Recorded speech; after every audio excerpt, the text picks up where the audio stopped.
The history of YouTube began, not with a bang, but with a whimper.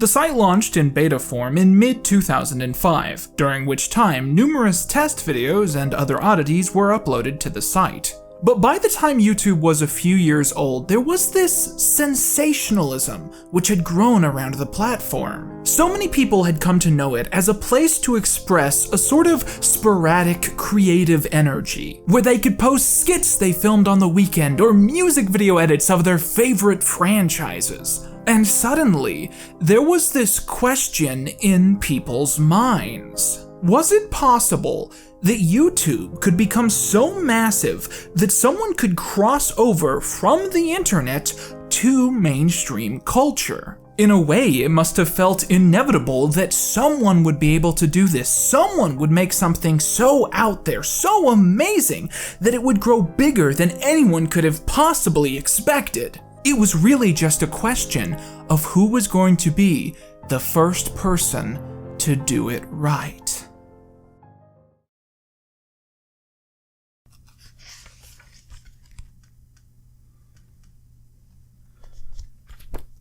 Hi. I often find myself falling behind on the YouTube scene. Not just on individual videos, but sometimes on entire genres. And as someone who's supposed to know how to talk about YouTube itself, YouTube drama, that sort of thing, I sometimes think that this is an issue. But then I realize that all this is another example of me outgrowing the target audience that makes YouTube a worthwhile expenditure. YouTube is designed for kids, not because kids are the only people who watch YouTube, but because kids are the only people who have enough free time to watch a lot of YouTube. Adults have commitments, jobs, romantic relationships, so even if they find a creator that they love, they often find themselves so busy that they just can't catch up. And because of that, I think quite nostalgically of my YouTube, the YouTube that existed when I was a kid, young enough not only to watch all of these videos, but to have a hand in what was popular, what was trending. Those were the good old days, when YouTubers were creative, funny, talented, and nowhere near as soulless as they are today.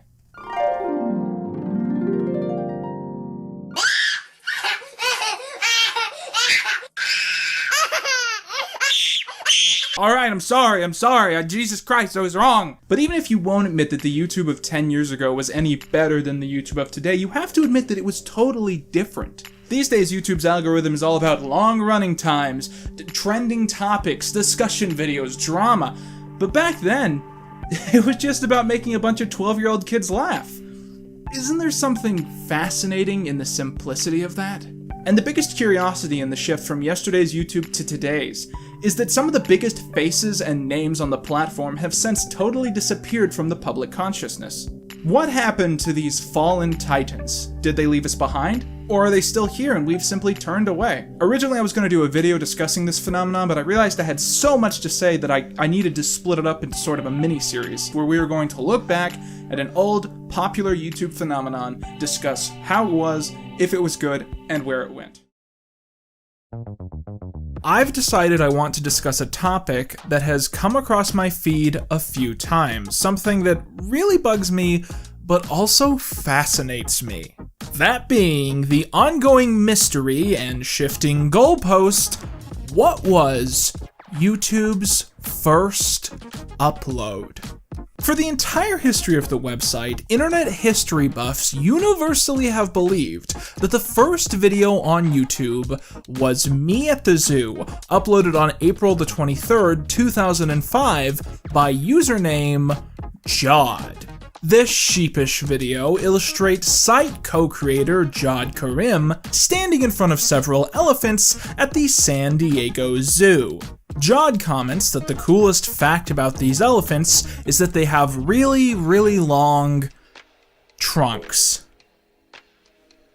For decades, people have fallen in love with this video for being short, to the point, and having no purpose or punchline. However, as you get older and appreciate dry humor a little more, it's not hard to figure out that this video actually does have a punchline, because it's very clearly just a really poorly told dick joke. And despite how that might sound disdainful, I actually love Me at the Zoo. And I've always held that it's the perfect place for YouTube to have started. However, 2 years ago, this video's nature as the website's first upload was widely challenged when a curious discovery was made. I first learned about this discovery in a YouTube upload by a creator named The Tekkit Realm. And it's possible you've seen this piece as well, as it currently has 5.9 million views. In the video, the narrator discusses a discovery made by an obscure researcher on Reddit, who managed to find on the Wayback Machine several test videos from February 2005. We see that there was an actual channel called Comtest, which uploaded a video by that same name, Comtest. And there is pretty much no way to play back exactly what was in the video, simply because of how long ago it was. This same person actually found out that the first YouTube channel, supposedly, before this discovery that had uploaded the first YouTube video, actually had uploaded another video after that, which is obviously no longer available to see. But you could see that this was uploaded in June, and it's under some clearly random title. At the time when I saw this video, I thought this was one of the coolest and most instantly euphoric lost media discoveries I had seen in a very long time. However, when I did some very basic research into this, I quickly figured out that this discovery, seen by nearly 6 million people without commentary or question, is actually total bullshit. The first red flag was that the user in question continued to claim that these screen grabs came from the Wayback Machine, but no actual links to these discoveries were ever provided, only screen grabs. Secondly, based on some Reddit threads I came across, it seems that these screen grabs don't use the right layout for YouTube in early 2005. These were, quite simply, very dodgy Photoshop jobs, probably based on screen grabs of YouTube in 2006. But I think the reason so many people were easily fooled by this hoax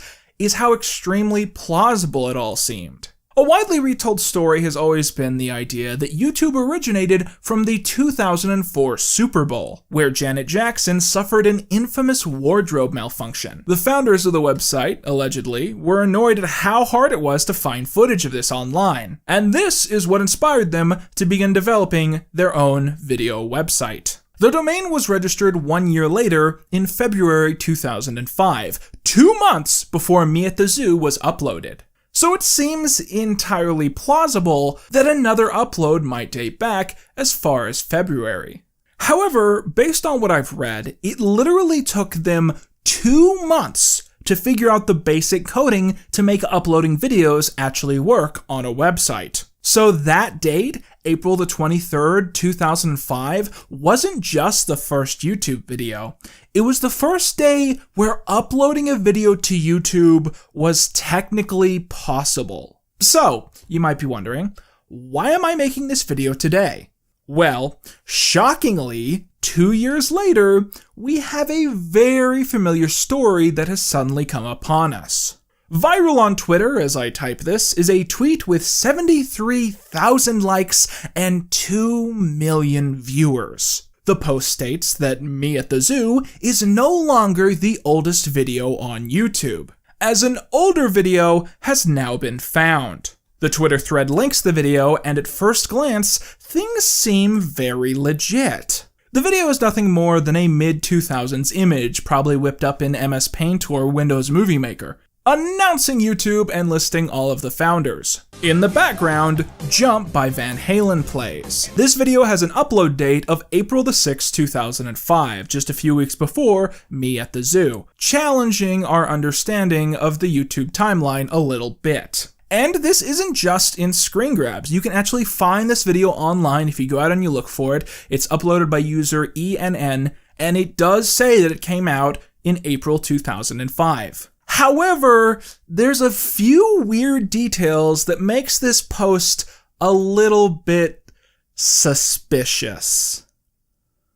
I was gonna say sus, but I couldn't make myself do it. First of all, the Van Halen rip here sounds amazing. I remember using YouTube in those early days, and most music uploads did not sound good at all. Secondly, the video has been uploaded in 480p. That's 480 pixels across. So why is that weird? Well, if you search this on YouTube, you can actually find an old playlist of all of the oldest known videos on YouTube. I suggest watching through it if you haven't. There's some real hidden gems in there.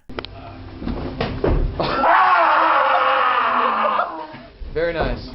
If you do some poking around this playlist, you'll immediately notice that the oldest of the oldest videos are all in 240p. And it's not until May 2005 that people can suddenly post in the higher resolution 480p. That's 2005 HD. So, basically, if you uploaded a video to YouTube in that first month, it was impossible for you to upload it in the 480p resolution. And if they secretly had that technology ready to go and they were just testing it behind closed doors just for the company, then why is Me at the Zoo also in 240p? Next, the channel page clearly states that it was created in September 2005. The description claims that this was a bug introduced across the entire site due to a database update. But this seems to have not affected Jod's YouTube page, which correctly says it was created in April 2005. Finally, if you look at this video on desktop,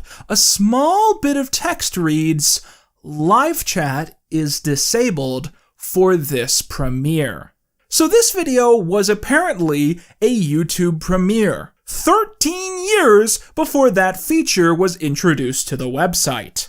Talk about beta. So basically, there is no way that this video actually came out in February 2005, despite the upload date listed. In fact, if you look at the metadata on the website, the upload date was actually January the 25th, 2023. From my standpoint, yesterday. This video was uploaded yesterday for me, probably a few days ago for you, depending on how long this takes me to edit. So somehow, someone found a way to upload a video with a fake date using the Premiere feature, and they decided to do this on an actual account from 2005, fooling thousands of people into believing that this is actually the oldest video on the site. And I have the oddest feeling that this will not be the final hoax perpetrated by someone trying to steal a little bit of internet legacy away from a dick joke at the San Diego Zoo. Alright, so here we are in front of the elephants. Cool thing about these guys is that they have really long fronts, and that's cool. And that's pretty much all there is to say. In the year following the formation of YouTube in 2005, one of the most prevalent rising genres on the site was that of the daily video vlog. Users would buy cheap camcorders, record themselves discussing what had happened in their daily lives, and would then upload these clips to be viewed and discussed by their audiences. This is a genre of content creation which, while certainly notable, is rather unspectacular under a modern context, in that the videos themselves tend to just be uninteresting recaps of the days of regular people. Often days so unspectacular that these very same people probably wouldn't remember much about them today. However, there is one standout case to be found in these. In mid-2006, a small channel began posting what were essentially fan compilations and music video tributes to many of these most popular vlogging channels. Growing a small following, the creator then did a face reveal and announced that she was going to start vlogging out of a love for the content of her peers. In the coming weeks, Bree would upload several times a week, describing things about her life, showing off her closest friend, talking about problems that she was facing with her parents, and other general elements of a commonly angsty teenage life. Other times, she would simply try her best to entertain her audience by dedicating videos to trendy topics or educational material. Pluto is no longer a planet. Ceres, Xena, UB313, these are Pluto's new friends. Did they sound like the kids that you want to eat lunch with? No way. The channel Lonely Girl 15 is certainly rather charming, but like many that fell before, it can often prove to be rather tedious and poorly executed at times. It's something that you have to have a lot of dedication to watch thoroughly, and its age means that the content is often misinformed or outdated. By all accounts, it seems to be another channel that should have faded into the background, falling into extreme obscurity as time passed. But all was not as it seemed. Lonely Girl 15 was a hit, and not just with a niche YouTube audience. It was a national headline, a series discussed widely by mainstream audiences, and was all around the first time that anyone really seemed to take this concept of YouTube that seriously. This is the journey of one lonely girl, and her 15 minutes of fame.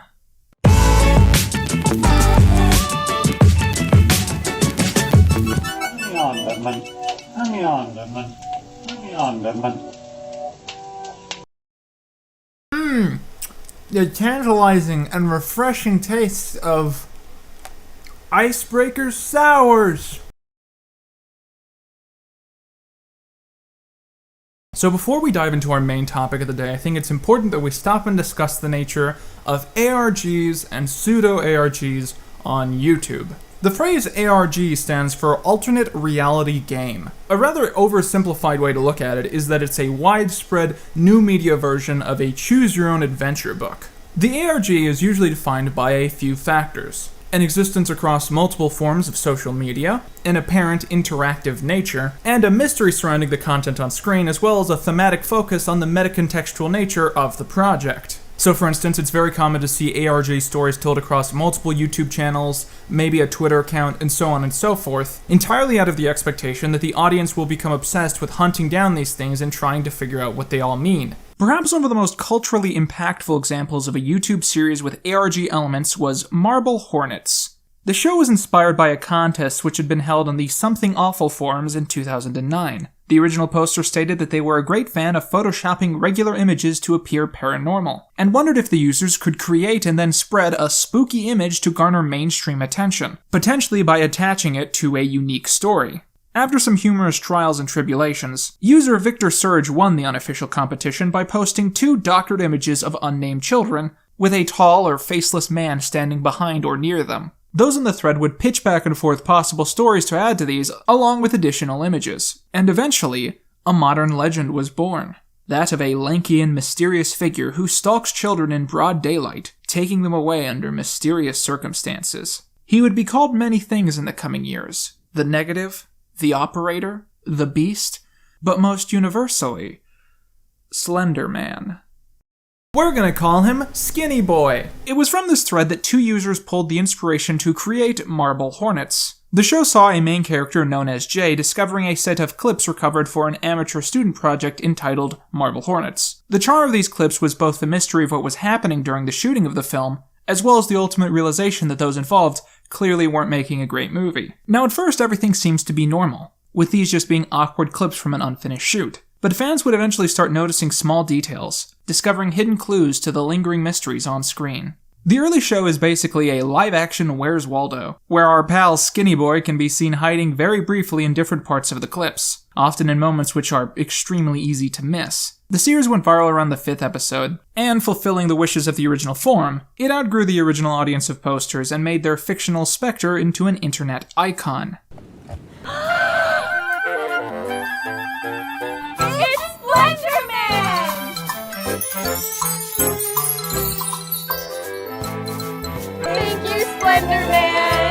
Marble Hornets is truly remarkable storytelling done in a really interesting fashion, and the fact that it's garnered a Twin Peaks-like following, with fans plotting out timelines and great theories about what the entire story is supposed to mean, shows that it really captivated its audience as much as it intended to. A lot like Twin Peaks, the series unfolds in 2 separate ways. One is that there's been a series of murders around the cast and that the main characters have to figure out why, with the other being that there's a mysterious specter who appears around all of these things, although he never seems to do much. A lot of people theorize that Skinny Boy is thus just a lover of chaos, and that he manipulates these people to do these things because it's entertaining. But my theory has always been that Skinny Boy just wants to hang out, and that he keeps accidentally showing up whenever a murder happens, making a very awkward situation for him. ARGs are often very closely linked to the creepypasta community, and thus your ability to enjoy them past their initial gimmick will likely boil down heavily to how much you can stand creepypasta tropes and writing styles. Hyper-realistic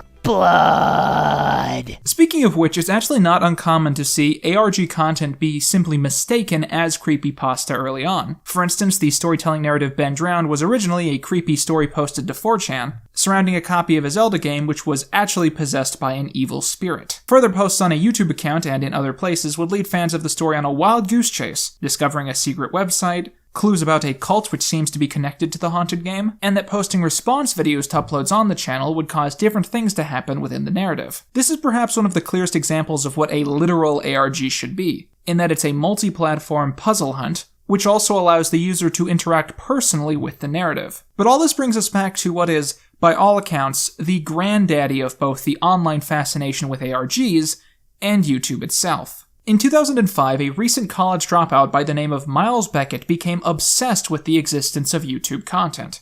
Beckett eventually came to realize that the key mysterious quality of the genre was that it feels extremely personal, yet it's often so precisely produced that no one can ever tell what is authentic and what is exaggerated. Basically, that the vague line between truth and lies is foggy in the YouTube space. Beckett conceptualized a series which would disguise itself as a real show about an American teenager, but would actually hold something sinister underneath. He then pitched his plans to Mesh Flinders, his friend of many years, at a karaoke bar ironically known as The Gaslight. Or maybe that's not what it's called. Maybe I'm lying to you. Despite there being a very limited chance that the series would ever be noticed, let alone that it would ever be profitable, the two took out around $50,000 in credit card debt and began promoting their project on Craigslist under the title Children of the Anchor Cove, an anagram of accordion French hovel. That might be a coincidence. The two would meet a selection of online applicants for potential roles, but it wasn't until the second day that they met Jessica Lee Rose, who they immediately recognized was the best fit for the role. However, the moment that Jessica heard that the series was going to be uploaded online and that it was hardly anything professional, she had cold feet. Being a young woman with a limited understanding of the internet and a fair amount of street smarts, she was rightfully worried that the project might secretly be porn. What did you think? At first, what was your first gut reaction? I'm just gonna go to the parking meter now and drive away.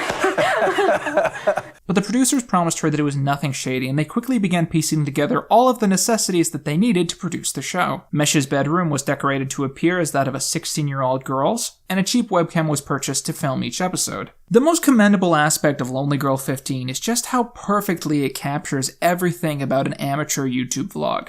When they switch cameras, the difference between aspect ratios is absolutely jarring. The audio quality often makes it impossible to tell what anyone is actually saying. The scripting can be poor and sometimes inaccurate, but I think the biggest thing that jumps out is that they use copyrighted music without permission. Even from the moment that the series premiered, there were great debates had as to whether it was real or just an advertising ploy. And the counter-argument consistently leveled was that it was just too badly made to actually be fake. The show basically revolves around its three core cast members. Bree is a 16-year-old who decides to start vlogging out of a love for her YouTube peers and tells the audience about aspects of her life, her deep admiration for facts about science and stuffed animals, and additionally the bizarre religion of her parents and the drama surrounding that. Her best friend is named Daniel. He is an 18-year-old who is admittedly rather sleazy, who can usually be seen either lazing around in the background of the videos or uploading overreactive responses to Bree's content, which escalates things in a really bizarre way. Fun fact, the last time this series went viral was around the time that Damn Daniel was a thing, so almost every video in the series has at least one high-ranking comment quoting that video.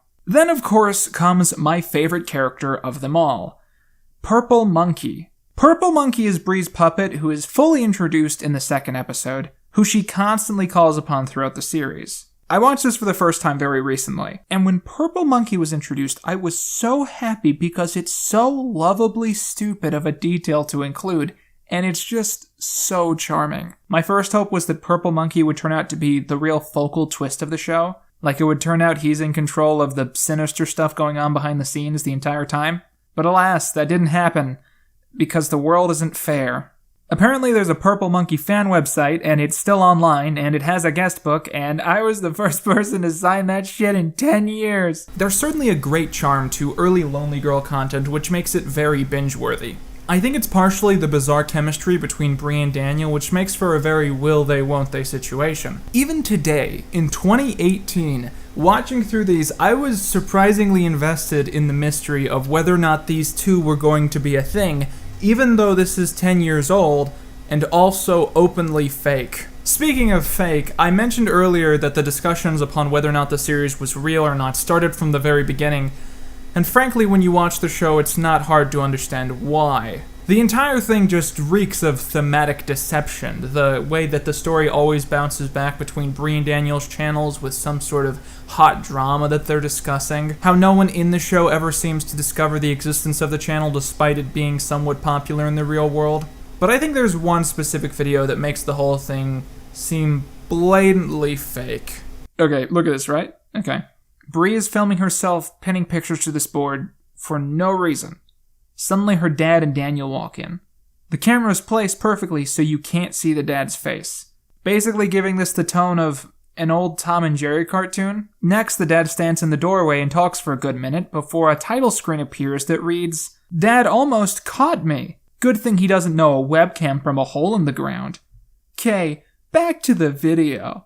Okay, this is fake. As much as people like to claim that Lonely Girl 15 threw in hints about the true nature of the story from day one, in reality the show really dumped most of its hints at once in a very blatant video uploaded in early September 2006. So today I got some really cool news from my parents.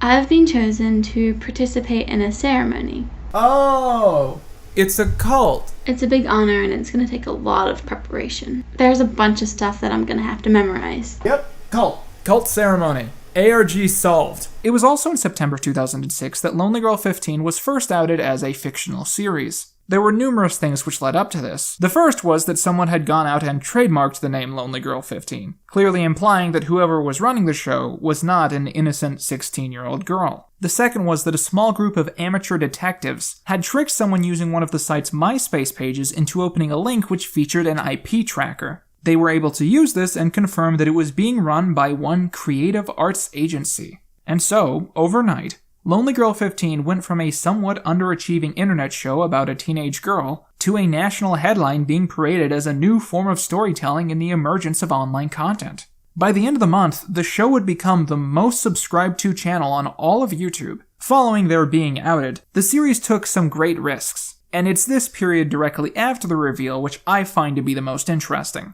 Allowing the show to exit her room for the first time, Lonely Girl explored the content and potential sinisterness of the previously mentioned blatant cult ritual. Daniel is worried about the situation and asks Bree to back out, and when she tells her parents that she wants out, they suddenly go missing. Bree and Daniel spend the next several weeks on the run, jumping from hotel to hotel, and just generally trying to escape from this cult. All while vlogging it in full and uploading it to the internet because they are not smart.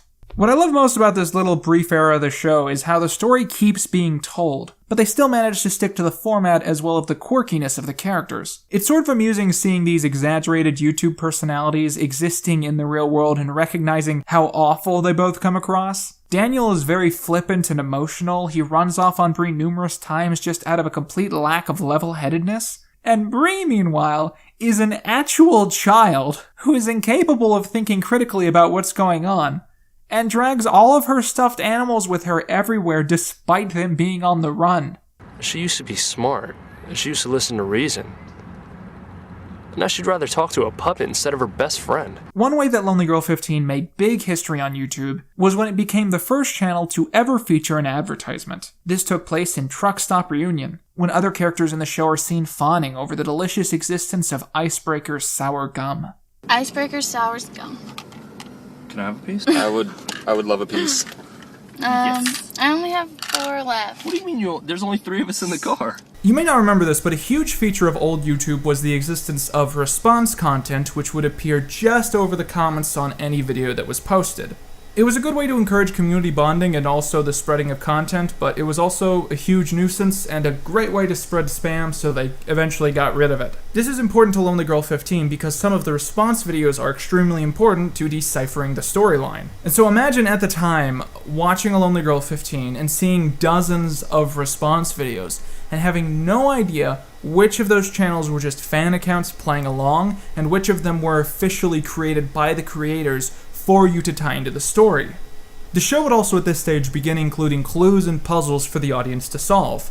On at least one occasion, this also led to people who had helped solve the in-game riddles being credited on screen. So, I logged into the forum at lg15.com to see if you guys came up with anything. I can't believe you all solved it. Thank you so much. Mint Girl, Acid Finger, Surrealistic Pill, Op Ladybug, Joe162, Kill the Smiley, Island Love, and everyone else. You all rock. I honestly couldn't have done it without you. I was so stumped. The fourth main addition to the cast came from one of the characters posting response content, who promised to give the two shelter after they lost all of their cash. His name is Jonas. Jonas is hot. Jonas is a contentious figure in the show because it was debated for a long time if he was actually there to help the cast or if he was aligned with the evil cult controlling the show. At one point, this leads to an intense confrontation between him and Bree, where she becomes convinced that he's working against her needs and ties him up for several days. Untie me and let me help you figure this out. I just can't, man. I'm sorry. Yes, you can, Daniel. I can't. It's real easy. I It's can't. real easy. You just have to cut I can't. You're a bitch. Bree's shocking transformation from a very young girl who plays with her stuffed animals and talks about facts she read online, to this very cynical and often brutal woman being persecuted to the ends of the earth and trusting no one, is certainly one of the most notable and fascinating things about the show. It's chilling when you realize just how far she's come, and how much the Bree that we loved at the start has totally ceased to exist by this point. I really was clueless before. But that dumb girl died. On that note, this is also where the show starts to lose a lot of the charm that it started with. Lonely Girl 15 was cool because it was an okay YouTube vlog series that had some interesting elements hidden inside it worth deciphering. As soon as the show became all about that story, and following exactly what was happening in the narrative at every moment with no entertainment and no breaks, it just becomes a little exhausting. Furthermore, the shoddy nature of the production becomes just unavoidable, and it's a little embarrassing when you have to decipher what's happening in the footage not because it's meant to be mysterious, but just because it's bad. But the big change is Bree. Bree just became so less interesting to watch once she lost her innocence. And that makes it, in turn, a lot harder to follow the story. While this might sound like a joke, I earnestly believe that the point during the show where Bree stopped using and showing off Purple Monkey is where it stops being a thing that I enjoy watching. In the following years, the story would continue, leading to the death of Bree and her replacement by numerous characters, and additionally the creation of several spin-offs. If you'd like to hear more about these spin-offs, I earnestly suggest a video made by YouTuber Austin McConnell, who runs a pop culture discussion channel and was actually involved in one of these spin-offs. 2 years ago, on the 10th anniversary of the channel, a video was uploaded revealing that Bree was, in fact, still alive. The video featuring her once again advertising the Order quickly went viral, leading to a great mystery over where the show would lead next. Most people tend to think that there was only one video in the revival, but there were actually quite a few. It's just that all of these were spread across numerous channels, which was standard with early Lonely Girl content. I think this is why the revival was doomed to fail. Splitting up a story across multiple locations certainly worked in an age of playlists and a better functioning recommended system. But most people literally did not even find these other videos, and I think that's the main reason that the project didn't go anywhere. Of all the content on YouTube, ARGs tend to be the closest to film or television in one big way. While most YouTube content tends to revolve around monetizing lifestyles, ARGs are projects before anything else. And their fate lies in the same place as television. Either they end in satisfying ways, bringing closure to the story presented, or they drag on for a bit too long, run out of money, and suddenly stop after falling into obscurity. And yet, they often prove themselves to be some of the most creative on the entire site, the most worthy of discussion, and arguably the hardest to fully cover in a video this short. One of my favorite things about doing this series has been diving into the backlog of YouTube content and discovering works from 5, 10, 15 years ago, which were perhaps never intended to be viewed by someone so far into the future. Doing this often enough and considering what really ages well when it comes to this stuff has totally evolved my outlook on how I want to create content for this website. Especially with Fallen Titans, as much as I'm making it for someone who grew up with this sort of stuff and understands it as well as you or I'm also potentially trying to see if I can make it for someone in the future who might not know it all so well. I want it to be a series that you can dive into with no real understanding of what YouTube is or how it functions, and you'll still really get everything about the site that I talk about. Whether I've actually succeeded in this mission is an entirely different discussion, But one thing I've realized recently is there is soon going to be an entire generation of YouTube audience members who have grown up without one of the site's oldest features. I'm talking, of course, about YouTube Annotations, which after January the 15th, 2019, will be unceremoniously eradicated from the site. Like many of you, I initially responded to this news with an unapologetic shrug, because I figured that YouTube Annotations was being deleted because it's stupid and annoying, and everyone hates it. But in doing research for this video, I found the history of the system to at least be fascinating, and the culture around it as well, and in some ways, I think there are going to be negative consequences to the system being deleted. And so, that is what this video is about.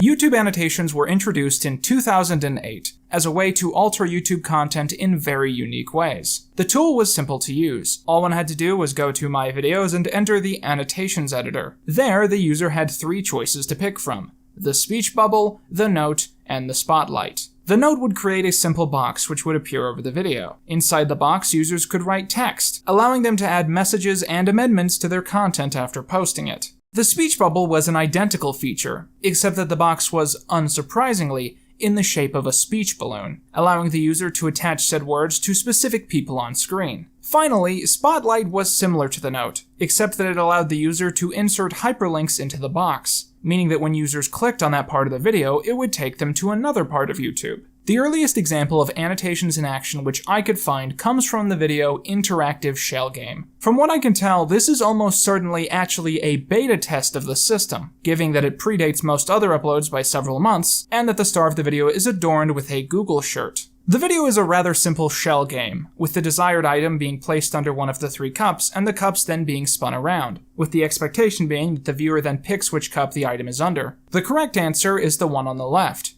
If you choose correctly, the annotation suggests you now try the second version, which is slightly harder. In this version, a big block of text appears as the employee shuffles the cups around, making it nearly impossible to track which one actually contains the little red item. However, this doesn't particularly matter because no matter what we click on,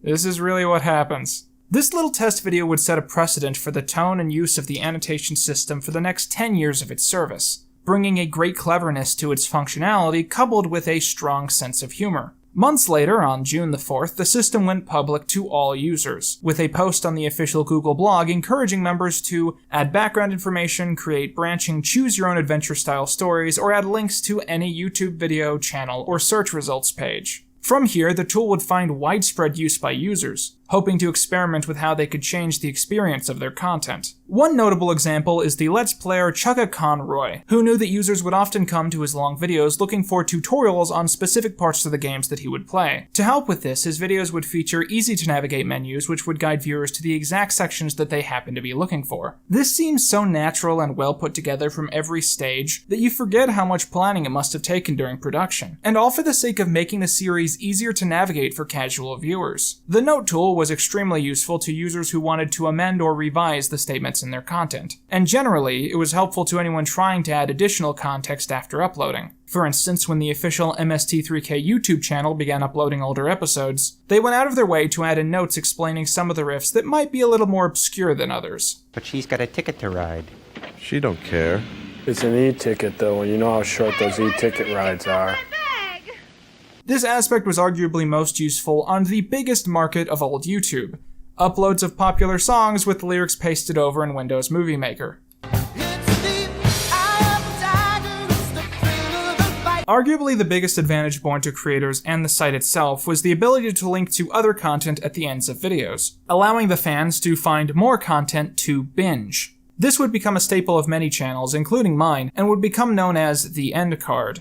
Most would simply use this to show off and link to another video or two, but others were more ambitious, using the near-limitless potential of the service to their advantage. An obvious example would be epic rap battles of history, known for occasionally linking to every rap video ever made by them, in a massive sea of links to the past. But that itself was one of the biggest issues with the annotation system. There were no limits. Within a month of the system going public, YouTuber 3K Lips Philip uploaded a video titled Why Annotations Are Evil, which essentially sought to represent exactly how obnoxious and spammy the system could be if used with ill intentions. The video clearly represents just how annoying the tool could prove to be. And let it be known that this is exactly how most people came to view annotations over the years. Not as a tool to help improve the site, but as a massive nuisance, which is at best hilariously weird and at worst the very thing that ruins the YouTube viewing experience. One of my favorite comedy Twitter accounts is @YTAnnotations, which is dedicated entirely to posting screen grabs of inexplicable or moronic annotations added to often bizarre videos. The reason this is so fascinating is that it brings to light so much about YouTube that most people ignore or avoid. The Family Guy uploads, the unwatchable poops obviously made by children. This is a side of YouTube that is rarely explored by people like me because it's blatantly of little interest or value. Yet this is where annotations became most likely to be seen in the public space. As much as all this had a lot of promise and was often used in charming or important ways, I think all these are the best representations of what it was actually like to see these text boxes appear over videos. Speaking of annoying variations of the annotation system, for a brief time in 2009, YouTube announced and introduced something called collaborative annotations. The idea here was that users could set their video annotations to public, and could allow editors to add their own custom elements. Any videos from this time that use this are particularly concentratedly horrible, featuring dozens of annotations from an unruly amount of users stacking up so quickly that it's hard to keep hold of what's even worth paying attention to. It seems like this feature didn't last very long, as there's a very short range of content that actually uses it, and you can guess why, because it's bad. But the most annoying form of annotation came in a tactic which was almost impossible to catch and was undeniably just deliberate spam. As we discussed, one of the features with annotations allowed you to add an invisible box which would serve as a hyperlink to somewhere else on YouTube. People very quickly figured out that there were no real limits to the size of this box, meaning that you could literally take it and stretch it to fill the entire screen. Meaning that if users ever tried to click on the video to perhaps pause it, they would be randomly taken to somewhere else on YouTube. This was probably the most insufferable thing on old YouTube and actually started to actively hinder the use of using the site. It's exactly because of things like this that most people don't have a positive memory of the annotation system, because its implementation started to directly ruin the experience of its users. That is, if you were on desktop. It was around this time that this technology was being implemented that another technology started to take off, one which would soon make the annotation system even more uncertain and archaic, as YouTube was sent spiraling into a brand new age. This event was the sudden release of the original iPhone. This device greatly improved what users could do with its interface, lending itself to online use nearly as complicated as your average computer. In the following years, Apple and its competitors would release numerous smartphones and tablets intended for general use, changing how people lived their lives and, thus, how they consumed media. The problem is that the annotation system had not been designed to work on these devices, meaning that an ever-increasing population of users were watching content without access to this feature. As more and more creators began to implement annotations into their videos, this became a big issue. When I was in middle school, I was given a school-issued iPad, and let me tell you, there was nothing more frustrating than watching through the end slate of your favorite YouTuber only for them to tease something in the annotations which you couldn't click on because of the limits of the app. My binging would be totally interrupted as I looked all around the internet trying to find the video, which often would not be linked in the description. Mobile technology has developed so much that today more than 60% of YouTube's viewership comes from that source, a ratio currently being fueled by the amount of people watching this video on the John. Let's just state that it's not an understatement to argue that one of the most popular creator tools not working on more than 50% of the site's audience is not a tiny issue. By 2016, use of annotations had decreased by 70%, with most of the surviving interactions being users closing the box to more clearly see the actual content. Annotations were, at this point, so outdated and disliked that they were only used for the sake of no longer being used. Eventually, in late 2016, YouTube unveiled a new feature called end screens, which essentially was the new and improved version of the old system. Using it, users can add buttons to the final 20 seconds of their content, which would work on both desktop and mobile and was extremely easy to customize. As soon as all this went public, poor annotations suddenly felt even more like a relic of the past, and in early 2017 it was announced that the ability to edit them would be phased out by May the 2nd. Around the start of May 2017, I became personally obsessed with the closing of the YouTube Annotations editor, as it felt like such a big moment in the history of the site. Because of this, I decided that I personally wanted to become the last person to ever upload a video with annotations. So, sleep-deprived and exhausted on the night of May the 1st, I recorded a series of videos which I intended to schedule into the future, which I then placed annotations on. These included a video set 10 years into the future, one set 100 years, and one set several thousand. I had doubts that both YouTube or humanity would last long enough for this late-night project to pay off, but I still managed to get a chuckle out of the idea of some kids in the year 9996 suddenly seeing this video pop up as they scratched their heads trying to figure out what it meant. If you're wondering who I am, I'm trying to get the last video in the history of the world that has annotations, because you can't add annotations after today. So, hashtag long dead. I'm long dead. Not alive by the time this comes out. I've gone on with my life for the past year or so, excited by the prospect of finally seeing the first of these drop in a few years. So you can imagine my horror when I found out that only in a few days, annotations will go from a feature on YouTube that is incapable of being edited to one that no longer exists, as the site wipes away every single one from the last 10 years of its operation. I guess this makes sense, as it's a tool that's been out of operation for almost 2 years, and people don't really seem to miss it much, and it likely takes up a lot of resources to keep it integrated into the site. But something just feels so wrong about seeing all this go away overnight. As a reminder, annotations were introduced as a tool partially to encourage content creators to make interactive, choose-your-own-adventure-like content. And so we literally have a decade's worth of videos made with this intention, created so that people can choose their own paths to use the links added by the Spotlight feature. And these videos are going to be fully stripped of everything, especially their value.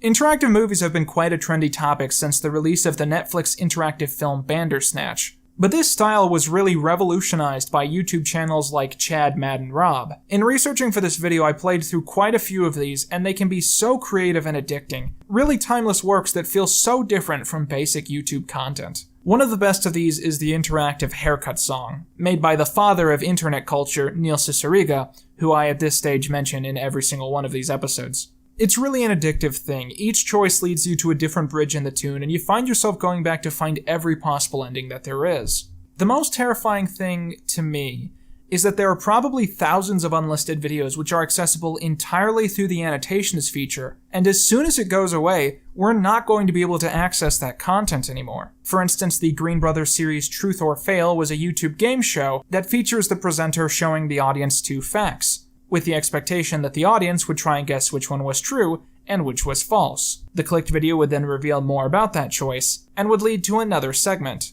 Once annotations go away, the worth of this will be lost to time. It's just going to be a guy telling a vague lie in truth, with the audience having no ability to see any further into the episode, or to even figure out which one of the choices was true. Annotations are one of the strangest beasts to ever be implemented on YouTube.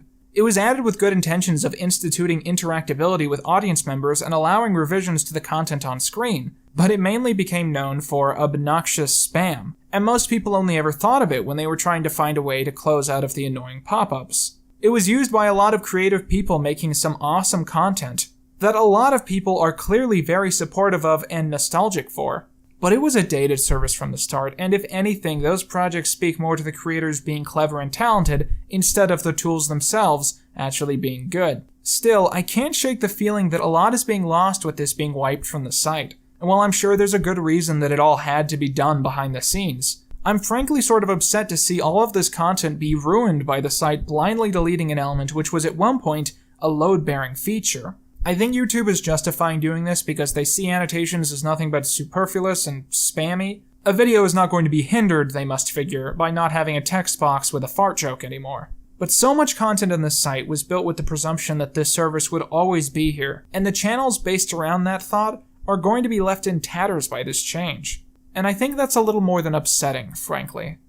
Be sure to check out the full Fallen Titans playlist, as well as this circle of my face that will let you subscribe.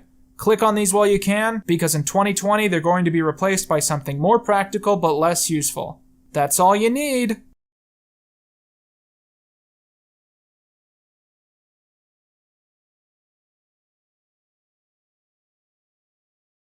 On October 30th, 2006, the world was introduced to Fred Figglehorn. Fred is a phenomenon which was notable not just for the size of the sound wave, but in the way that it reverberated throughout culture. After Lucas Cruikshank began posting the weekly web series, the once backyard filmmaker became a recognized celebrity, and a face that almost any kid on the playground could recognize without struggle. Before his time in the spotlight had passed, Lucas or his creation would appear on Nickelodeon, the Disney Channel, and Cartoon Network, the three Goliaths of children's entertainment in that era. And suddenly, Fred wasn't just a YouTube channel, he was a film series, he was a TV show, he was a talking pen. He had plushies and board games and books that you would just run into casually when you weren't looking for them. Lonely Girl 15 might have been the first YouTube celebrity, but Fred was the first YouTube guide. And then, one day, there was nothing. No movies, no spin-offs, not even a talk show to his name. Fred went from a rock star, something that you almost couldn't avoid, to something no one wanted to talk about. Why was Fred such a big deal? What untold sacrifices had to be made to make him fit for television? And why did the character's popularity plummet so hard in those final years? Before this video is over, I'm going to be answering all of these questions. But first, a quick note before we get too far into this. Some of my longtime viewers will know that I actually talked about Fred very briefly in one of the earliest Fallen Titans episodes, discussing internet comedy pioneers. But like a lot of those early videos, I think I didn't go far enough in exploring this specific story. I just wanted to give it a passing mention so people wouldn't keep asking me to talk about it, because I really did not want to rewatch all the Fred videos. But since then, I have really developed an honest fascination with Fred content. And this time around, I don't want to just play a clip of Fred screaming, say why was this popular, and then move on to something else. I really honestly want to understand why he was popular. And so I'm going to be absorbing every video, every movie, every side project, everything in the Cruikshank think tank, the entire Fred canon. And then I want to pass everything I learned on to you, so I can ruin your brain as well. And additionally, I want to say that this video is going to have a kind of similar tone and presentation to another video I'm working on right now, Wink. It's a video I've actually been working on for some time, Wink. And if everything goes right, that video is going to be the one that will come after this video, Double Wink. And so if you don't want to miss out on the massive channel-wide story arc that we're about to embark on, then I really recommend you go down and you hit subscribe. With that, let's dive in to the Cruikshank think tank. We already did that one, didn't we? With that, let's get into my op-ed op Fred. These all suck. Let's just do it. Let's just get into it.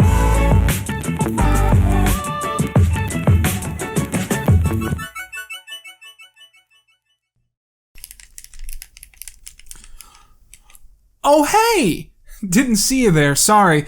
I was just texting on my Zip-It, a fantastic device for all ages 6 to 15.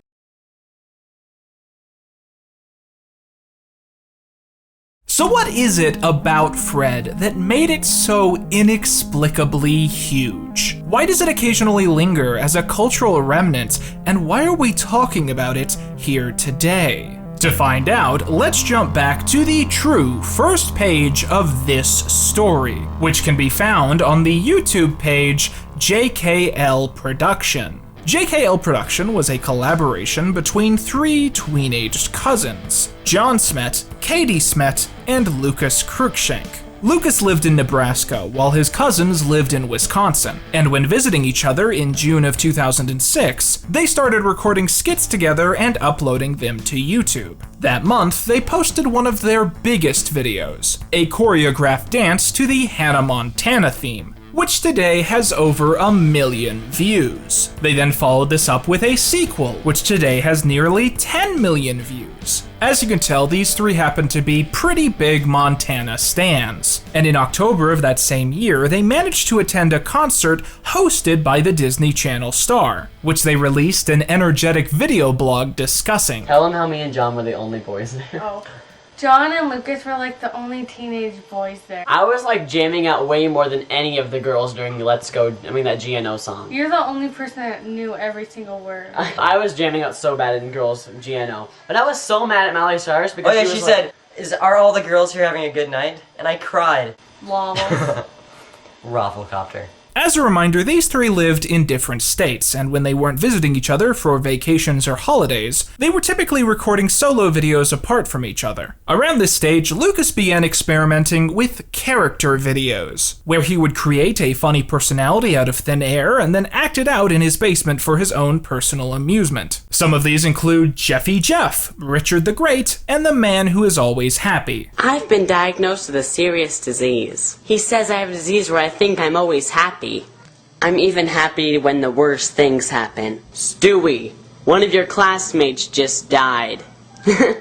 That's okay. But it was on October 30th, 2006 that JKL Production uploaded the video that would ultimately come to change Lucas's life forever. Fred on Halloween. As I was watching through many of these early Fred uploads, I realized that the show is remarkably similar to another series which I've previously analyzed on Fallen Titans. That being Lonely Girl 15, which started 5 months before the first Fred video and featured a very similar presentation. Both shows were created in imitation of YouTube vloggers of the day, and both attempted to hide dark elements within their respective shows that the audience was supposed to decipher. With Lonely Girl 15, you were supposed to slowly piece together that Bree's parents are part of a cult who plans to sacrifice her, and with Fred, you're supposed to pay close attention to details he discusses about his broken family and various other problems at home. The main differences are obviously that Lonely Girl 15 was a serious drama created by a group of 27-year-old directors and producers, and Fred was a black comedy series written and acted out by a 13-year-old. Someone so young that the creator in question doesn't seem to remember anything about creating the show. The weird thing is I don't remember filming that. I don't really remember anything else from the rest of the week. I actually didn't remember that it ended that way. I don't remember filming it, but I don't remember that. What happened to that memory? I don't know. It's actually so creepy watching these videos because it doesn't feel like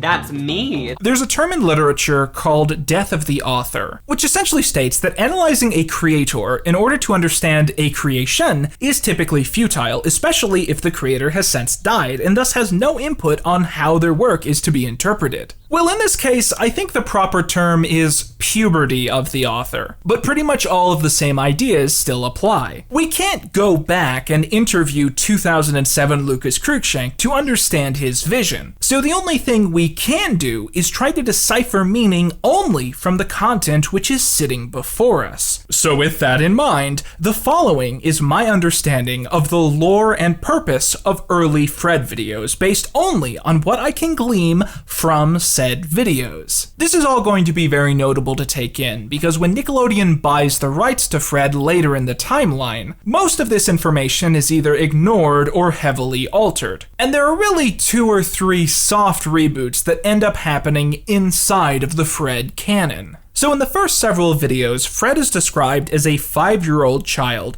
vlogging about his experiences and things going on in his life. In his first video, Fred on Halloween, Fred is spending his All Hallows Eve alone at home, sulking. We learned that his mother was supposed to take him out trick-or-treating, but went out partying instead, and doesn't get back until around 4 a.m. At the end of the video, we actually meet Fred's mother, in the flesh, who is actually also played by Cruikshank. This never happens again for the rest of the series, but if we take it at face value, it's a pretty interesting window into the things that Fred has grown up with. I don't want to make you turn into a frickin' alcoholic, frickin' stupid idiot like me when you grow up. I say take at face value because one of the most important themes that early Fred videos set up is that Fred is not a reliable narrator. Like many 5-year-olds, he's prone to making things up to be dramatic and telling stories which exist only in his mind because he thinks it makes things more interesting. Earlier,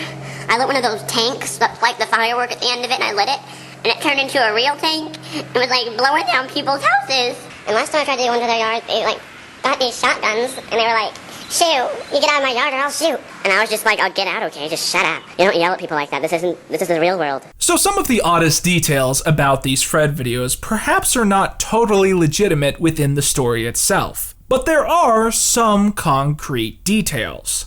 Due almost certainly to his destructive home, Fred suffers from extreme anger issues, which result in several tantrums throughout the series. When I get angry, I do things that I regret later. I don't!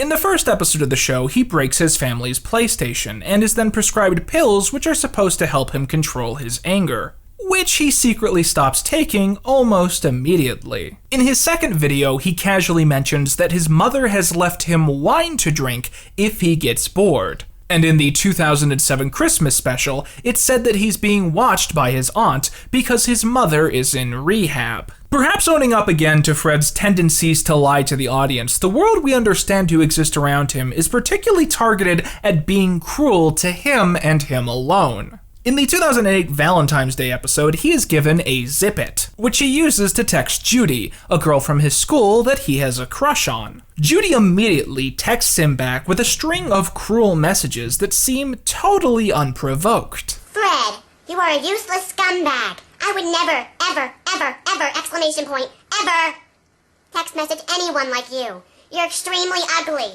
P.S. Your thighs jiggle really violently when you run in PE class. Now that's just plain mean. Now I know what you guys are thinking. What the fuck is a Zip-It? Well, you see, the Zip-It was a wireless device released in 2005, which could be used to instantly message people, although one had to use a pre-existing online service, like AOL Online or Yahoo Messenger. A second version of the Zip-It, the Z2, was released in 2007, and the company apparently was desperate for any way to get it off of store shelves. You see, 8 months before the Z2 came out, the iPhone was announced by Steve Jobs, which would go on to revolutionize how we consume media and live our lives. So the instant that the Zip-It second incarnation was announced, it was basically an overpriced paperweight. So the idea that the company apparently came up with was to use the popularity of the Fred character to sell their useless piece of crap. They thus commissioned Fred to begin using their technology in his videos, plugging them by name, and clearly stating what it was supposed to be used for. Fred even recorded 2 exclusive episodes of his show, which were uploaded to the Zip-It Wireless YouTube page, although today they are unlisted. My favorite fact about these 2 Fred videos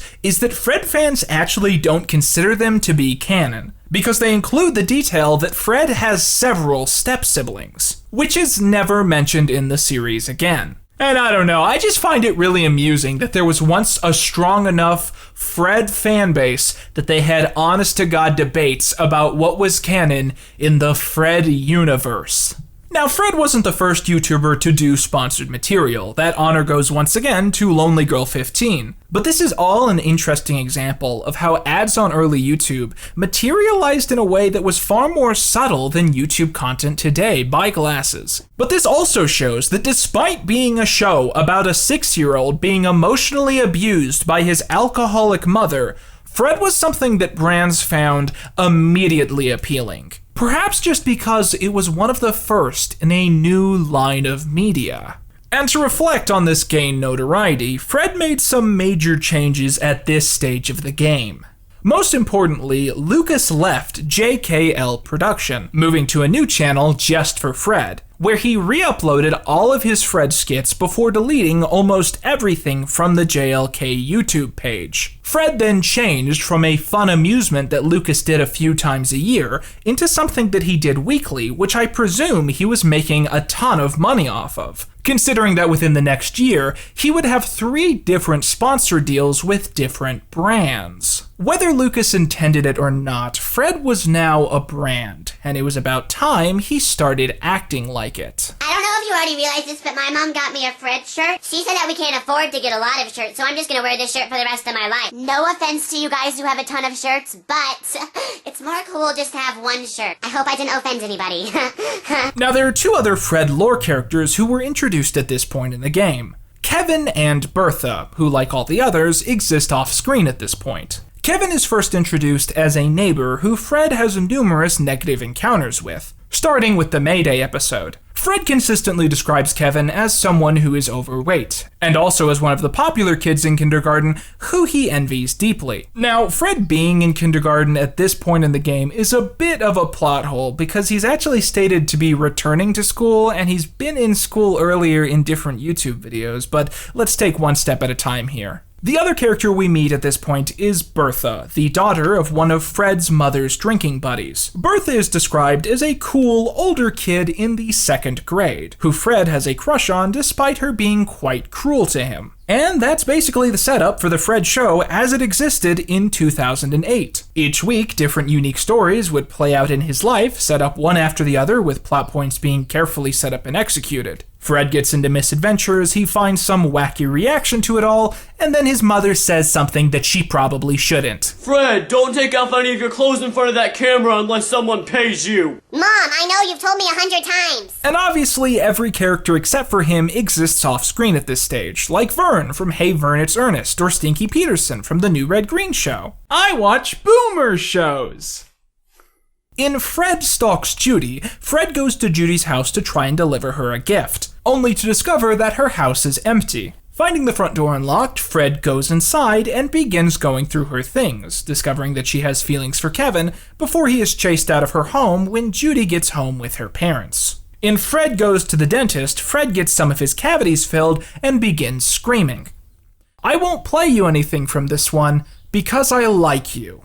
It's in June 2008's Fred on Father's Day that we are introduced to one of the most essential pieces of Fred lore, that he doesn't know who his father is. Apparently, up to this point, his mother has told him that his father is a famous rock star who just got up and left one day, an obvious lie that he still believes. However, when Fred asks about him in this video, his mother tells a different story entirely. Mom, how come we never visit Dad? Because he's on death row. What? In Fred Meets Bertha, Fred's mom takes him to a bar where he waits outside and meets Bertha for the first time. Bertha's mom then takes him home, but in a shocking twist, Fred's mother never returns from the bar. And after a week, Fred records a video begging for anyone to help find her. Okay, this is what the flyer's gonna look like. My mom is missing. Help!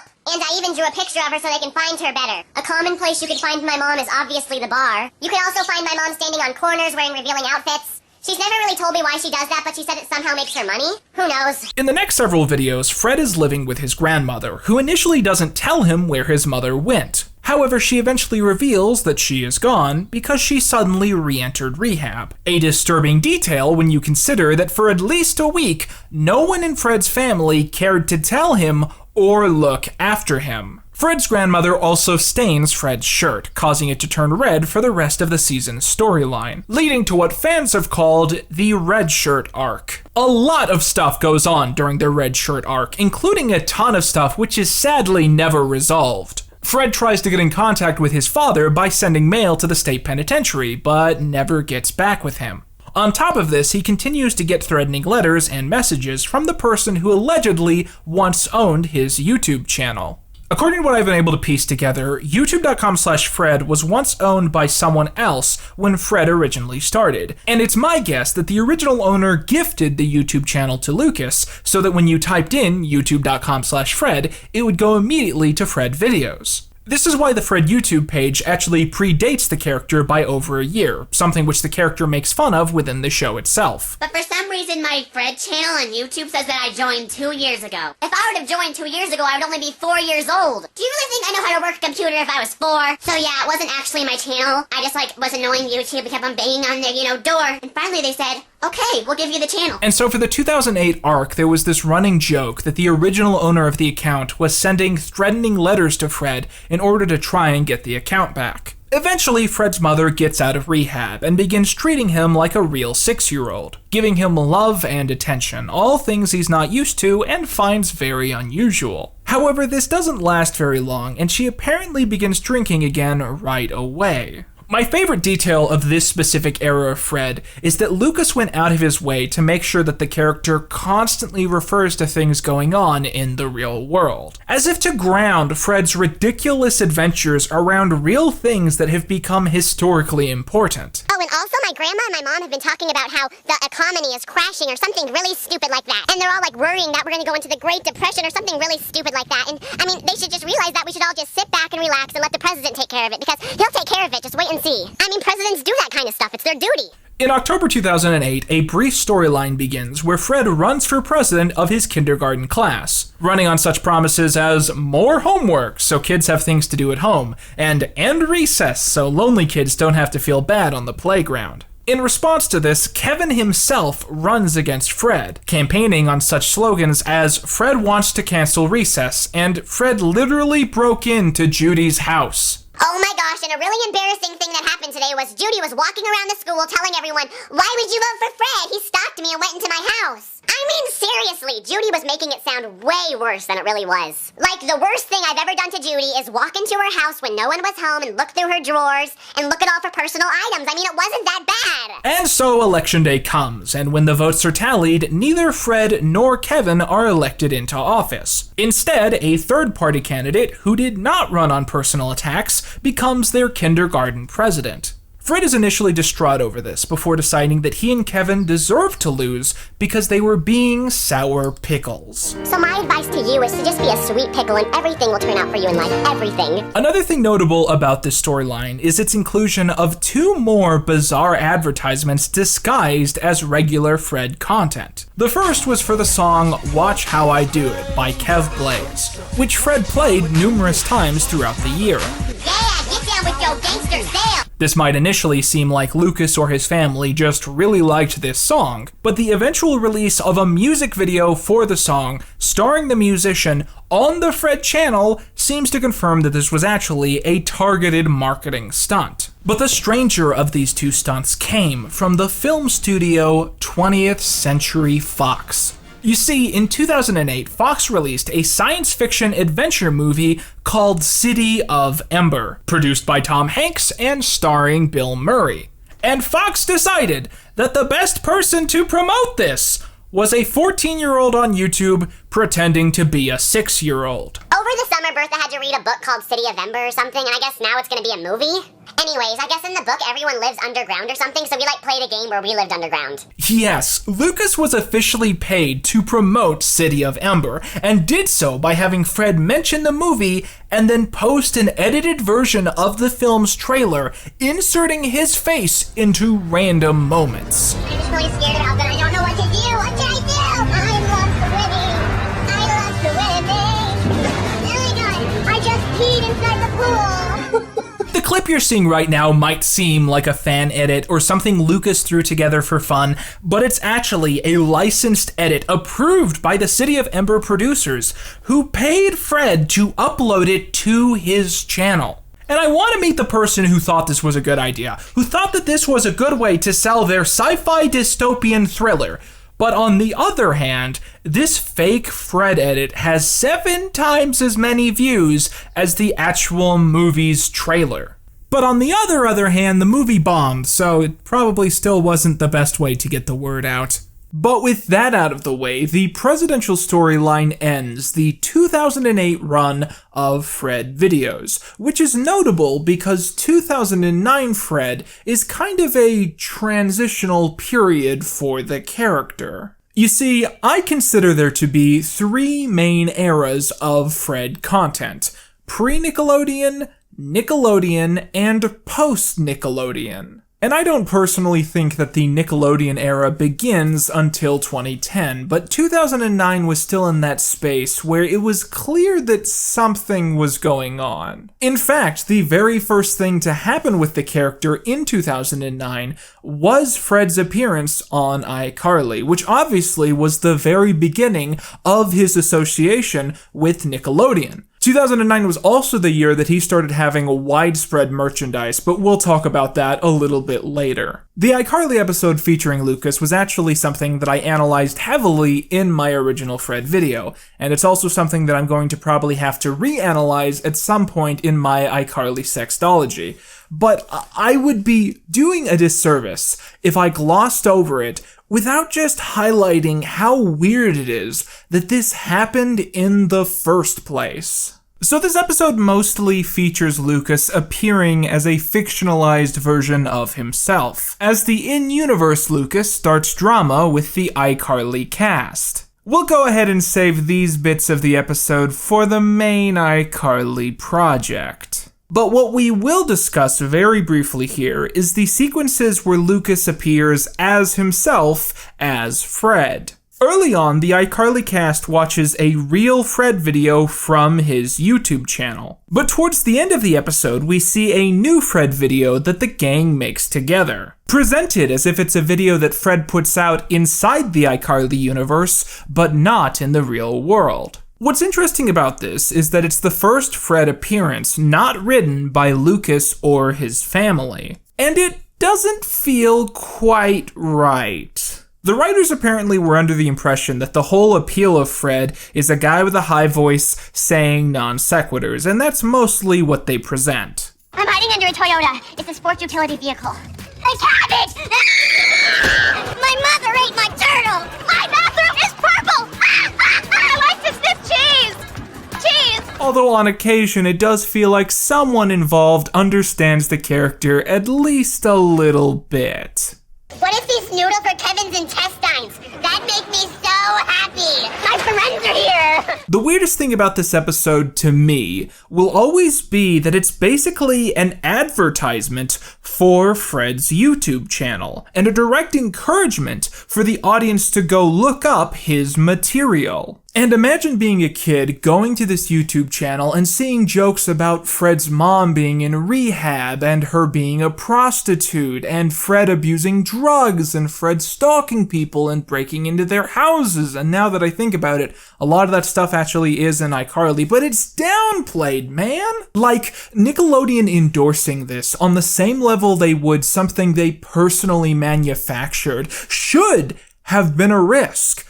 But it really wasn't. But obviously, this was also probably a very big deal for Lucas. I mean, in almost no time, he had gone from a kid screaming in his bathroom at a camcorder to someone being put on prime-time television. And on that note, this might be a very good chance to talk about his other main appearance on national television, and on a completely different network. The Disney Channel.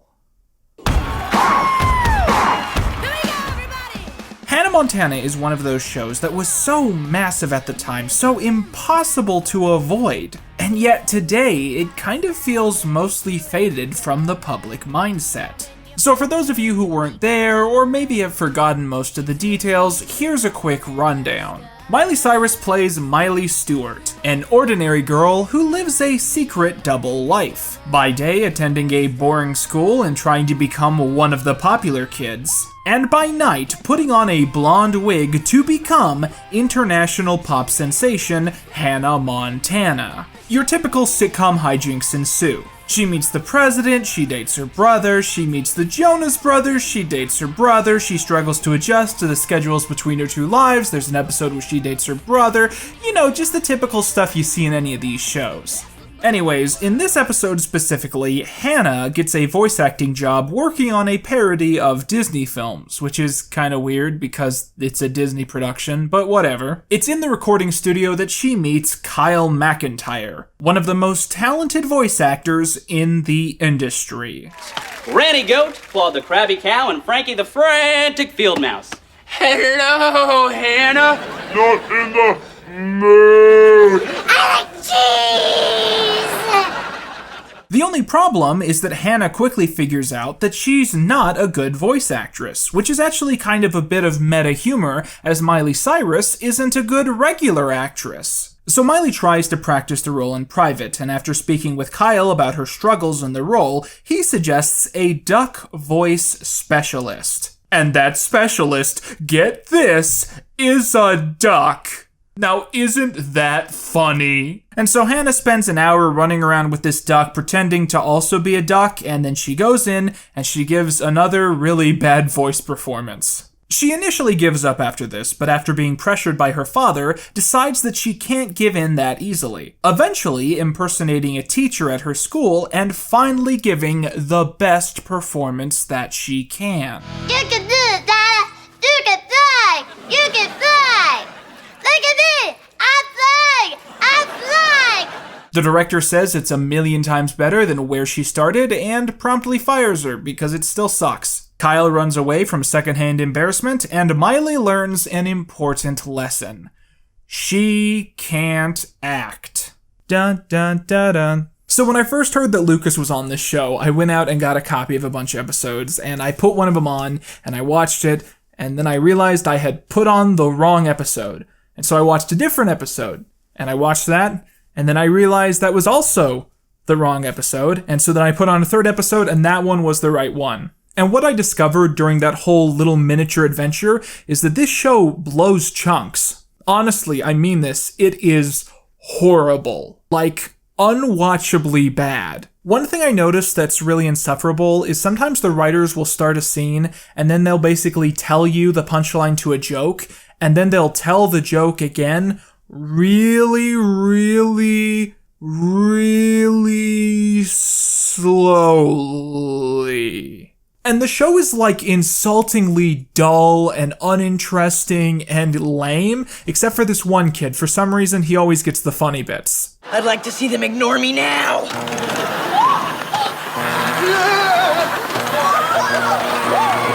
Dance, monkeys, dance! But do you know what's hilarious? When I was watching these 3 episodes and I realized that I hate this show and that it causes me personal pain, the very first thing I thought of was, oh, I should make this a new subscriber goal. Like, if we get to 1,000,000 subscribers by the end of the year, I'll review all of Hannah Montana. You know, 'cause I hate myself. If I've learned anything about myself in the past year, it's that I am so absolutely constantly energized to get that number to go up instead of down that I will walk on broken glass if I'm assured that will do it. But anyways, how I feel about this show doesn't really matter. What really, really matters is how Lucas felt about the show. Because just imagine for a moment how euphoric this experience must have really felt. Imagine being a 13-year-old in 2006 and being such a Miley Cyrus fanboy that you buy concert tickets and brag that you're the only boy there who knows all of the lyrics. Being someone who makes dance videos and tribute vlogs about Hannah Montana, and then just 3 years later, you're in the Hannah Montana show. You're acting with Miley Cyrus and getting to hang out with her all day. And all because you uploaded a funny video to YouTube? And that's what makes the Fred story so crazy to me. And really this is just a small sampling of all of the ways that Lucas's life was about to change forever. But despite his year being bookended by these 2 major appearances on rival networks, Lucas spent most of his time in 2009 producing regular, low-budget Fred videos back at home. And so let's stop now and look back at the 2009 Fred arc, and what happened during that final year before everything changed.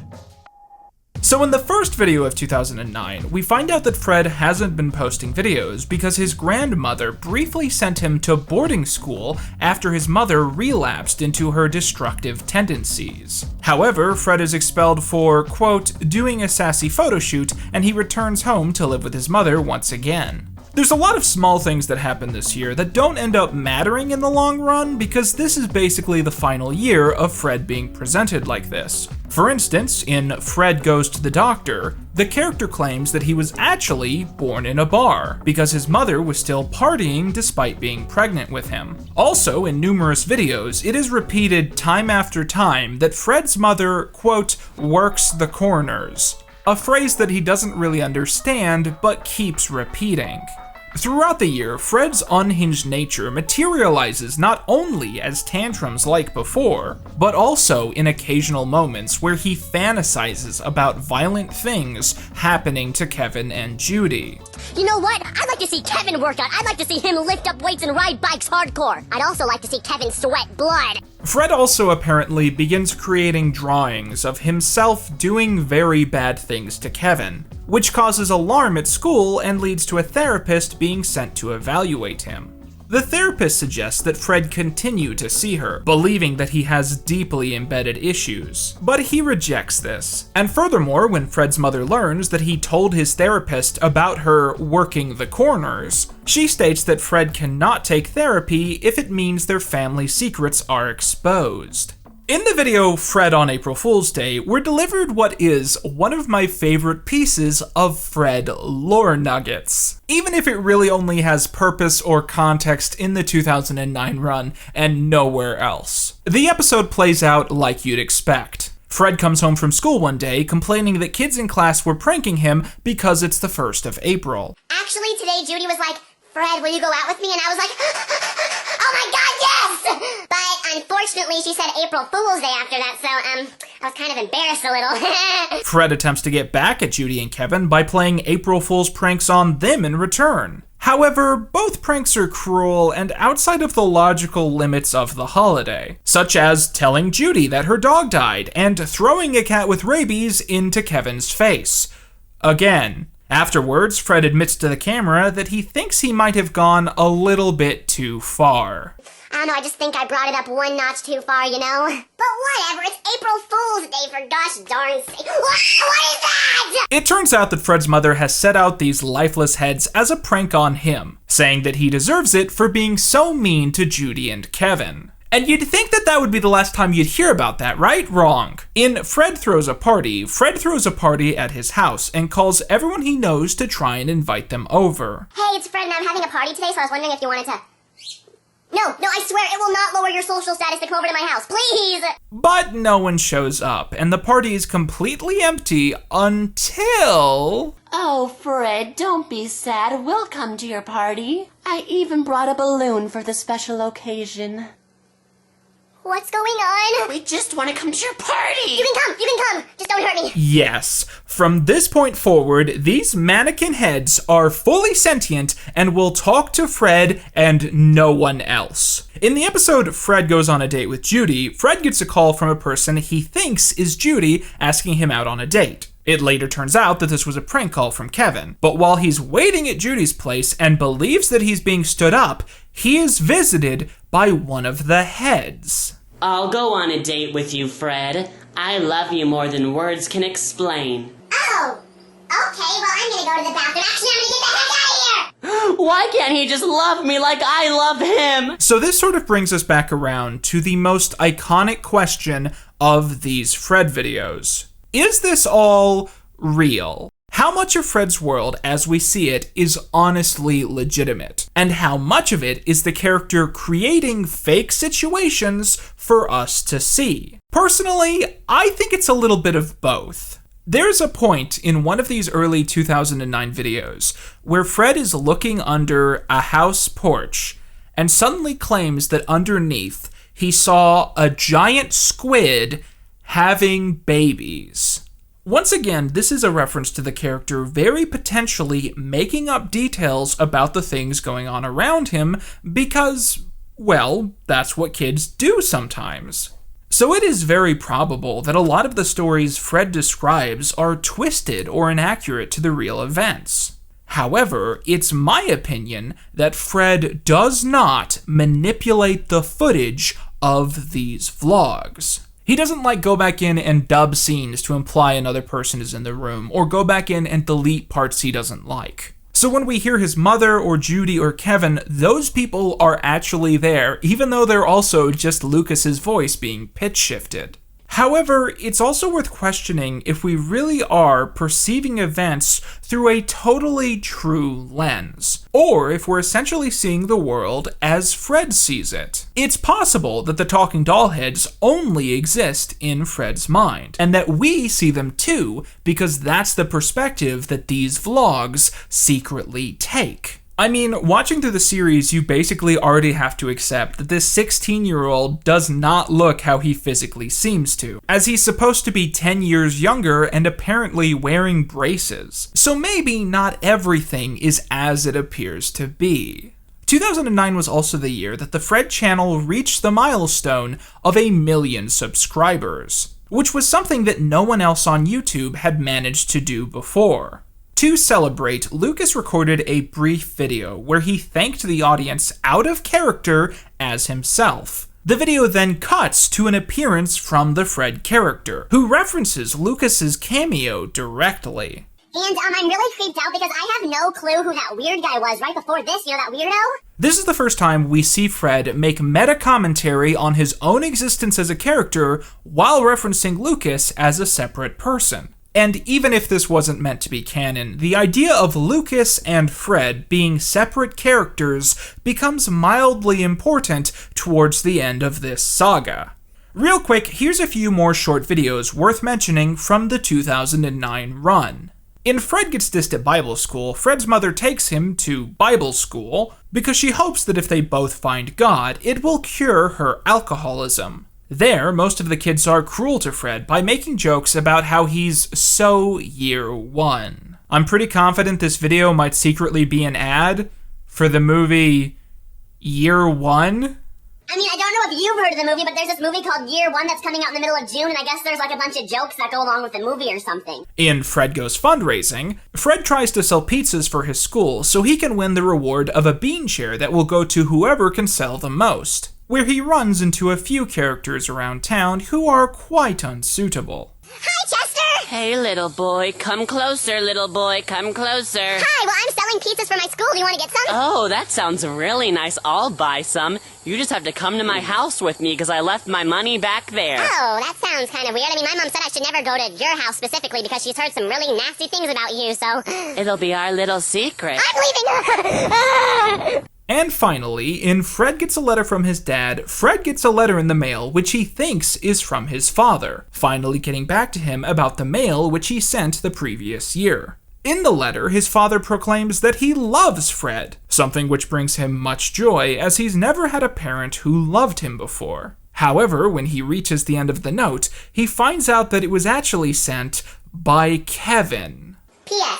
Haha, this is Kevin, stupid. I can't believe you fell for that, Figglehorn. Wow! Kevin! 2009 was truly the year that Fred reached somewhat of a peak in popularity, perhaps due partially to his appearances on Nickelodeon and the Disney Channel. As one example, a study I managed to find from the end of this year analyzing the top searches done by children found that Fred was the 24th most searched topic for boys and the 18th most searched topic for girls, staying ahead of Wikipedia, Webkins, Selena Gomez, and porn. And in 2009, that popularity was recognized in two major ways. The first being the release of a lot of Fred merchandise. So for this project, I actually got my hands on as much Fred merchandise as I possibly could, because I was trying really hard to get into the mindset of like a Fred fan in 2009 that was obsessed with the character and wanted to have everything related to him. And I was curious, like, what aspects of the Fred brand would they try and market to kids in like a material product? And just generally, I find these cultural artifacts to be really fascinating. First of all, I have a bunch of Fred pins. Now, these are all pretty cool, but this is the one that I was the most happy to get my hands on. Okay, so from what I understand, this is probably one of the first pieces of Fred merchandise. This is a Figglehorn 08 pin. It's Fred on a pin with an American flag, and he's doing the Nixon thing. And this is in reference to the storyline from 2008 where Fred runs for class president. And he actually wears this pin in the video, and it's my understanding that you could order these on the Fred website. And I don't know, I just think this is a magical, weird artifact to have around. You know, people come over and I'm like, do you know what I gotta show you? This Fred Figglehorn for President 2008 pin. I also got these Fred wristbands for when your wrists are all sweaty. I got some Fred playing cards. I got a Fred keychain. I got a Fred talking pen. And I got the Fred board game. Now this is an interesting thing to me. I feel like we should stop and talk about this for a little bit. According to what I understand, this is basically like Candyland, but all the spots are Fred quotes. I mean, imagine going to a party in 2009 and the kids are having a fight over who gets to be blue shirt Fred and who gets to be red shirt Fred, or even the rarely seen green shirt Fred and pink shirt Fred. Oh my god, I'm reading through the rules. To win the game, you have to answer Fred trivia. Question, what does Fred tell Judy on April Fool's Day? Answer, her dog got run over.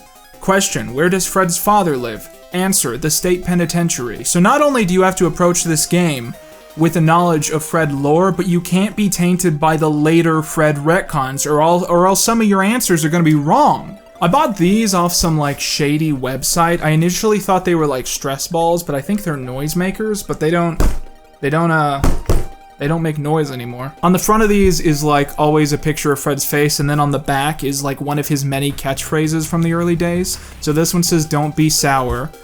This one says, "What's up, homie G?" which was Fred's catchphrase for when he was trying to sound black. And this one says, "No offense." And I love this one because you would never guess this design is supposed to be Fred. You would always presume that it's supposed to be like Shane Dawson or Leafy or something. Then of course we got the joke books. If I don't mention these, people are gonna bring up that I didn't show the joke books, but they're kind of later in the timeline. And what I like about these is they show how clearly, by the end, Lucas did not look like Fred at all. Like, he just didn't look like Fred. But the piece de resistance of Fred collectibles were, of course, the Fred plushies. Now, these were put out in about 2009, and they were basically the first YouTuber plushies, which obviously that's like an overstated thing now, like everyone has a plushie these days. But I mean, back in 2009, that was a big deal, and these were released in places like Target. Now, I believe there were about 4 of these released in total, but I only have 3. The normal red shirt Fred kind of slipped through my fingers, but on that note, let's go ahead and talk about the ones that I do have and kind of what they are. First of all, we have the blue shirt toothbrush Fred. This is a reference to the episode where he brushes his teeth right before he goes to the dentist. Next, we have a pool party Fred. This is a reference to the episode where he builds a little pool in his backyard and goes swimming in it. This is probably one of the better ones to get just because it's instantly recognizable what this is supposed to be. And then this is the straitjacket Fred. This is the first one I bought. This is not a reference to any specific Fred video from the time, but it kind of represents like the vague cultural idea of what Fred was supposed to be, and I think that's interesting. And what I love about it is there's no Fred on his shirt. So when you look at this without like the branding, you have no idea what this is supposed to be. So if someone sees this in your house and asks, "Hey, what is this?"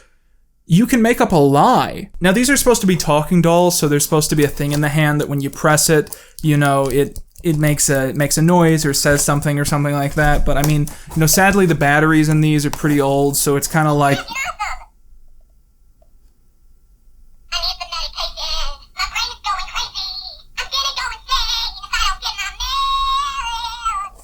Holy shit. The other notable thing that happened in 2009 was that Nick officially started to treat Fred as part of the Nickelodeon brand. And in November of that year, a Fred movie officially began filming and was sold to Nickelodeon shortly afterwards. This movie is infamous for being one of the most miraculous turnarounds in recent history. It was written in 4 weeks, filmed in about a month, and a completed edit was finished around 6 months later. From the film being greenlit to a completed edit being done was essentially about 10 months. The most interesting thing about this movie, at least to me in this instant, is the same thing that I've been saying this whole time, really.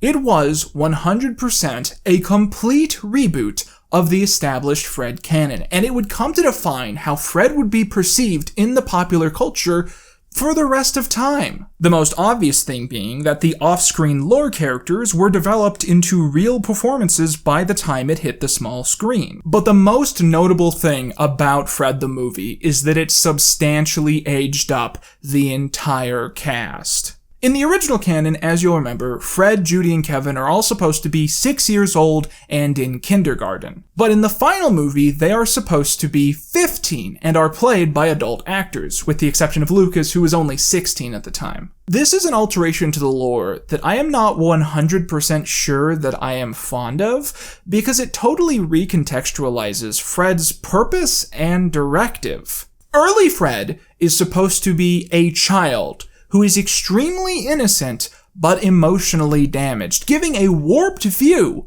of a cruel world around him. The fact that he's 6 years old is one of the core defining aspects of his character. It's why his voice is high-pitched, it's why he gets upset over things that probably don't really matter, it's why he doesn't understand complex topics like his mother working the corners. And when you take that character and place him into a high school setting without changing a single thing about him, it completely changes how the writers end up presenting him in the final product. To put it lightly, Nickelodeon-era Fred is intended to be a teenager who has a developmental disorder, which I feel like is a joke that has aged phenomenally less well than the original Fred character. Which, if you were a filmmaker, which I'm not by the way, but if you were a filmmaker and you had to make a movie about Fred, I can understand why you would do it this way. I mean, the alternatives are A, have Fred be played by an actual child, B, have everyone in the cast be teenagers and adults and have them all pretend they're in preschool,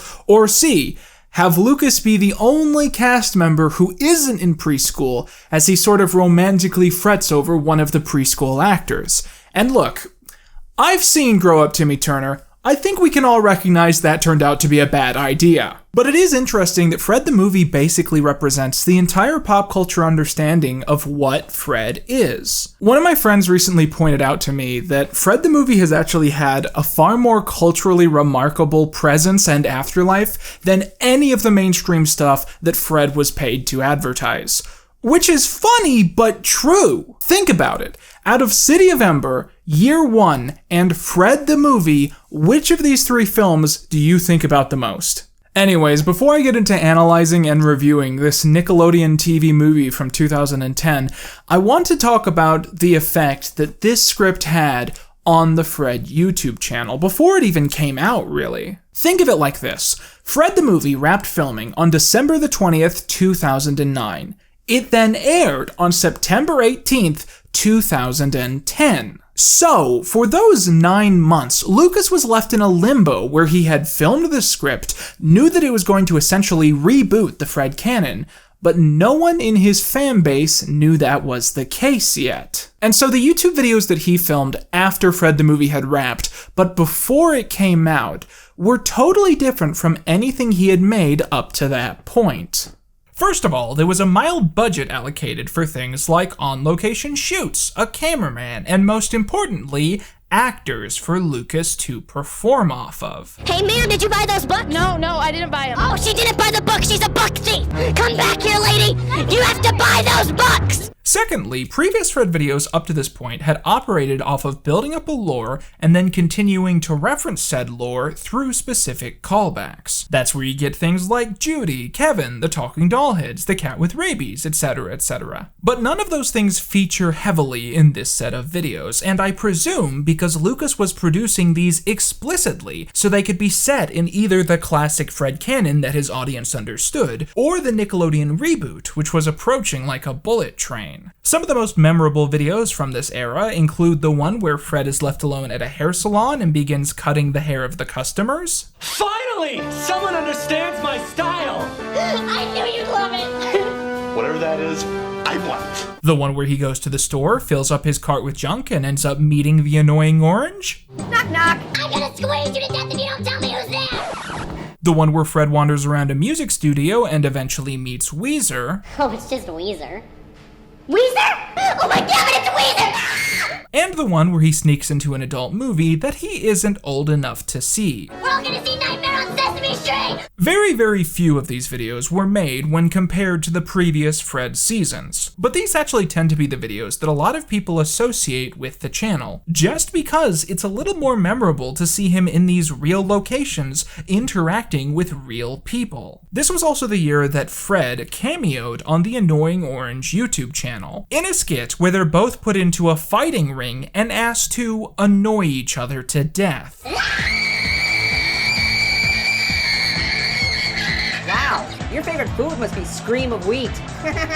But soon, the inevitable came to pass, and Fred the movie finally premiered on Nickelodeon. There's two things you need to know about this starting off. Firstly, it was a critical bomb. Today it has a 0% on Rotten Tomatoes, and many tout this as one of the film's most cemented legacies, even being one of the first things that Wikipedia tells you. It also, by all accounts, was a total commercial success. Everyone I've spoken to about this who was around at the time remembers seeing this at some point. Hell, I remember sitting down to watch it, and I was a cynical internet teen who thought he was above the culture. Fred the movie was the second highest viewed TV movie on cable, not for the week, not for the month, but for the entirety of 2010. It was only barely beat out by Camp Rock 2, which had about 300,000 more viewers, and it actually came really close to having the same number of viewers that High School Musical did when it premiered. So there was definitely this interesting dichotomy of the time, where older people, parents, established reviewers, they did not understand this movie or the appeal of Fred, and just thought it was mind-numbing, humorless screaming that no one with a developed mind could possibly understand. And meanwhile, younger people, like I was at the time, walked away feeling like the film was a slightly awkward yet surprisingly funny and wholesome take on a piece of YouTube content that shouldn't have adapted nearly as well as it did. And personally, 11 years later, I still think the latter opinion is the one that I have. Fred the movie has this reputation of being one of the worst films ever made. Again, with a 0% critics rating, that's something that's hard to avoid. But watching through it, I found that take to be really confusing because this movie is so interesting to me. Like, it's such a fascinating gem of a thing. And maybe that's just because I've fully immersed myself in the context of why it exists, but I've never understood why movies that are so strange and worth studying end up on the lists of the worst things ever. I think that hate watching has drastically altered our opinion on what the worst really is. Like, if a movie makes you laugh, if you have a good time sitting through it, then in my opinion, by basic definition, it cannot be the worst of anything. But I don't even think that Fred the movie is only good on an ironic level. I think the stuff I like and find interesting is the stuff that the writer and director wanted me to enjoy. But we should be absolutely clear here that it is entirely possible that I just have a pretty substantial bias. In fact, when I sat down to watch this with my friend Hippie Rat, I actually joked to him that I wanted to like this movie more than anything else in the world. I really hope I like this movie. I hope we end up loving this movie, because I kind of have this image in my head where I want to talk about the Fred movies in the exact same way that, like, Zack Snyder fans talk about every movie that Zack Snyder has ever made. Incidentally, a quick shout out to Hippie Rat for actually sitting aside the time to sit through these movies with me the week that we did this. He's been a really supportive guy this year. He's one of the main reasons that I've gotten content out at all, and he's just a great friend. Hippie Rat actually has a YouTube channel that I'm trying to go out of my way to plug every time that he helps me make a video. Right now, he's actually working on a retrospective about a really obscure Nickelodeon show called The Troop, which I've never heard of, but I've been told a lot of people have nostalgia for. So if you want to see someone cover that entire series from start to finish, consider going down to his channel and hitting that subscribe button. He's really close to 5,000 subscribers, and I think this'll be the day we get him the rest of the way. Anyways, let's break down the story of Fred the movie, the mistakes of Fred the movie, and most importantly, the lore of Fred the movie. My main hot take about this film is that it's a surprisingly kind take on the character. The universe isn't kind to Fred, and his classmates certainly aren't as well, but there's this feeling of sympathy that's passed on about Fred in the story. And the film tries very hard to make you understand where Fred is and why he acts the way he does. In this take on the universe, Fred Figglehorn is a socially awkward and emotionally underdeveloped teenager plagued with a high-pitched voice who has an obsession with his classmate, Judy, someone who pays him very little mind despite his fantasies of them spending time together as a couple. According to the commentary track, it was the intentions of the writer and Lucas himself that the backstory for this film was that Fred and Judy were once very close friends, and that the admiration he shares for her once went both ways when they were very innocent kids. But that when Judy grew up and Fred didn't, he didn't have the self-awareness to recognize that the image of her in his head wasn't real. Speaking of images of people in his head, it's during the start of the film that we're introduced to Fred's father. Yes, the most famous aspect of the Fred lore as introduced in this movie is that Fred Figglehorn's father is John Cena. Or more accurately, that because Fred's mother is so promiscuous, he has no idea who his real father is and has never met him, leading him to fantasize that his father is a famous wrestler hero that he has seen on TV. The most interesting thing about this movie I found out while doing research is that John Cena didn't do this to be nice or because he has a bad agent, but instead because he was honestly inspired by the popularity of the Fred YouTube channel, and that he took part because he thought people would one day look back on the film as a cultural moment in history. This is a young man who's established such a following in a social network that it's garnered him a movie deal. I truly believe this movie will be successful, and if it is, what does that say about the social network system? And what does that say, you know, we're going as citizens and as a culture? It is another facet of the American dream. John Cena literally describing Fred Figglehorn as a representation of the American dream being realized is something that I didn't expect to find when I started researching this character. Like in the original YouTube series, Fred is antagonized in his life by Kevin, a bully at his school who sees himself as a hotshot, despite clearly deriving his personal value from bullying Fred, causing Fred to spend much of his time hiding in his house trying to find some way of sneaking past Kevin. Fred's mother is also a featuring character in the movie, and the way they adapt this character is actually pretty clever. They never call her an alcoholic or show her going out to bars, but it's basically constantly implied that she's hungover, which obviously is in conflict with Fred's loud, high-pitched voice. There's also one other Easter egg that's clearly pulled from the YouTube show when it pertains to this character. When Fred needs a wig to try and sneak past Kevin, he finds several in his mother's closet. In the YouTube show, Fred also explicitly says that this is where he can find wigs if he needs them, and that she has so many wigs in her closet because she uses them to work the corners. Fred tries to sneak next door to see Judy and ask her if she wants to sing with him, something he finally accomplishes by tunneling underground, although he initially believes that he's actually dug to China. Oh my damn it, I dug all the way to China! It turns out that despite Judy once living next door, the morning Fred goes to see her, she moves across town. Fred has several dreams where Judy needs to be saved, and he decides that he is going to find out where her new home is and go on an adventure to see her. He eventually gets on the wrong bus, ends up on the completely incorrect side of town, and does his best to get back on track. There's two main names worth pointing out when it comes to this film: David A. Goodman, the writer, and Clay Weiner, the director. Outside of Fred, David Goodman is best known for being a collaborator of Seth MacFarlane, working on such shows as Family Guy and American Dad. So it's worth pointing out that the movie has a kind of similar humor as those two shows. There's an emphasis on cutaway jokes at times, taking place in Fred's mind, which tend to be the weirdest parts that have aged the most poorly.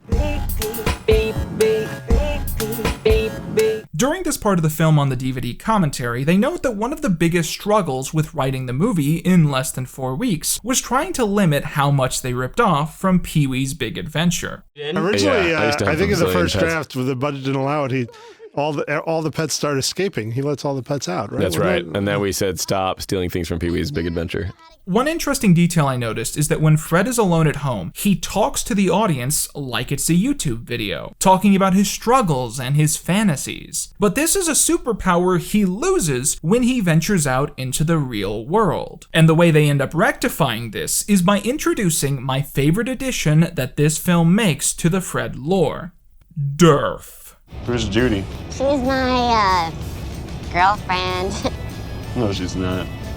Durf is a stranger that Fred meets on the bus who has a long conversation with him about Judy. It's kind of obvious once you notice that he's played by Lucas, but the intention with him is that this is an imaginary character Fred has made up in his head, who basically is a representation of the opposite of his personality, which is why his name is Fred spelled backwards. Durf is essentially, in a way, the person that Fred wishes that he could be. I think as a kid, I was so face blind that I didn't even realize that Durf and Fred are played by the same dude, but also because it's actually a pretty damn good performance on the part of Lucas. Even if you don't like this movie, even if you don't think it's as fun or energetic as I do, you have to admit that Lucas's performance in this movie is really the standout part of the piece. He really just is, honestly, a very good actor. The further and further we get into exploring this town, there's more of an imbalance between these cutaways, Fred's cartoony fantasies, and reality itself. It stops being totally clear which parts of the story are actually happening and which parts he's making up in his head. For instance, at the start of the movie, we learn that one of Fred's biggest fears is the town's forest, because he once had a childhood friend who went into the woods to retrieve a ball and never came back out. Later in the film, Fred has to go through the forest to get to Judy's house, and he ends up running into that same friend, still alive after all these years. The ball! I got the ball! I got it! This is the same scene where he meets a talking deer that sounds like a white guy doing an impersonation of a white guy doing an impersonation of a black guy. So again, there's this purposeful, playful ambiguity about if Fred lives in a strange world, or if Fred's imagination plays up when he's on his own. Eventually, Fred manages to find the right bus and makes it to Judy's new house, where he finds a scene that is soul-crushing to him. Judy is having a party the exact same night that Fred shows up to see her, and discovers that she invited everyone, even Kevin, except for him. Kevin and the others begin mocking Fred for daring to come when he's an ostracized outcast, and Judy, not wanting to come across as a loser, attempts to pressure Fred to leave as well. Kevin, deciding to take things to the next level, approaches Fred with a piece of pizza and throws it onto his shirt. And as everyone else in the room begins to film this event with their phones, Fred begins vomiting up the sardines he ate earlier in the movie. Now, it was the intentions of the director that before Fred arrived, this was not a good party, and that him arriving and humiliating himself is the thing that makes it fun for everyone who is there. And the way he illustrated this idea was by having the boys and the girls stand on opposite sides of the room, truly implying that Fred arriving is what gets the party going. At this point, the film kind of breaks down and changes tone suddenly. Fred stops having fantasies or jovial adventures, and there's kind of a somber, sad tone to it all. There's this really depressing moment in this bit where Fred finally makes it back home, and because he's back at home, he can talk to the camera again, and you expect him to start screaming like he would in his videos, but he just can't.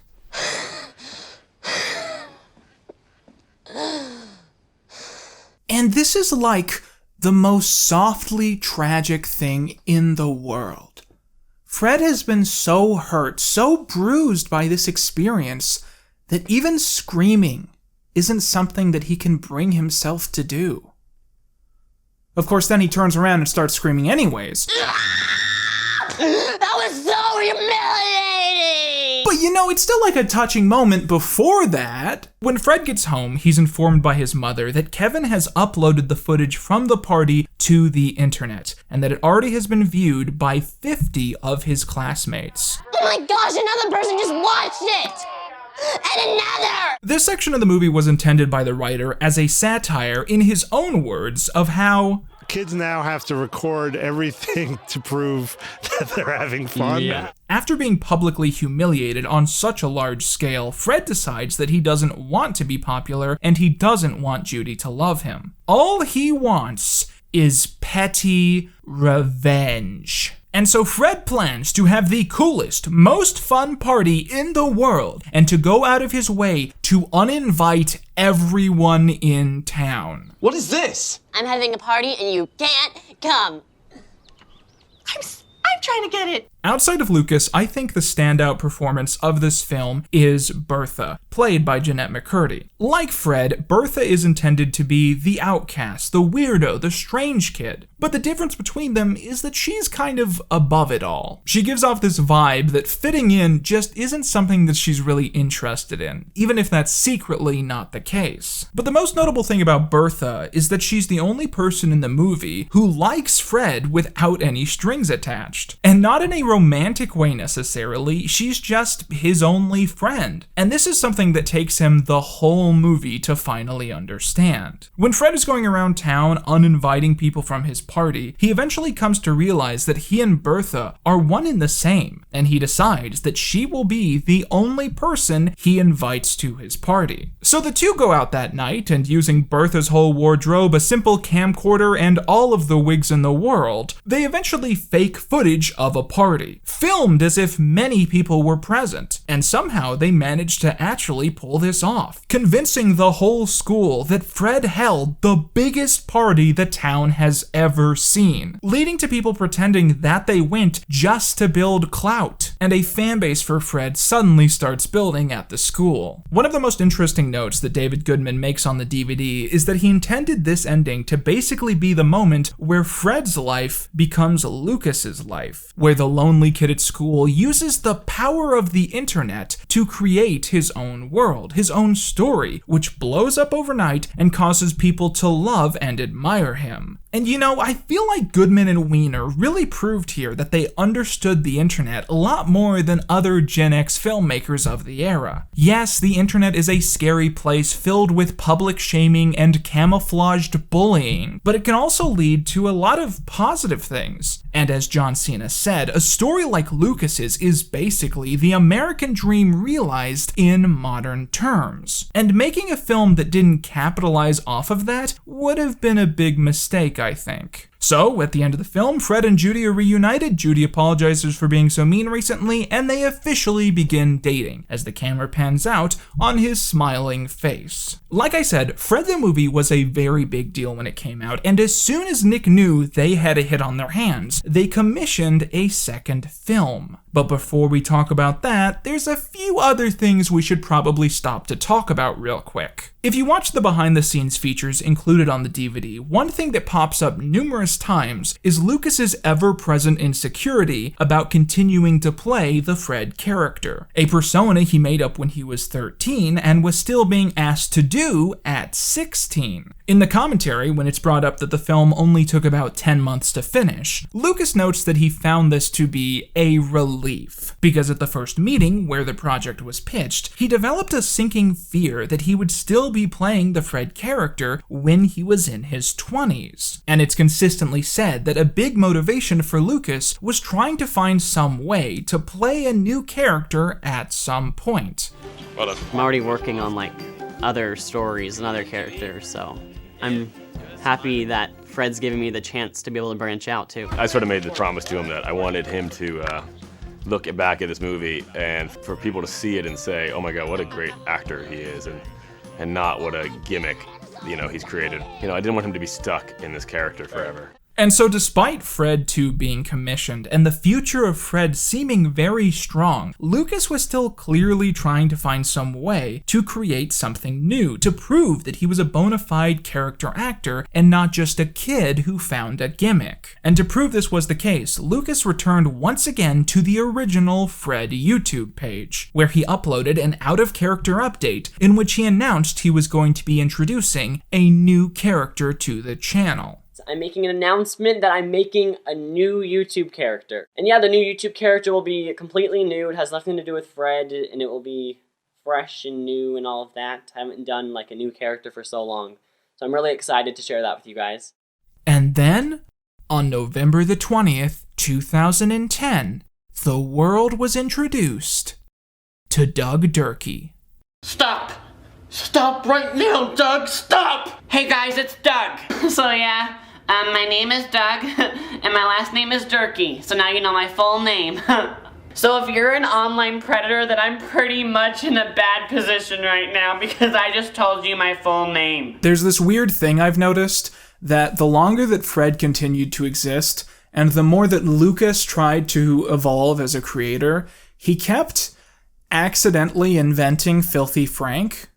Teachers, counselors, therapists, they're always telling me that high school is the best years of your life and that I should embrace these years. My life's going to suck if these are the best years of my life. The other day, I was in math club, and my friend Kevin told me, dude, you need to join something cooler. Something cooler? The fuck is cooler than a math club? And you want to go back and be like, honey, you're trying so hard, but you're like 5 years too early.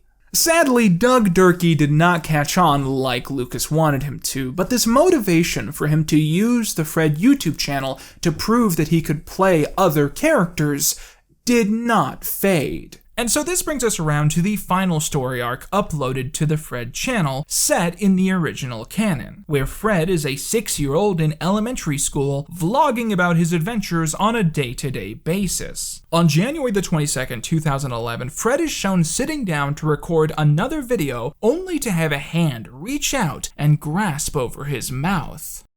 If you're just quiet, little boy, everything will be okay. We quickly learn that Fred has been kidnapped, and we meet his kidnapper, Claudio. Claudio, full name Claudio Gregory, is an eccentric man donning a drawn-on mustache who enters Fred's life at this point. After locking Fred in a dog kennel, he steals his video camera and begins describing his backstory. The kids at school thought I was rather eccentric. Doesn't matter anymore.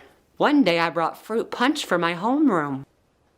I spit in it. Claudio has vague plans for what he's going to do with Fred, noting that soon they'll both be free. But soon, Fred's mother comes home, and after discovering Claudio, she beats the ever-loving life out of him, until Claudio says that he's just looking for somewhere to live and offers to pay Fred's mother rent to live in her home. Fred's mom then totally forgets that Fred is locked in a dog cage until she finally remembers and lets him out a few hours later. And so for the next several episodes of the Fred YouTube show, Claudio is living with Fred and trying to assert himself almost as a parental figure in his life. In 2011's Fred is left alone with Claudio, Fred attempts to vlog a video of himself eating pickles, only for Claudio to interrupt. This is our bonding day, Fred. After today, we'll know all of each other's secrets. We'll be the best of friends. You're kidding, right? I'm not gonna sit here and bond with someone who has a fake mustache, okay? That's it. You're in a timeout. You can't just lock little kids in cages! Very curiously, the final episode in this arc, Claudio on Valentine's Day, was apparently filmed in 2011, but wasn't uploaded to the channel until 2014. It seems to me that the most likely situation is that Lucas filmed a bunch of material with the Claudio character, but decided that it wasn't really good enough, only to decide to put it out several years later when he needed people to be reminded of who the Claudio character is. Because despite this being one of the weakest storylines in the history of Fred, Claudio will be returning later on in this discussion.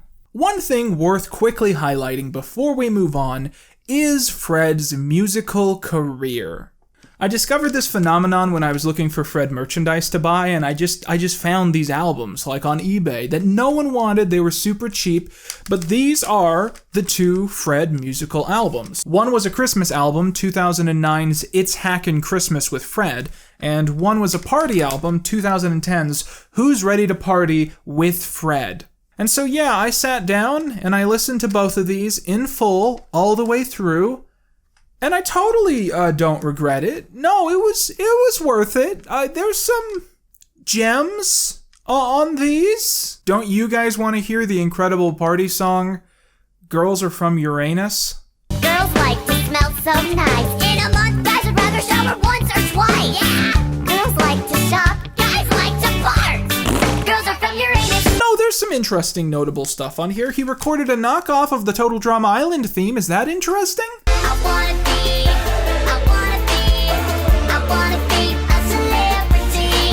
I mean, it is kind of interesting that the 2009 album describes the plot of the YouTube channel, including mentioning things like the Talking Heads, and then the 2010 album describes the plot of the movie, down to mentioning things like him digging to China and he when he visits the damn, this really is not interesting at all. Oh my god. No, these are insufferable albums. Really, they contribute nothing. They were clearly made by people who just wanted to make money off the brand. But one notable thing about these albums, something that actually contributed something to the lore, is that the second album features a song about Fred being scared of someone in his life being a vampire.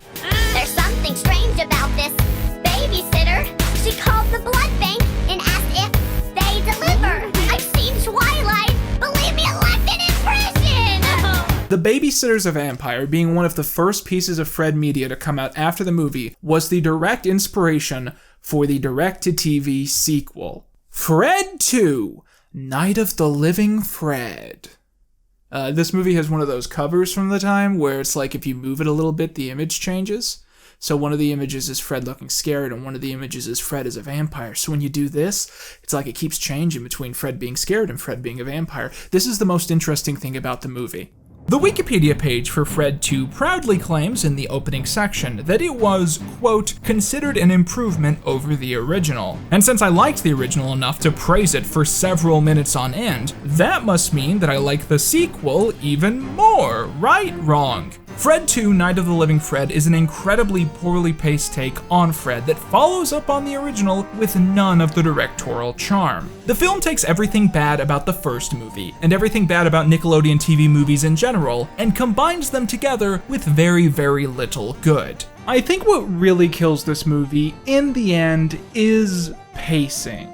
It's remarkable how much of the first Fred movie gets done in the first half hour. There's so much setting up of Fred's personality and this giant odyssey that he starts to go on, and so many characters they set up. And meanwhile, Fred 2 is so incredibly stretched out that I can honestly say that almost nothing happens in the first hour. Then, suddenly, in the last 30 minutes, it becomes an actual movie. And I'll be completely 100% honest here, I really enjoy the final 30 minutes of Fred 2, Night of the Living Fred. It is a pleasantly amusing sequence of events. But why did it have to take so long to get around to the fun stuff?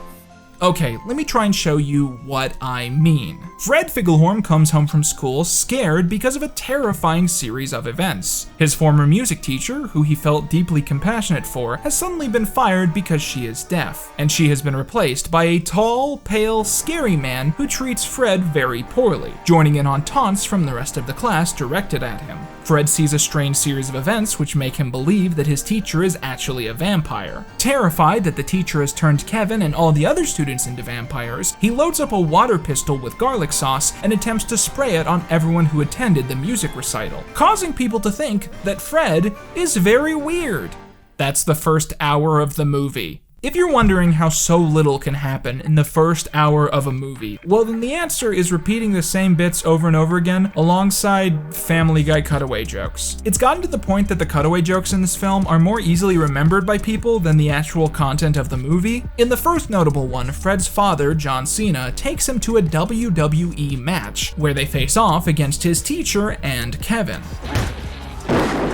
In the second, a brilliantly dated Twilight parody, Fred is a muscular werewolf who fights off the group of vampires that the music teacher has created. There's also a lot of weird tangents that aren't properly explored, like there's a scene where Fred talks about how he's a good cook and to prove it he cooks some guy's sock, and that never comes up again. Also, it's briefly discussed how Judy from the first film has moved away and thus broken up with Fred. It's pretty obvious that the actress just didn't want to come back, so they wrote her out of the films and used a bunch of stock footage to explain why. And isn't that just remarkable? Judy, a character who was once essentially the only thing that defined Fred, just stops existing in the Fred universe because the foreign pop star they hired for the first film didn't want to come back. Incidentally, Jeanette McCurdy also didn't want to come back, so she's replaced with Danielle Monet, who I want to go out of my way to praise for this movie, because back when I was reviewing the Timmy Turner movies, I feel like I was way more mean to her than I needed to be. She does a really good job of making the character feel like the same performance that McCurdy gave in the first film. And by the time you get to the final act, you've totally forgotten that they've recast the character. To make up for Judy not being in the film, we're introduced to a brand new character who kind of reshapes the Fred lore. Talia, a new girl at the school who lives near Fred. We eventually learn that the reason she lives near Fred is that she's Kevin's little sister. We find out that all the years that Kevin has been tormenting Fred, Talia has secretly had a massive crush on him, and this is the year she decides to finally act on those feelings. I want to certainly praise the filmmakers for making a character who is more uncomfortable than Fred to be around. I like you, Fred. I'm not sure I'm ready to say how I feel about you yet, Talia. That's okay, even though I already opened myself up to you.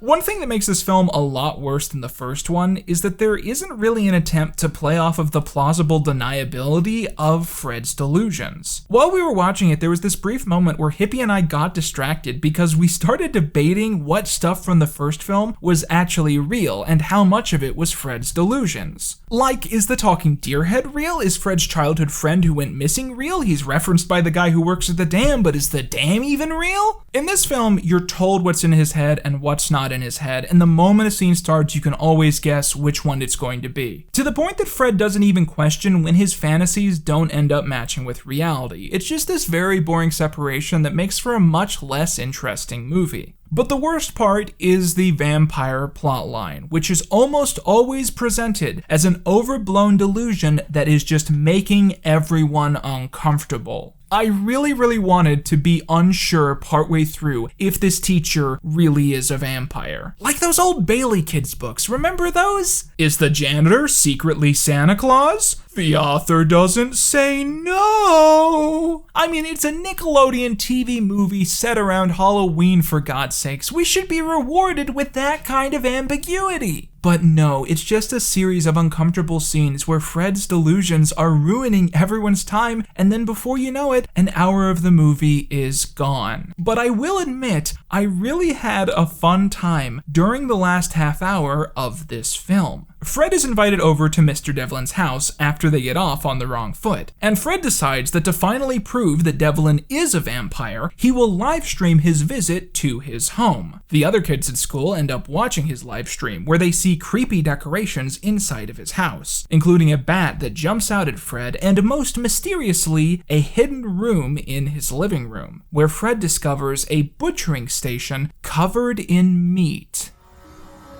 This seems like something where, like, if someone described this to you, like, I remember seeing this thing on Nick, and they described this scene, you would never go like, oh, that's Fred too.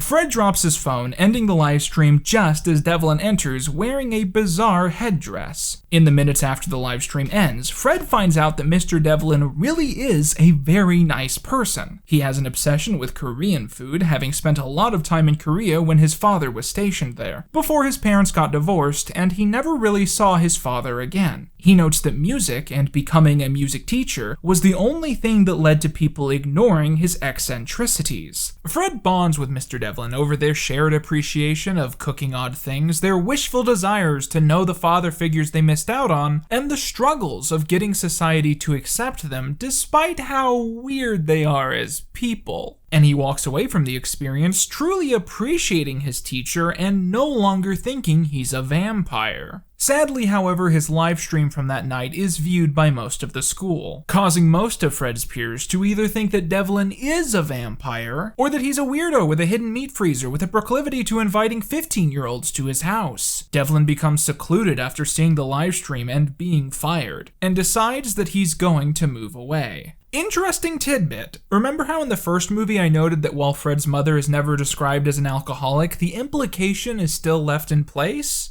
Well, in this movie, they imply that instead of having a problem with alcohol in this universe, Fred's mother struggles with emotional binge eating. Mom, you said you'd quit. I'm depressed, Fred.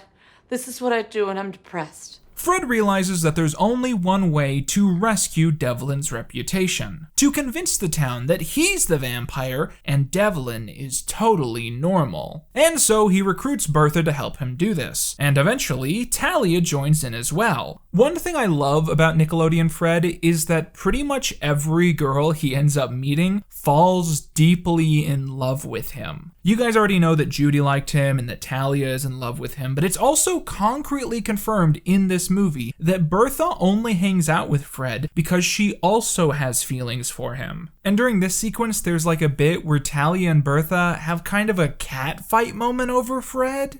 Are you Fred's girlfriend? I'm a girl, and I'm Fred's friend. Did that answer my question? You tell me. Like God, going into these you never expect that Figglehorn is like a chick magnet that the women just can't stay away from. Because Talia is missing, Kevin becomes convinced that Devlin has kidnapped her, and goes to confront him at the house. But it's at this moment that Fred leaves his garage, cloaked in smoke, revealing that he's the vampire after all. Kevin takes a stake and rams it into Fred's chest, puncturing a blood pouch they installed into the costume earlier, causing the characters to be coated in blood as they all run away screaming. Kevin proudly proclaims that he's killed a vampire before he also realizes that he's killed Fred. Kevin, as you'll remember, only has real value because of what he derives from bullying Fred on a day-to-day basis. And there's this great moment where he really takes in what it means that he's killed Fred, and he basically has nothing left.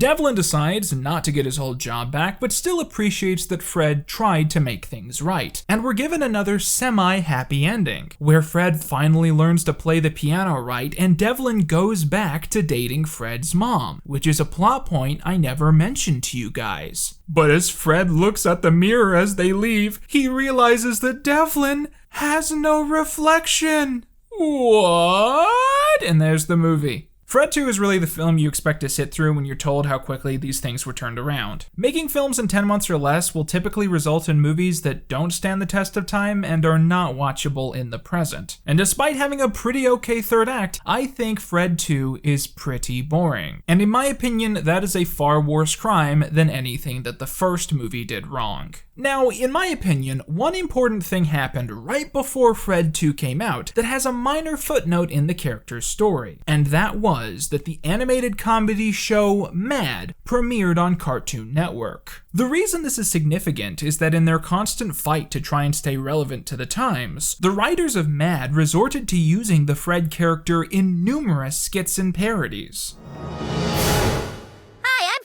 My mom says I'm too hyper, but I think she's mean! Now obviously Fred wasn't actually played by Lucas himself in these skits, but this is really the last piece of the puzzle in representing exactly how widespread Fred ended up becoming. As I said in the intro, no matter what station you watched around the time that Fred was a big deal, it was really hard to avoid references to him for those short few years. Speaking of animation, let's talk about what happened to the Fred YouTube channel for the rest of the Nickelodeon era, during a time where Lucas had stopped making the regular videos, but it was still very important that they try to keep the brand alive. During the production of the Fred sequels, the channel mainly became a host to occasional side projects which showed Fred in unique contexts. The first of these was called Figgle Chat, which was this weird Eric Andre knockoff where Fred would interview various people, mostly impersonators or people connected to YouTube. What's the deal with this whole tea party thing? I mean, my mom used to have tea parties when I was little. She'd always invite weird men to them, and none of them really ever wore pants. And there wasn't any tea. This was pretty concretely a flop, failing to pull in $300K per video despite being a Fred series. And so to replace this, Lucas helped create It's Fred, a mini-series which showed the adventures of Fred presented in an animated context. This was, basically, yet another take on the Fred canon, separate from the original series, the Nickelodeon canon, and whatever other fringe canons exist past that, like the one where Fred is an actor playing himself in the Fred movies. Almost every episode of the It's Fred cartoon starts the same way, with a scene of Fred being in a state or situation that needs explaining, such as having a missing tooth or a face covered in ink or bandages. Then the show will go through the ropes of presenting a 3 to 4 minute story about how that ended up happening. The series really plays into its cartoony aspect pretty hard. Fred gets blown up, killed by a bear, electrocuted. I think I just saw Jesus. I had no idea he was black. Kevin, meanwhile, gets his arms ripped off twice, he gets thrown into a wood chipper, he gets tased numerous times, and then it all starts over like nothing happened. Come on, Judy. Let's save ourselves while we still can. It's better this way, Kevin. I may not have liked you as much with only one arm. Oh, God have mercy! Stop!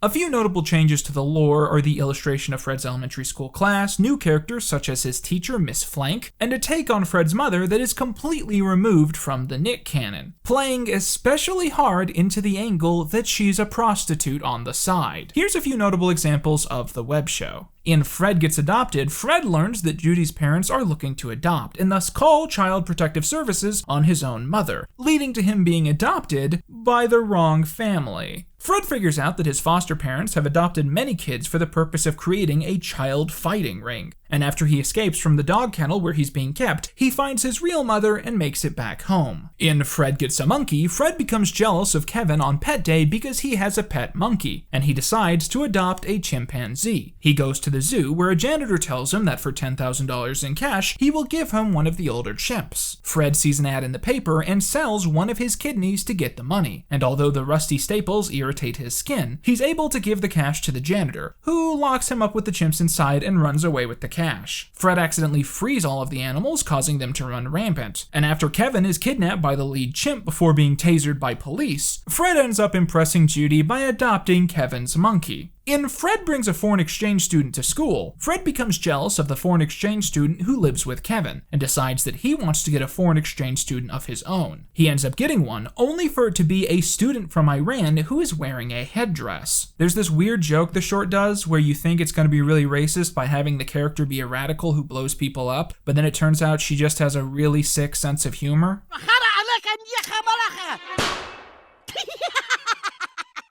Hello, my name is Fadilla. Fred takes Fredilla to school, only for the lunch ladies to refuse to serve her, saying that they only serve Americans, despite having served the Swedish foreign exchange student living with Kevin. The lunch ladies go berserk, loading up on leftover food and attacking the entire lunchroom just to get rid of Fredilla's presence. In the end, we find out that Fredilla is actually a man who looks exactly like Fred, and he saves the day and is accepted by his classmates after revealing that he disguises himself as a woman to hide how hideously ugly he is. At the end of every episode of the web show, Fred then recaps how his day went and all of the various lessons that he learned. And it's taught me that just because you wear a burqa doesn't mean you're a terrorist. It doesn't even mean you're a girl. All it takes to be a terrorist is a narrow mind and a hairnet.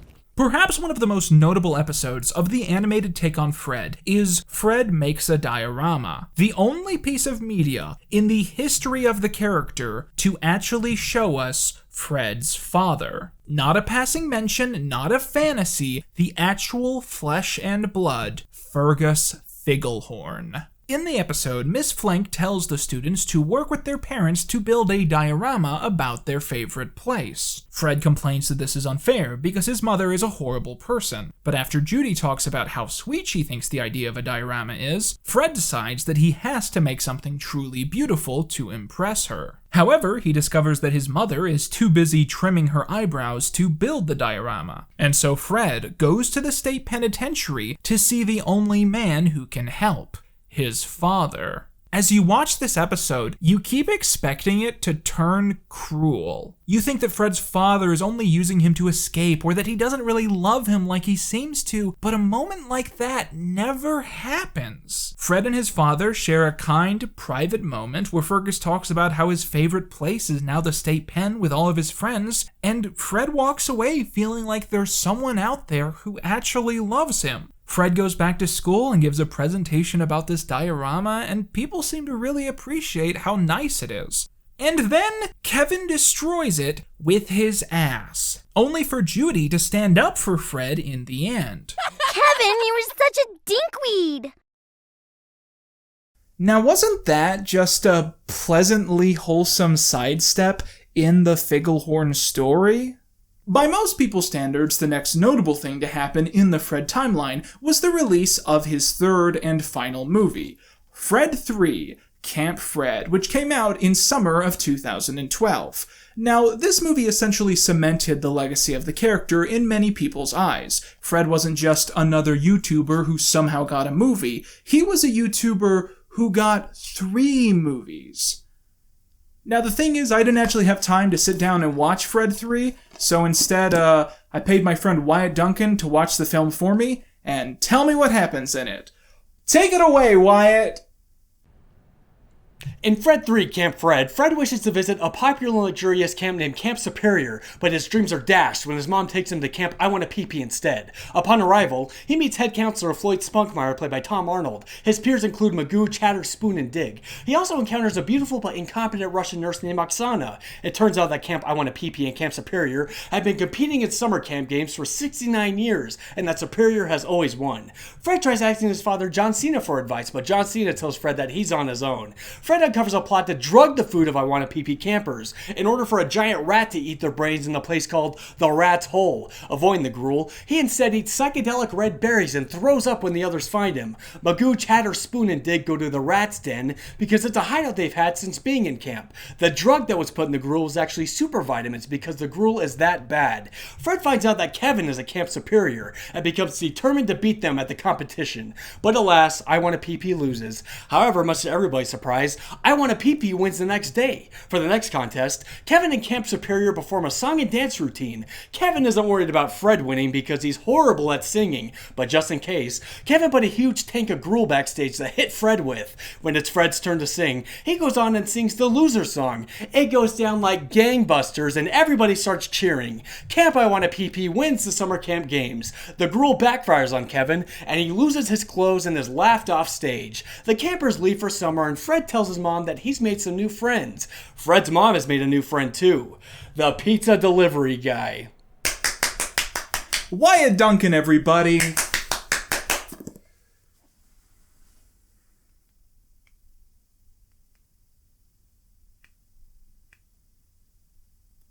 wait a minute, that was just the Wikipedia! What really surprised me when I actually sat down to research the Nickelodeon era of Fred is that there's a pretty substantial piece to the story that I don't think I've ever heard anyone bring up before. You see, at the exact same time that Nickelodeon greenlit a third Fred movie, they also greenlit a TV show. And that show, Fred the Show, would begin airing in January 2012, 1 month after being announced, and would not finish airing until August of 2012. Fred the Show was the final piece of Fred media to be in production during the Nickelodeon era, and it was very, very nearly the final piece of Fred media to ever exist.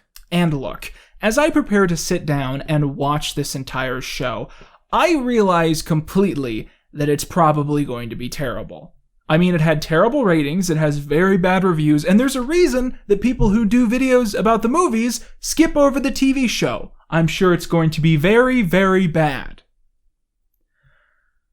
But I don't give a gammet's ass. At this point, I'm in too deep. This could be the worst show that I've ever seen in my entire life, and the only thing I'm going to end up caring about is how they change the Fred lore. Because I've read some stuff about things that they do to the lore in this show, and it's some wild fucking shit. They completely went off script, and I am so excited to get into it. So get ready, as we take a gander at Fred the show. Before we start, it's worth pointing out some key differences between the movies and the TV show. Firstly, and most obviously, episodes of the TV show were much shorter than the 90-minute features which had come before this. While a lot of teen sitcoms of the day ran the full 22 minutes, Fred the Show only runs for 11 minutes a pop, with occasional two-parters, meaning that the show is paced much like a cartoon in many ways. And to make up for that, the show does make a few minor changes to the presentation of the story. For instance, while in the first two films you'll remember that Fred could only talk to the audience when he was alone at home, in Fred the Show he can talk to the audience whenever he wants, and will often do this in front of other people. It becomes very common for Fred to go from talking to Bertha to talking to the camera and then back to talking to Bertha as if she's just equipped to him breaking reality itself to make jokes to an invisible person. You could also certainly argue that the TV show is much more eager to concede to Fred's fantasies than the film trilogy. While Fred does suffer from grand illusions that turn out to not be real in quite a few episodes, it's also common for his character to commit amazing feats that should be impossible. If Fred says something like, "I need to build a robot with artificial intelligence for this plan to work," then he does that.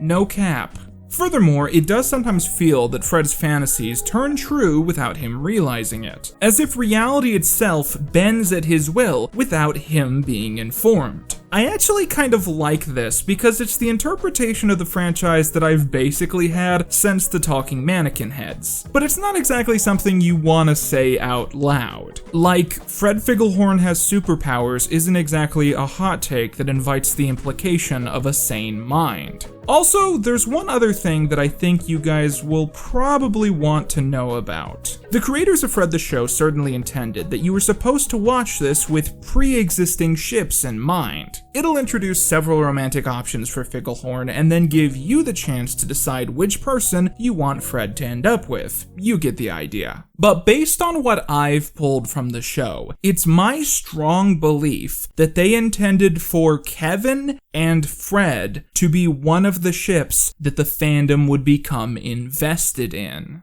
I know that sounds like a joke that I'm saying for the hell of it, but seriously, you're gonna see what I mean. In Season 1, Episode 1, Fred is stressing over the upcoming science fair, which he's had 8 weeks to prepare for despite him not being able to come up with anything. In the hallway at school, Kevin continues his relentless bullying of Fred, until we find out that Kevin isn't currently at the top of the food chain either, as a new student, Nicolette, has taken to treating him poorly as well. There's a recurring theme at this point in the franchise that Kevin and Fred aren't really that different. For instance, Kevin is also pretty gullible and pretty dumb and prone to believing things that don't seem real, like that his teacher might be a vampire. The only difference between them is that Kevin is a lot more mean-spirited, and also hates Fred for a reason that we don't quite understand yet. Anyways, Fred falls madly in love with Nicolette, fantasizing about the idea of dating a woman who controls Kevin so easily. But when he asks her out, she turns him down by burping in his face. Fred tries to come up with a way to make Nicolette love him, and his mother jokingly suggests that he make a love potion, an idea that Fred actually loves. With a love potion, he can win the love of Nicolette and also the science fair at the exact same time. So Fred builds a miniature lab and begins running experiments to see if his operations are successful. He learns that various versions of his potion cause hiccups, act as ant killer, and attract wild dogs. But eventually, he is able to create a functional love potion of an unspecified number, even getting the mean lady next door to suddenly seem obsessed with him. The next day, at the science fair, he prepares to use it on Nicolette to gain her love, but by pure accident, he instead sprays it on Kevin. Hi, Fred.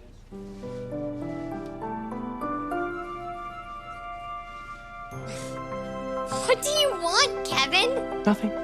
Just wanted to say that I love you and your antics and your goofy little voice. I don't know. Do you want to go camping?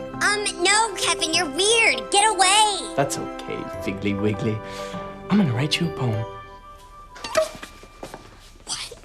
Seeing a new side to him, Nicolette realizes that Kevin is really a soft man at heart, and that she might have repressed feelings for him. Fred becomes frustrated with his broken invention and throws it, causing his teacher to try it on herself and thus fall in love with the class skeleton, which she begins furiously making out with. Kevin suddenly fancies himself a romantic, using a harp to write a song about how much he loves Fred, until suddenly he snaps out of it.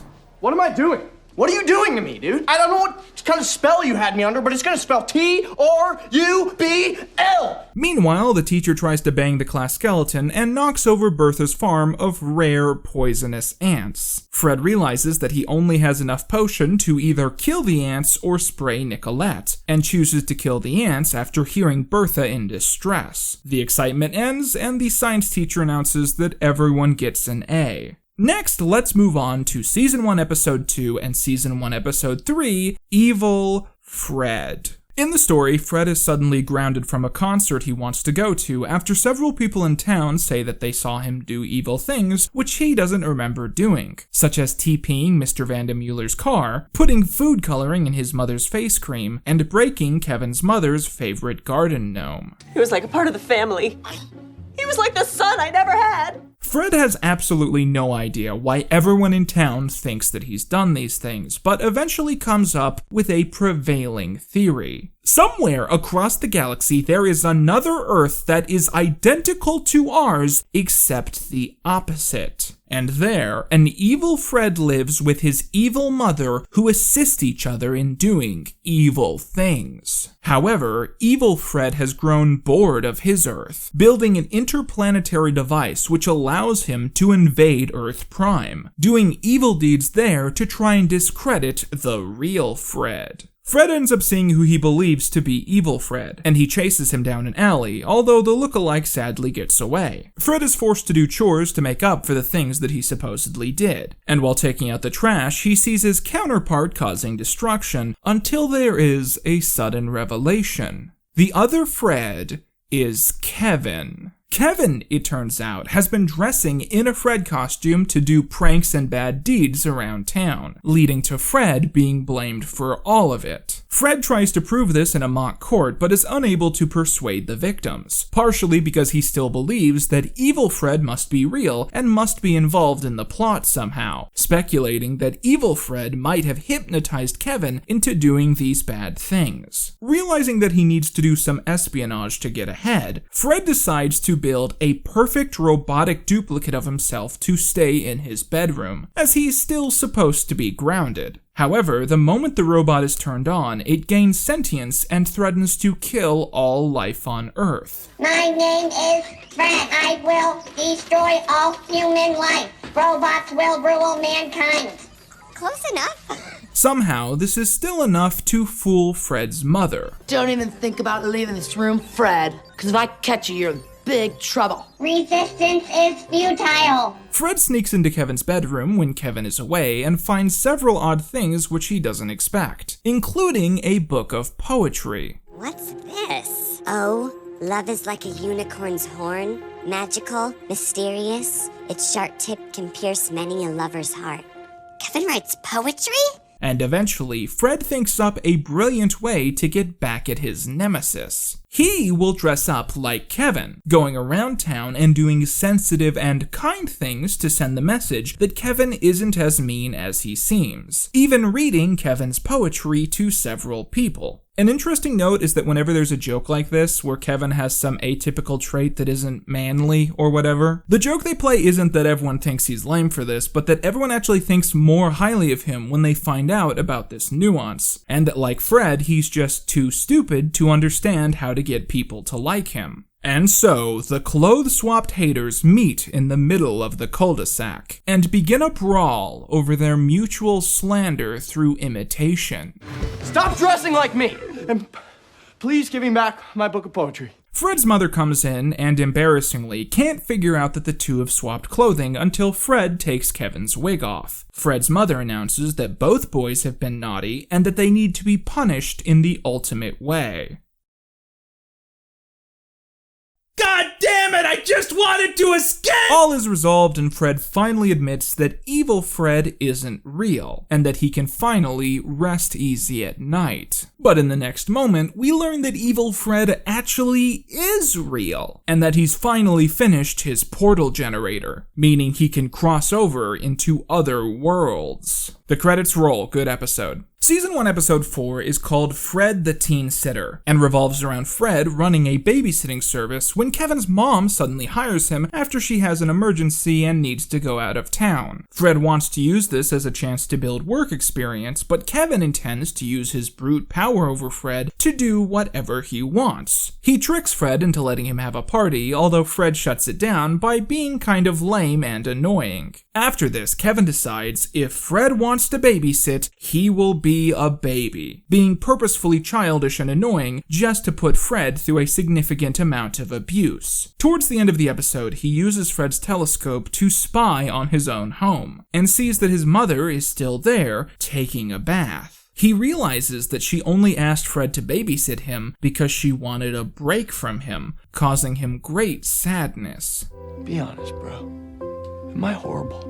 No wonder my mommy doesn't love me. Kevin makes a pledge that he's going to start being nice to people he can't stand, especially Fred, and when Kevin's mom picks him up the next day, they both say that they've had a surprisingly good time together. When Fred's mother offers to let Fred watch him for the full weekend, they're both so revolted by the idea that things revert back to the status quo. In Season 1, Episode 5, Fred and Bertha are making a cake for home ec that will count for a huge portion of their grade, although in a flashback we see that Bertha actually did all of the work while he goofed off. For some reason, Fred is the one left to watch over the cake for the evening and night, something which Bertha expects will inevitably lead to the cake being destroyed. Anyways, Fred gets some cookies and takes some milk out of the refrigerator to eat with these. Bertha notes that his milk expired 5 months ago, which causes Fred to ask if expired milk comes from an expired cow, before he drinks all of it. He's then violently sick, and being a good friend, Bertha decides it's time to go home. Feel better.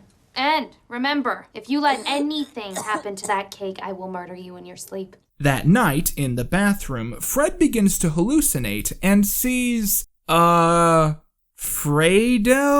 The first time I saw Fredo, as he just stood there in the mirror without saying anything, my first thought was, don't be blackface, don't be blackface, don't be blackface, don't be blackface, don't be blackface, don't be blackface. But don't worry, after carefully studying this scene and the cultural context of the time, I believe that Fredo is supposed to be a Jersey Shore version of Fred, which is dated but probably not racist, unless you're Italian. Okay, if I wasn't real, could I do this? And a little bit of this, and this, and... Okay, I get it, you're real. Fredo has come to Fred with a warning. Expired Cow has learned of Fred drinking his milk, and he will soon come to Fred's house with the intention of destroying his cake. He notes that Expired Cow has a secret weakness that makes him extremely easy to beat, but he can't remember what it is straight off the top of his head, so he leaves. Come back, Fredo! What's his weakness? I'm gonna get that cake, Fred, and there's nothing you can do about it. Move.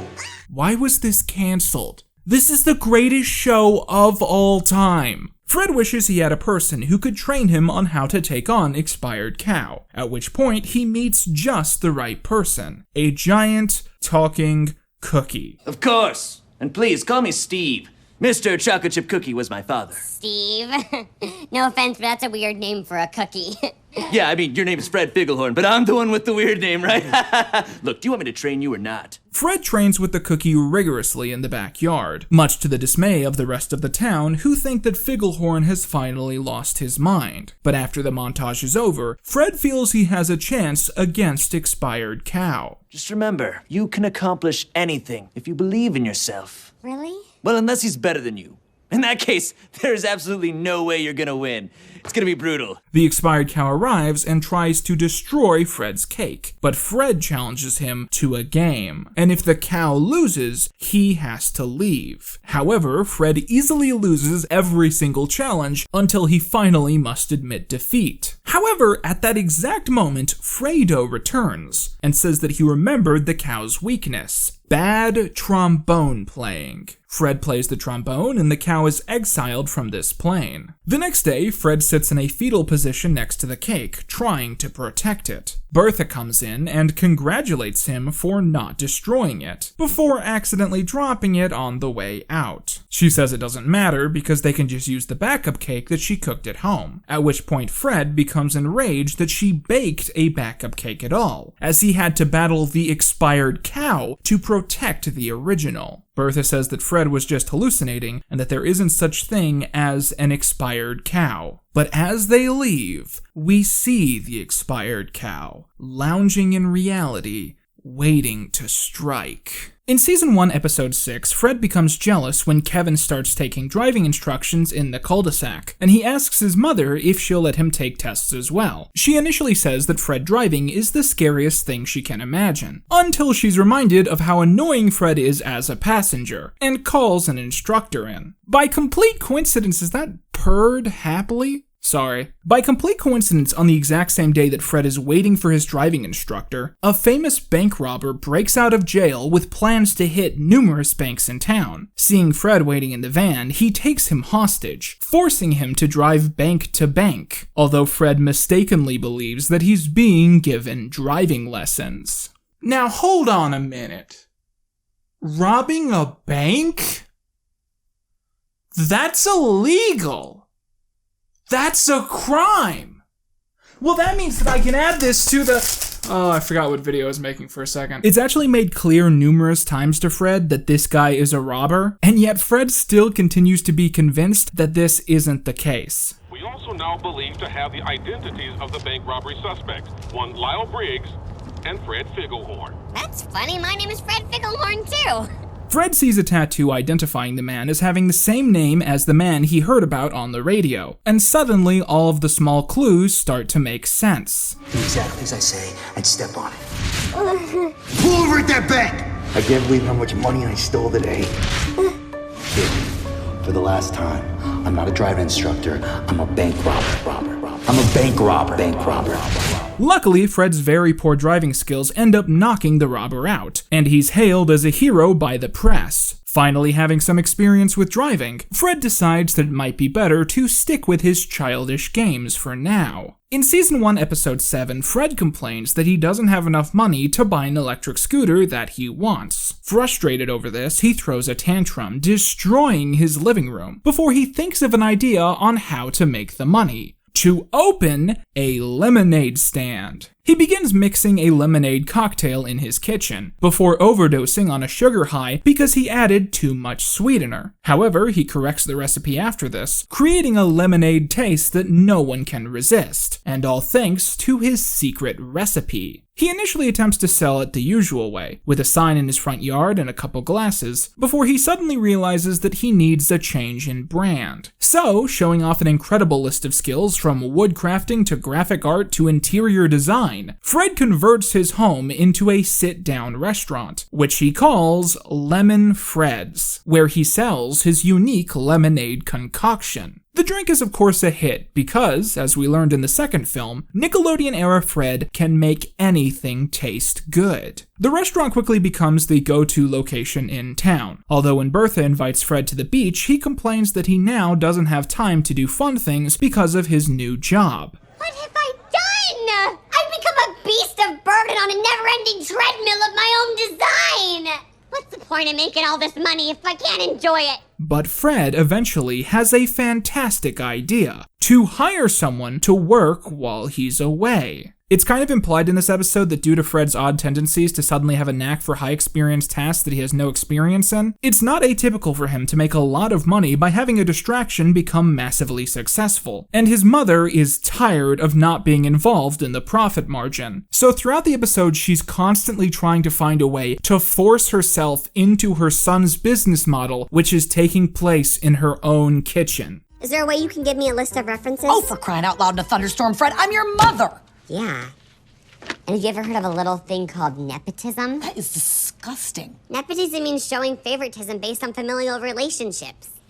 I knew that. Fred ends up hiring a local teen to run shop while he's away, but becomes obsessed with restaurant mandates and dress code as he goes further and further into the mind of a businessman. Fred goes undercover to his own establishment, spying on the worker, until another man dressed in the exact same way suddenly enters. Fred's mother does some snooping and finds his secret recipe, a jug of clam juice, a revelation that causes everyone to spit his drink out and flee the establishment. The disguised man reveals that he is actually the health inspector, and that Lemon Fred's acts in violation of several local ordinances. However, at that exact same moment, Fred gets the scooter he wanted, and he just leaves. Credits roll. In Season 1, Episode 8, Fred comes home from school one day with the announcement that he's in love with yet another woman, Tolly. She's the sweetest, beautifulest gentlewoman I've ever met, and she has everything I like in a lady. She's breathing, and she didn't run away when I smiled at her, so I gave her my smoldering look. However, just as he's announcing his infatuation with his classmate, a completely different woman bursts through his front door. Holly, a new girl in town, has been snooping around town asking about boys, and has been told by everyone to stay away from Fred, even Fred's mother. Misunderstanding things, she believes that Fred is the local bad boy, as she decides that she must have him. I like bad boys, Fred. We should catch a flick sometime. Yeah, I'm Fred, a bad boy. Let us watch any movie? Fred and Holly set up a date to watch The Boy Who Saw a Movie He Shouldn't Have, a gory R-rated film which is supposedly the scariest movie of all time. Fred lies, saying that he has a DVD upstairs, and they agree to meet at his place later that night. However, once she's gone, Fred suddenly realizes that he doesn't really have the DVD at all, and after doing some math, comes to the conclusion that this means he has no date. However, in a flashback, he suddenly remembers that Kevin has a copy, as he braggadociously showed it to Fred one day in class. A quick note about Fred continuity. In the first film, there's this running joke where Kevin's parents have a kind of weird power dynamic where his mom is really afraid of his dad. I'm gonna tell Dad! Don't tell him. But in this scene, Kevin says, That's what happens when your parents are divorced and you tell your dad that your mom lets you watch R-rated movies. So the implication of this is that in between the first film and the TV show, Kevin's mom developed a backbone, divorced her husband, and got to keep the house, explaining why she seems a bit more confident about herself in the show. Now isn't that progressive? To try and get the film, Fred dresses up as an astronaut, and when that fails, a version of Kevin from the future who has time traveled back to the past to stop a calamity and also needs to see his DVD collection. You just have to show me our DVD collection. That's crazy. Crazy awesome that I'm still so cool as an old fogey. Sure, man, come on in. Fred has Holly over and they watch the movie, but he's predictably terrified, and she leaves pretty quickly. However, Fred becomes convinced that the house has taken her, quote, just like in that movie. He decides that he needs to take revenge on the house, and begins beating the walls and roof with various equipment to try and get Holly back. Holly returns, saying that she forgot her purse, and calls Fred deranged for believing that the house could be haunted. However, at that exact same moment, the walls begin pounding and screaming, leading Holly to suddenly believe Fred. Together, they build a baking soda bomb to try and destroy the heart in the wall, only for this to merely reveal Kevin outside, who Fred apparently has asked to pound on the wall to scare Holly. Left alone, Fred admits to Holly that he lied and that he isn't really a bad boy after all. I guess I'm not much of a bad boy. Lying, stealing, destroying a house? I love it. I'm a bad man. But at that exact same moment, Fred's mother gets back home, in one of the only scenes in this canon where it's implied that she's still a prostitute. I have a date with a gentleman caller, so you're gonna have to retire to the backyard tent. Fred's mother is enraged by the destruction in the house, grounding Fred to his bedroom. Fred informs his mother that he is a bad boy now, and a man, and thus cannot be grounded, to which his mother turns off the lights in the room, causing him to panic. Ah! Oh, the dark!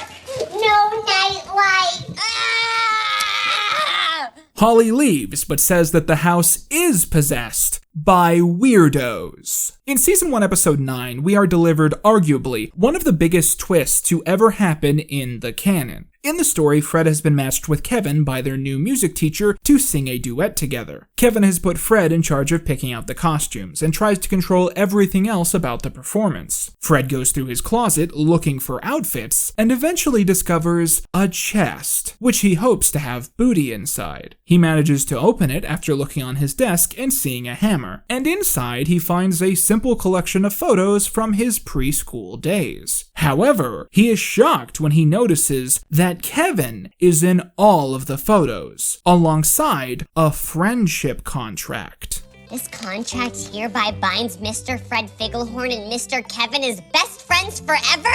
Kevin was my best friend? Fred tries to get Kevin to remember their mutually faded memories, showing him how happy they were when they were still friends. Kevin, look how happy we were together. It was so totally fate that Mr. Rutan made us partners. Kevin is embarrassed by the photos and threatens Fred over them, and in turn, Fred promises not to show them to anyone in exchange for Kevin staying true to his contract, effectively blackmailing Kevin to rekindle their friendship and to take control of their music class project. Kevin and Fred sitting in a tree. BFF. No.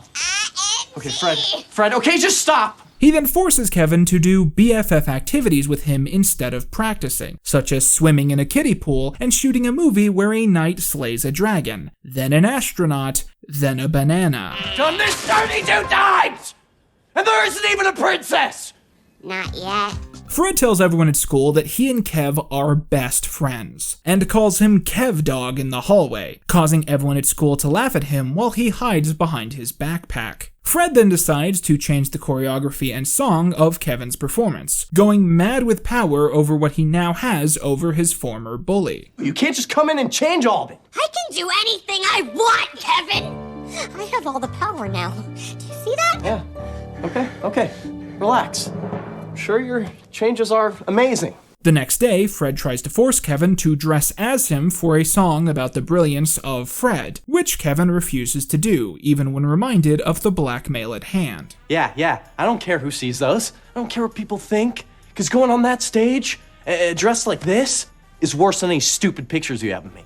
Fred gives a solo performance, which in his head is suave and well received, but in reality is hated and mocked, except for this one guy in class who apparently is a big Fred fan. After the song, Kevin goes to give Fred a wedgie, but is stopped by this fan from the class, causing the photos of Kevin to fly all over the hall as people laugh and ridicule him. Fred realizes that he went too far with Kevin, and also that he might have accidentally found a real BFF in the modern times. Season 1, Episode 10 is titled 6 Degrees of Kevin's Bacon, which is a really funny title, and I imagine the only reason they made this episode. This episode basically also exists to make Fred look a little less crazy in the last one by basically having Kevin do all of the same things to him. Fred has come up with a way to get back at Kevin for his latest bout of bullying, by filling a series of balloons with pudding, and then throwing them all at him. However, Kevin slips on the ground after being hit and is taken away by an ambulance, and he returns covered in casts. Fred knocks on the door of his house and says that he's sorry for what he did, and will do absolutely anything to make it up to Kevin, which Kevin responds positively to.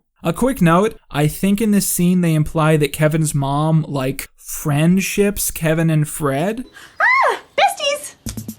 I knew it would happen. As payback for injuring him, Kevin forces Fred to do a series of tedious tasks over and over again, starting with folding and rolling his underwear, before moving on to forcing him to cook bacon over and over and over again until he gets it just right, at which point he destroys the plate for having eggs and not egg whites. This torment continues outside of the home as well, as Kevin even forces Fred to help him cheat in school so he won't look dumb. Kevin, why don't you inform the class about some of the contributions of John Philip Sousa to music? Yes, I'd love to. Let me just confer with my assistant here. It says something about him writing Cat in a Hat. I thought that was Mike Myers. Kevin then forces Fred to act like a monkey to distract from their mistake.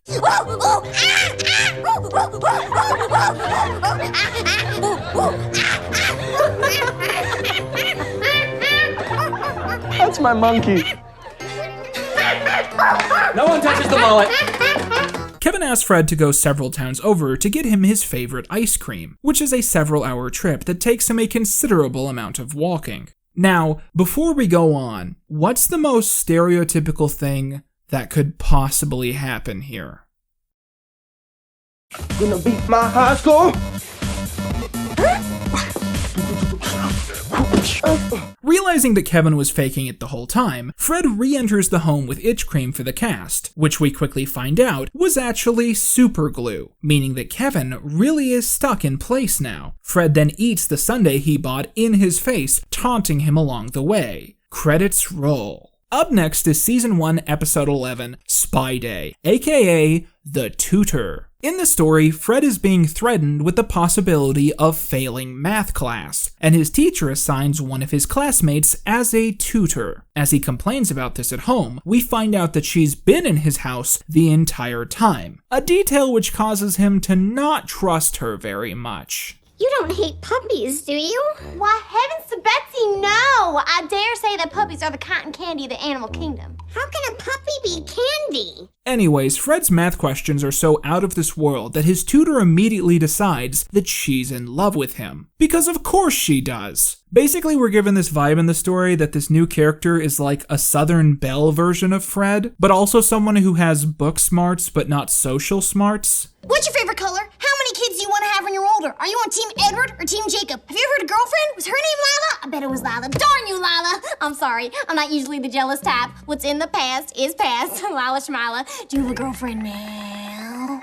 Fred asks his tutor why she talks so funny, leading her to comment that she's from Georgia. This leads Fred to believe that his tutor is secretly a spy sent by the USSR. When Fred tries to explain this to his mother, she asks what government secrets he could possibly have, causing this cutaway joke.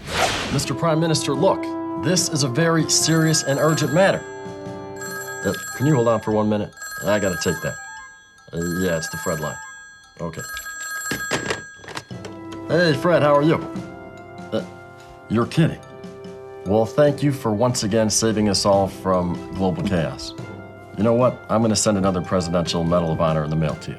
I'm choosing to believe that this is real. Fred later receives a love letter from Eloise and sees her put a hidden camera in his house before telling her friend about Operation Get Fred. Fred becomes more and more convinced that his tutor is a spy, and on the day of their algebra final, after seeing his teacher get sick from apple dumplings that Eloise baked him, he confronts her in the middle of class, causing her to explain that she wrote the letter because she has a crush on him, and planted the camera because she wanted to watch him all the time, and that Operation Get Fred was Operation Get Fred to like her.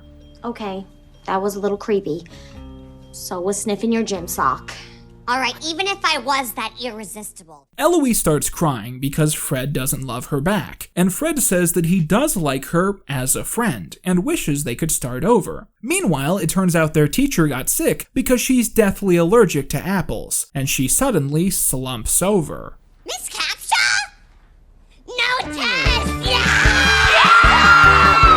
Credits roll, great episode. Season 1 Episode 12 and Season 1 Episode 13 are both an adaptation of part of the Red Shirt saga from the 2008 run of Fred videos. In the two-parter, an election is held at the school over who will become their class president, and Kevin decides to run, despite being less than thrilling at the opening speeches. Well, if I'm elected to be the president of the school, we'll have a day where you could bring your dog to school, but no cats. Suddenly inspired by Fred being annoying, Kevin begins declaring campaign promises entirely based around tormenting Fred, gaining mass support from the class, inspiring Fred to run himself. In the story, we also meet Fred's newest best friend, Star, with 2 R's. Star exists mainly because Danielle Monet was busy with some other show during production, which is pretty obvious once you remember that we really haven't seen her since the expired cow fiasco. See, if it was me, I'd try and see if Jeanette McCurdy was free the weeks that Danielle wasn't, and then for any other vacant weeks, you could just have a different person come in every week to play like a slightly different version of Bertha. Star's bit is that she likes singing, because she's played by a pop star that I've never heard of, and like Fred, she has the ability to recognize the camera, but only when she wants to sing to it. This is clearly another, hey look, it's Fred but a girl character, down to both of them having the same cutaway and then screaming about it. Anyway, Star helps run Fred's campaign and comes up with such slogans as, you can't spell friend without Fred, you can't spell fluorine without Fred, and vote for Figglehorn, get candy corn. After a failed speech and a slippery dance routine, Fred's polling numbers tank, and Fred decides that his best option is to fight dirty, since Kevin is being dirty in return. Star with 2 R's says that she didn't enter politics to fight dirty, and says that if Kevin and Fred will fight dirty, she will run against them. That week, despite the debates being moderated by Kevin's best friend and his campaign manager, Star easily wins the debate after singing a song about wanting to be president. Kevin and Fred are blindsided by this, with Kevin struggling to understand how the new girl can be beating him, until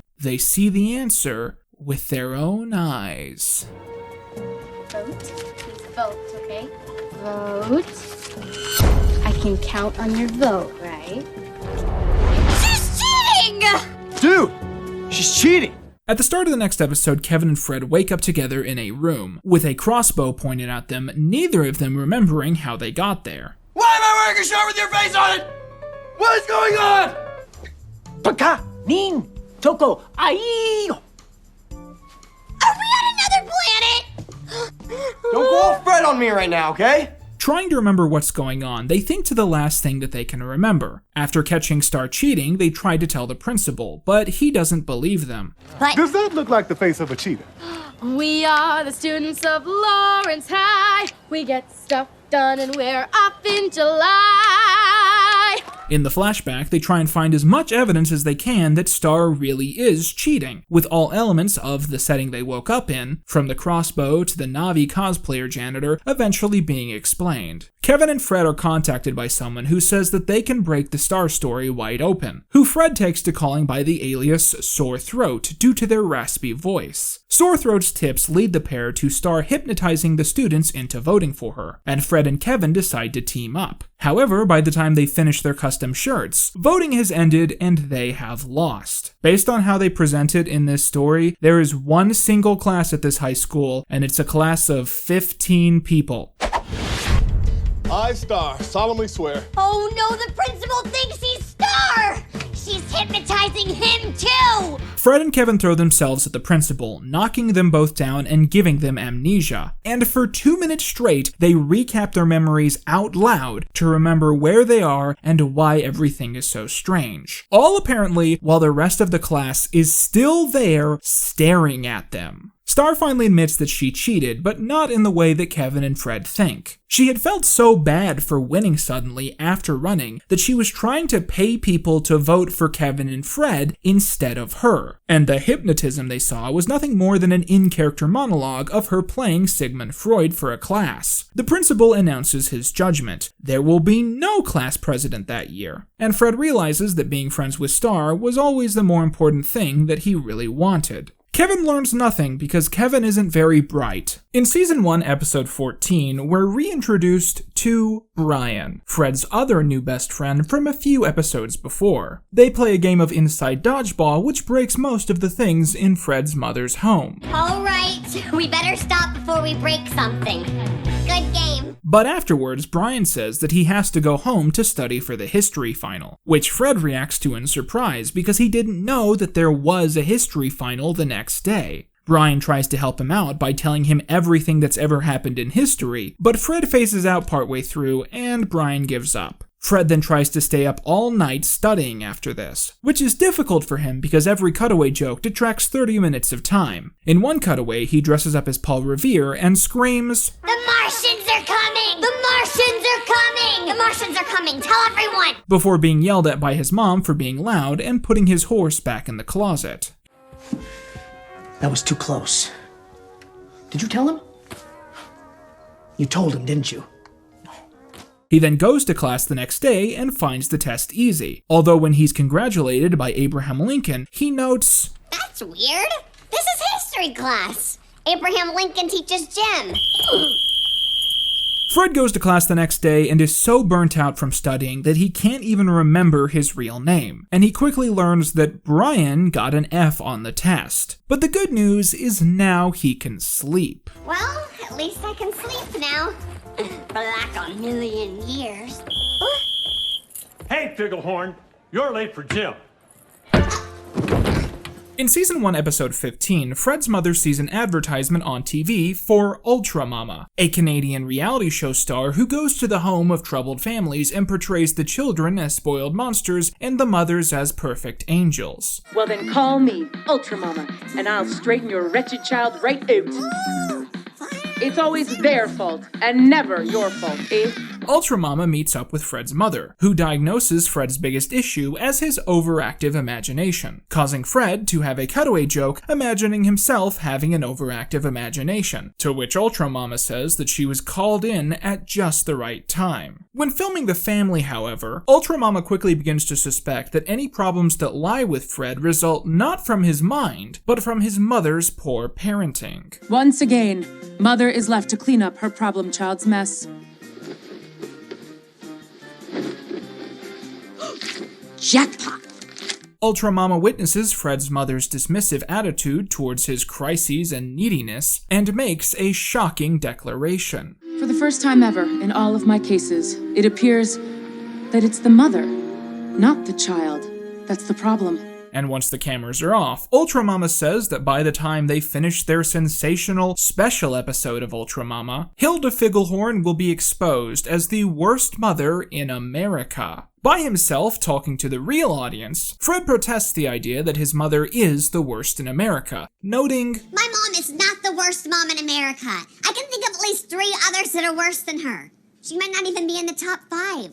Or is that the bottom 5? Fred tries to divert their plan by faking evidence of his mother being good, such as cooking breakfast for himself or cleaning his room. But in every case, his mother shows up to wreck the plan. And as things get further along, Fred and Ultra Mama get closer and closer in their reactions to things, as if being around Fred is unleashing the repressed child that Ultra Mama pushed down a long time ago. And soon, Ultra Mama begins to properly snap as we see a vision of her physically becoming Fred. She calls Fred a freak, causing his mother to yell at her. And as Ultra Mama physically reprimands him, the fight between the two moms becomes physical, and Fred's mother ends up winning. Who's the Ultra Mama now? Eh? Ha! You got your boot kicked! Go, Mom! And in the final retrospective scene, Fred's mom apologizes for calling Ultra Mama and says that it's okay that he has an imagination. But Fred hardly hears her because he's already steeply into his own mind. In Season 1, Episode 16, Fred's home ec teacher announces a project where they'll all be given sacks of flour and then asked to take care of them like they're a real baby. And I was immediately excited to see who Fred gets matched with. Kevin! Who's your partner? Fred! Kevin's partner's Fred. What? But Kevin says that he intends to be a deadbeat dad and bails, telling Figglehorn that he had better get them both A's. Fred does his best and dresses Flower Baby up in a tiny outfit resembling his own. Later, when hanging out with Star with 2 R's, Fred realizes that she would be the perfect stepmom, and they begin raising the Flower Baby and spending time with it shortly thereafter. However, the two can't manage to pick a gender that they agree on and try to move on to a name. Let's both say the best thing we can think of at the same time. Ready, go! Star. As a compromise, they decide to name the baby Farrar and use fluid pronouns to describe it. Fred becomes convinced that they are perfect parents, but Star becomes overwhelmed and bored with the baby, saying that she needs some time alone, once again leaving Fred a single parent. Thea! But you can't leave! You're my flower baby mama! There's a great running joke in this episode that Star is a really good actress whose only fault is that she can't remember the names of the other characters in the scenes. And I think the joke is that she's so self-absorbed that Star is the only name she can keep track of. Anyways, Farrar suddenly goes missing, and the pair desperately try to contact the press to get any information about their missing flower baby. While in the kitchen later, they enjoy a cake made by Fred's mother, before Star suddenly pieces together that the cake is baked with their baby, causing them to scream in horror. But sadly, they realize that the cake tastes too good, and through their trauma, they continue to consume their dead child. Farrar sure tastes yummy. We can never tell anyone about this.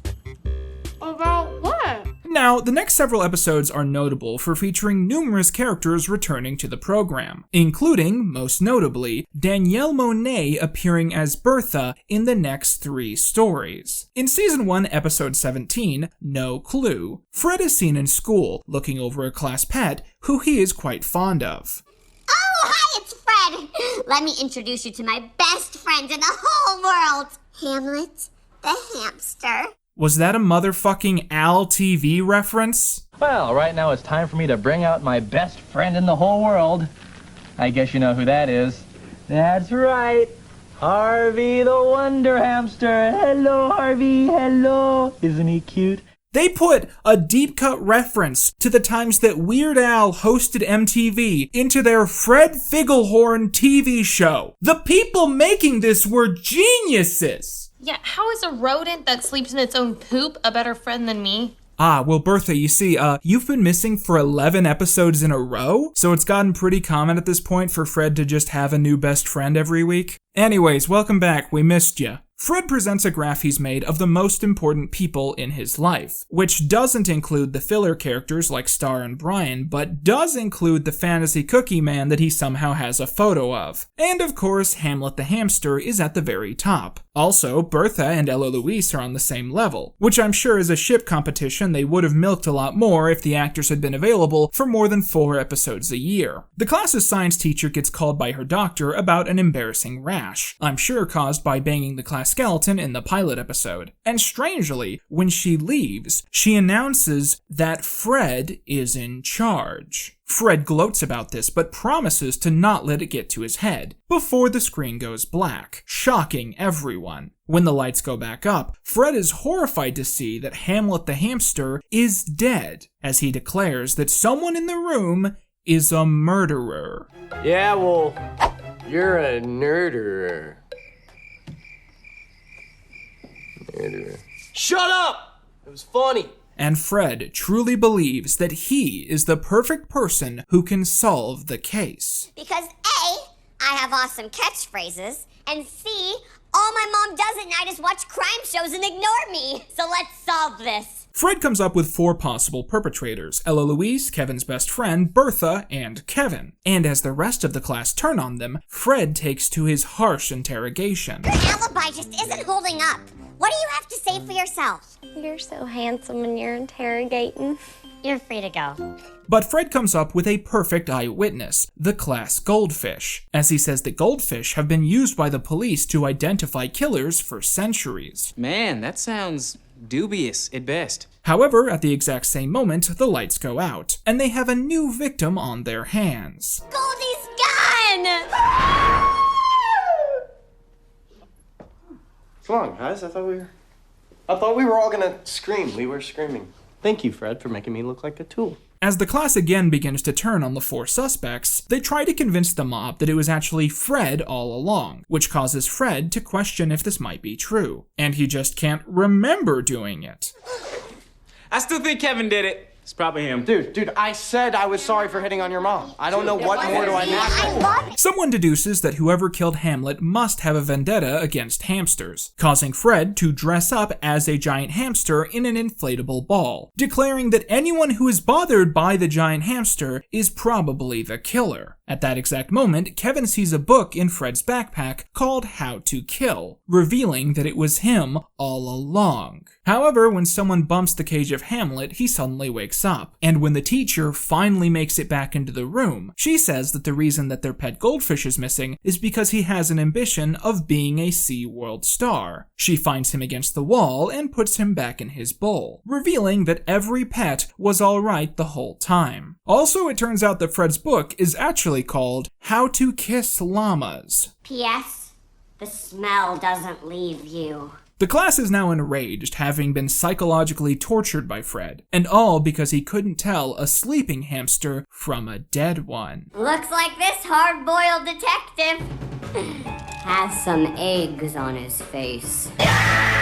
Season 1, Episode 18 is basically the mid-season finale, despite the fact that we're a little bit more than halfway through at this point. In the episode, Fred is suddenly told by his mother that her job has moved her to a new location, and that they'll both be moving to Alaska. This results in Fred having a bombastic jump cut tantrum, all while his mother actually doesn't jump cut at all, which is a pretty great visual gag. Fred thinks of all the things he's never done that he really wanted to, from finally getting a kiss from Holly to confronting Kevin to learning telekinesis, and he decides that since he only has 2 days left in town, he's going to do it all, starting with kissing Holly in the hall. Fred then confronts Kevin at lunch, telling everyone that he sleeps in footy pajamas and does lip sync dances to Taylor Swift songs, and that he has a shrine dedicated to Holly, who he secretly has a crush on. He then bullies Kevin by throwing his lunch all over him. Kevin snaps and says that at 3 p.m. that day, he's going to destroy Fred in a final fight. Throughout the day, Fred is a nervous wreck, and keeps making things worse by being unneededly honest to people because he won't be seeing them again.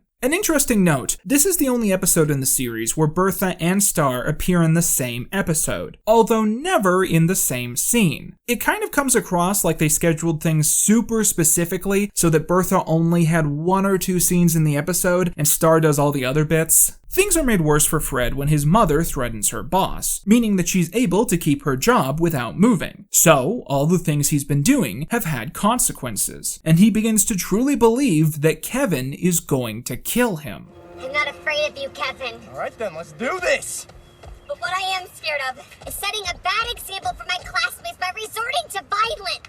And so at 3 p.m., Fred goes to the fight with Kevin, but decides to apologize, saying that it wasn't right of him to reveal his secrets or bully him like that. Kevin says he doesn't care, saying that he's still going to kick his butt, but Holly steps in, saying that if Kevin acted more like Fred, people might like him more, and that it was good of Fred to understand his mistake and apologize. The two lock arms and then walk off together. A quick note, after this episode is when they actually took a hiatus to film the third Fred film, which I believe was meant to be set in the middle of the series and also aired that way. So new episodes picked up in July, but it's probably pretty likely that by the time they were filming these last 6 episodes, they were aware that the third film had underperformed in the ratings, and thus that Nickelodeon would not be moving forward with any new Fred projects, meaning that a second season was almost certainly not going to happen. Anyways, in Season 1, Episode 19, Fred tries to figure out how to spend his free time after school, going through such things as having a personal chef cook for him and a professional artist paint him, before meditating in his living room and coming up with a new idea: to get a pet. And specifically, a fly in his house who he has become attached to, and takes to training.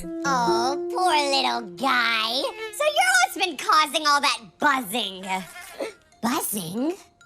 Buzz! That's the perfect name. I'm gonna call you Flapper. Fred and Flapper spend a considerable amount of time together, truly bonding as human and pet. Oh, Flapper, I love you. However, the next day, Fred wakes up to realize that Flapper is missing, and puts up flyers all over town, even offering a cash reward. If this doesn't help me get my fly back, then we're gonna have to resort to Plan Z, covering myself in honey. Luckily for him, Kevin soon shows up and announces that he has found Flapper, and he's given the cash reward by Fred. However, there's a catch. However, there is one little thing. Flapper's dead. Yes, Kevin has killed Flapper. Fred tries to give him CPR, but it's no use, and he decides a funeral must be held. Bertha attends the burial and tries to tell Fred that he's taking this too hard, causing Fred to snap and say that that fly meant quite a lot to him. Flapper was the best friend I ever had. He was the rudder to my ship, the peanut to my butter. That doesn't even make any sense. He was the kind of fly that left this world a better place than when he found it. May his tiny wings fly him off to the better place. But as Fred prepares to leave, another fly lands on his face, and he realizes that this is the real Flapper. Flapper attacks Kevin, Fred gets his money back, credits roll. We never see Bertha again. In Season 1, Episode 20, Fred is visited by his favorite girl in the world, his grandma, who is played by the same actress as his mother. Fred's mom is holding a surprise party that Fred is supposed to bring his nanny to at exactly 3:15. However, she drifts off to sleep and then vanishes without a trace. Thinking fast, he dresses up as his grandma and has to cover for her at the party, although this becomes more difficult, especially as one of her elderly guy friends tries to woo him in the middle of it all. She eventually comes back, declares that she hates surprise parties, and asks for Fred to cover while she and her friends slip away. In Season 1, Episode 21, Fred is trying to decide what haircut to get for his school photo, and invites Holly over so she can help him find his favorite photograph of himself with his best hair. It'll give us a chance to hang out in my cold, dark basement. Does your basement have rats? Yeah, big ones. I'm in.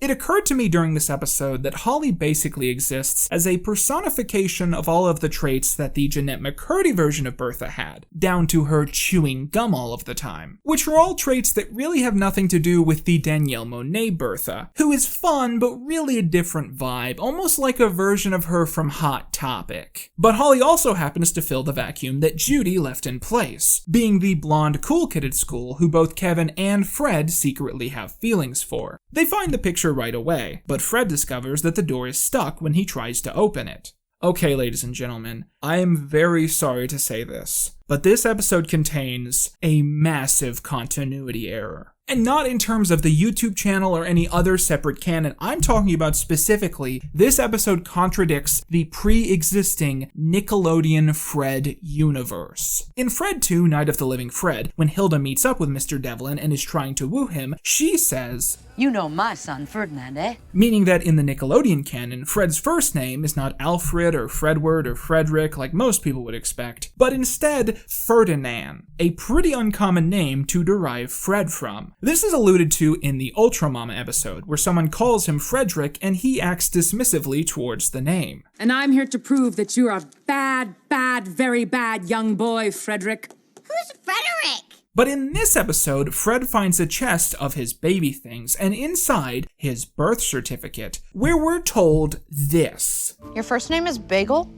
Yeah, my mom loves breakfast. And in this clip, we clearly see that Frederick is his middle name on the certificate, clearly ignoring the previously established continuity. And is it too much to ask that the world building in the Fred universe be as consistent and tidy as I desire it to be? Eventually, they deduce that Fred's mother won't be getting home for several days, and after deciding not to eat the man dressed like a hamster in the corner, they look around to find some other food. Fred finds a candy bar, but eats it on his own, resulting in a big fight. Fred tries to build a phone out of material he finds in the basement, but it doesn't seem to work. However, we find out that it really does work, as one of the Martians is lounging upstairs and gets a call on his cell phone. Fred eventually decides that he can't die up there alone, and tries everything he can to to push down the door, until she eventually points out that he's supposed to be trying to pull it, at which point he realizes that it was never stuck to begin with. The next day at Picture Day, Kevin torments Fred at school, and Fred pulls out a remote control to a killer robot monkey, which voraciously assaults Kevin as Fred watches with glee. As we're shown an image of Fred's school yearbook, Kevin's image confirms to us that that was not a fantasy. Credits roll. Season 1, Episode 22 is the penultimate story in the series, and features Fred trying to get a date to a Sadie Hawkins dance themed around the 90s. Fred tries to get several girls to ask him, from Holly to numerous extras, before eventually getting Star to go with him. When they get to Fred's home, they both show off their costumes, with Star dressing as MC Hammer, and Fred dressing as Abe Lincoln. Abe Lincoln. Oh yeah. Boy, do I love the 1890s! Fred, the theme is the 1990s. Fred suddenly has to learn as much about the 1990s as he possibly can before the dance. But as soon as he sits in bed, he passes out and has a dream about the topic. The first ghost of 90s past he ends up meeting is Kevin, suddenly personifying Vanilla Ice. Yo! Listen up, sucker!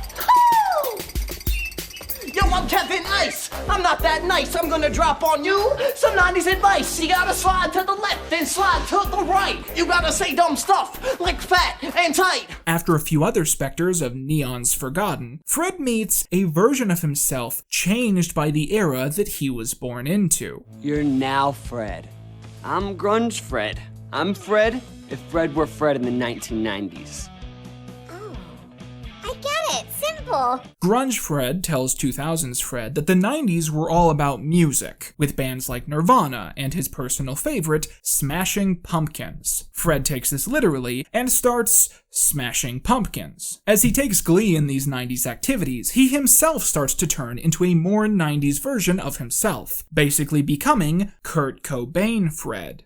Those are 3 words I never thought I would say together. Grunge Fred fades away, but warns Kurt Cobain Fred to beware of Y2K. Fred wakes up back in reality only to find that his dream must have been real, because he's actually been physically transformed into Kurt Cobain Fred. Fred goes to the dance, and his outfit actually goes over pretty well. Until he cartwheels into the disco table and destroys the party. Credits roll, no resolution. Episodes 23 and 24 of Fred the Show are another 2-parter, and are the series finale to the program. In episode 23, a musical producer comes to the school, hoping to find the next international singing talent. And shockingly, Fred's response to this is that Star is the most likely person to get selected, loudly supporting her and growing excited over her potentially becoming famous. However, the music producer is not impressed. That is, until she hears Fred singing along in the background, at which point she stops everything and announces that he is the one they want, much to his surprise. What? Me?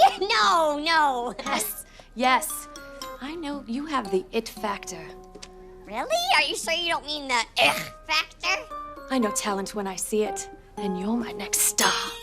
But what about Star? The producer asks Fred to write an original song by lunch and then runs off. Fred writes an original tune, which is terrible and odd, but as Star tries to give feedback, the producer says it's perfect and to not change a thing. Star feels like something is up, saying that she feels like she's seen that woman before, but Fred is radiating with confidence after he's told he's a talent, and he strives forward. However, we as the audience soon see the truth. The producer is actually a failed singer whose terrible music went viral recently, and is trying to find any way to replace her mistake with someone else's. I wonder who this character was inspired by. Get ready for a new joke in the music world. And his name is Fred. Okay.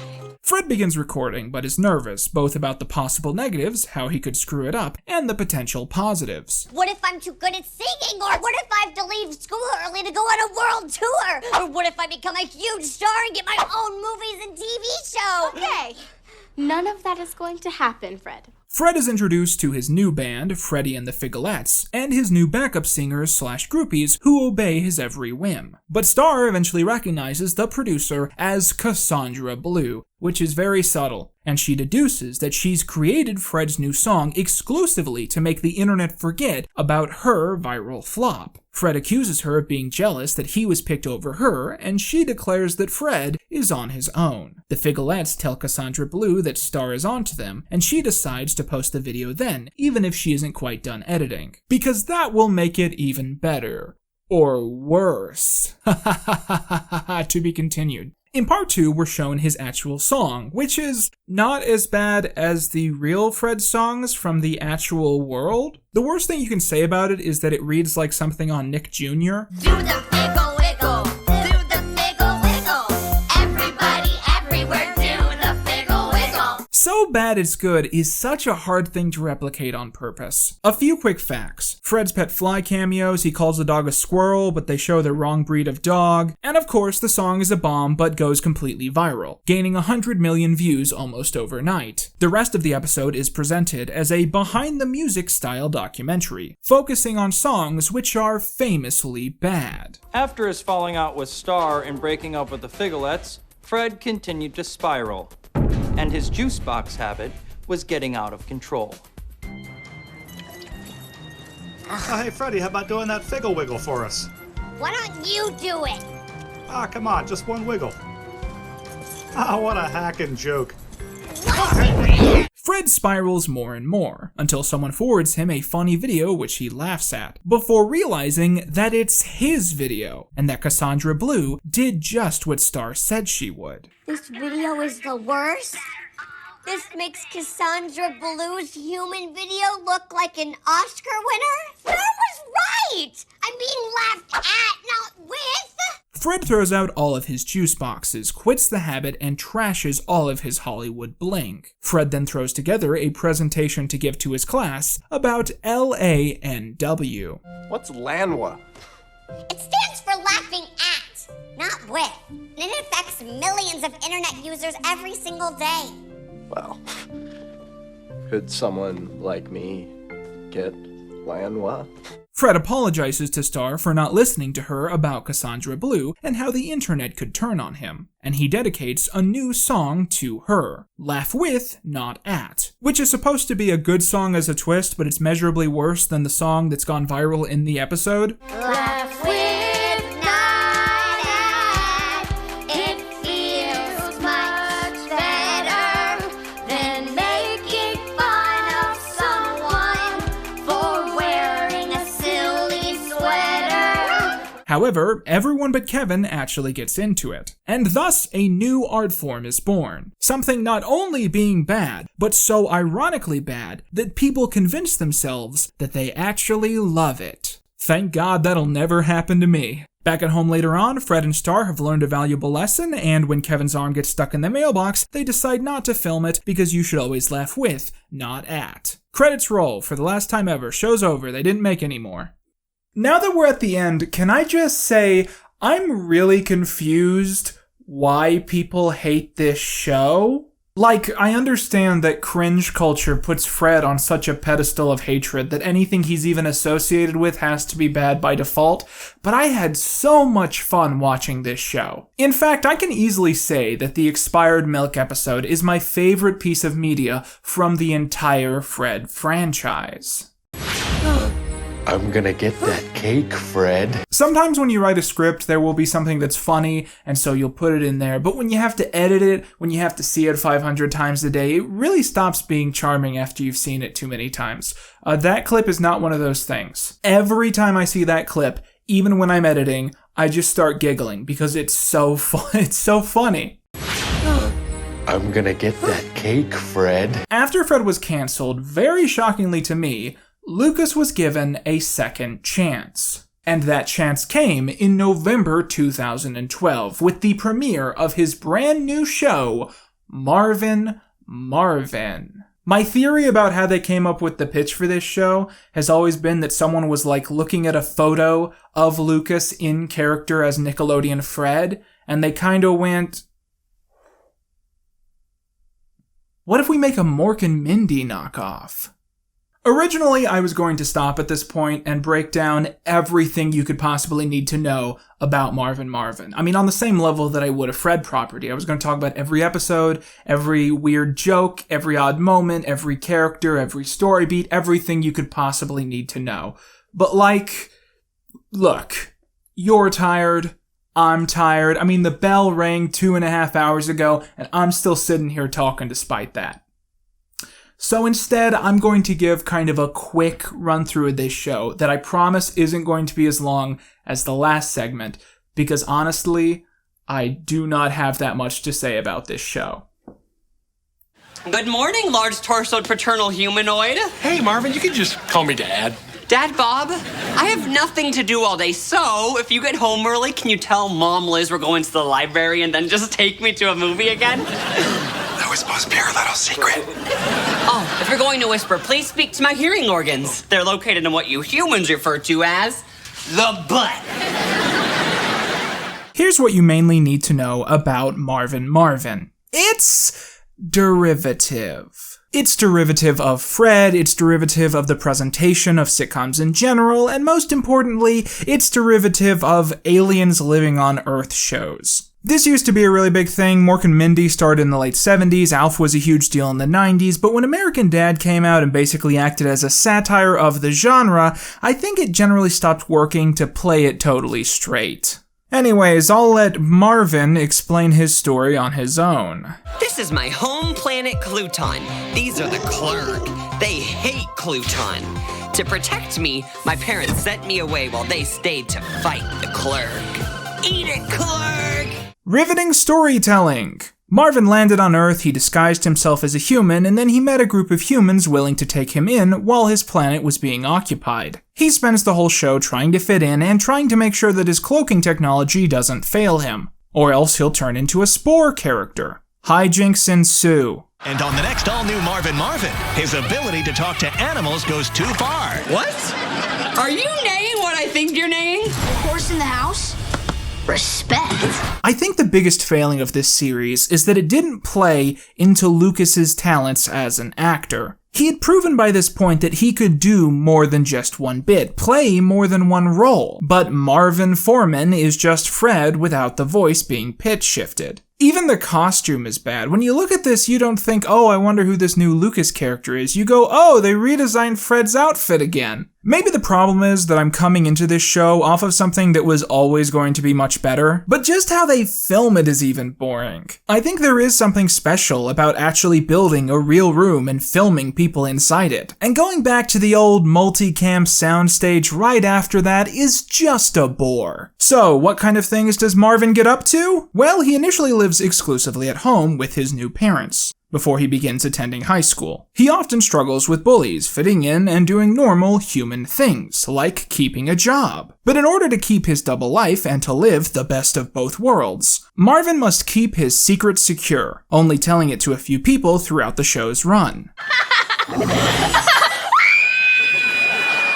on, I'm not that weird looking. Now that hurt my feelings. Meanwhile, the regular kids of Marvin's foster family also go to the same school. In the pilot episode, his human sister is trying to run for class president. If I don't win this election, then I won't be able to prove that I'm a leader. And if I don't prove I'm a leader, I will never become editor of the school paper. Right, and if you don't become editor, then you won't get into journalism school and become a famous news anchor. Right, and if I don't become a famous news anchor, I will never be able to get into a party with the cast of Twilight. So winning this election is the only way for us to meet hot vampires and werewolves. Okay, so do you see how that clip could literally have been from any show in that specific decade? Like, maybe I'm lying to you right now. Maybe this character isn't from Marvin Marvin. Maybe it's a completely different sitcom that I'm just editing into the show. How would you know? Marvin, you need to go home right now. I can't leave. I love it here. I had gym last period, and we all put on shorts, and then everyone threw basketballs at me while the teacher filmed it on his cell phone. And now I'm the star of an internet video. So in the first episode, Marvin goes to high school trying to prove to his foster parents that he fits in enough to go there all the time. However, he doesn't fit in at all, before he realizes that this is actually what makes him truly normal as a human teenager. Stop! Marvin is getting beat up just because he's different. But different's not bad. Yeah. Different is awesome. In the various stories, we learn all about Marvin's unique alien quirks that set him apart from humans. His ability to regurgitate cereal and milk, the gases that make him float when he feels joy, the alien snot that flies from his nose when he feels anger, the fact that his ears are where the human asshole is located, and the ability to cool and heat his finger, leading to situations like Grandpa getting his tongue stuck after sucking on Marvin's finger. Outside of the pilot, perhaps the most interesting episode of Marvin Marvin is the finale, which was, strangely, a crossover with another Nickelodeon show about a particularly famous band. Marvin is in danger. Big Time Rush are probably torturing him right now. I love Big Time Rush! Yes, the season finale to Marvin Marvin is a bona fide canon crossover with the show Big Time Rush, which means that Marvin Marvin is set in the same shared universe as SpongeBob SquarePants. Because Patchy appears in Big Time Rush, and in most Patchy media, he exists in kind of a meta-universe where SpongeBob is a TV show, but also a real thing happening concurrently by complete coincidence. So in this episode, the cast of Big Time Rush appear as if it's really the band, but we find out it's actually a group of Clerg, who disguise themselves as the famous band in order to try and find the Clutonians hiding on Earth.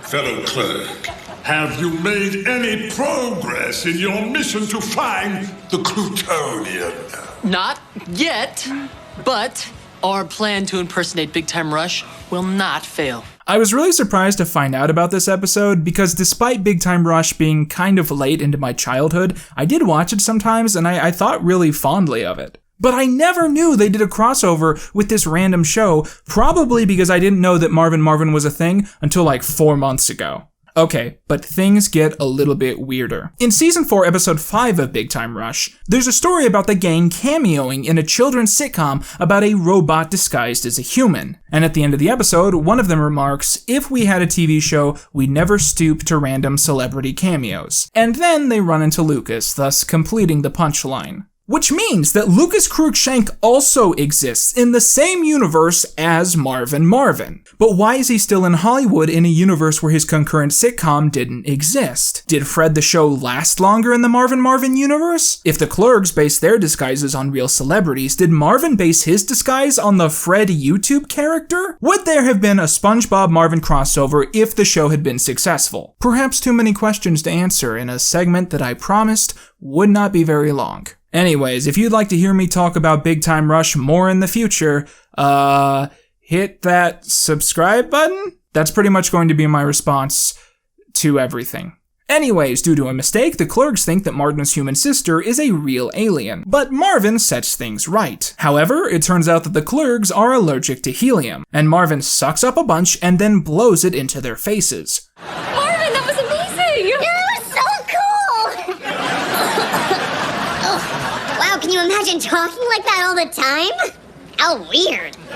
They teleport the real BTR back, the band thanks them for saving them from aliens, and then they return to their own show, where they'll never discuss their advanced understanding of shape-shifting space creatures ever again. Marvin finally gets to watch the concert for real, and that's the end of Lucas's last notable mainstream work. So if Fred the show was a ratings flop, Marvin Marvin was ratings a person falling downstairs, never coming anywhere close to the true peaks of the Fred character. And so, in 2013, Lucas ended his professional relationship with Nickelodeon, and he then returned to the very place where it all started, YouTube.com.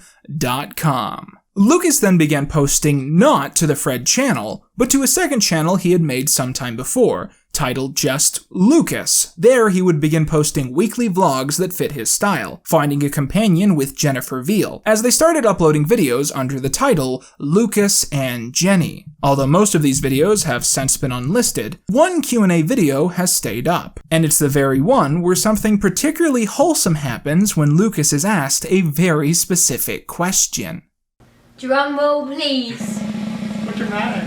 Are you gay? I'm gay. This feels so weird saying it. Come on. Seriously think that we have sleepovers on Instagram and doing face masks? But my family and friends have known for like 3 years. I just haven't felt the need to announce it on the internet. You're like mildly red. I feel awkward. I feel awkward. Don't feel awkward. And you know, I think this is a really nice, wholesome thing. This nice little quiet moment in his life directly after he had left Nickelodeon. And I think it's a really good way to highlight how, in a lot of ways, Fred ending was actually a good thing.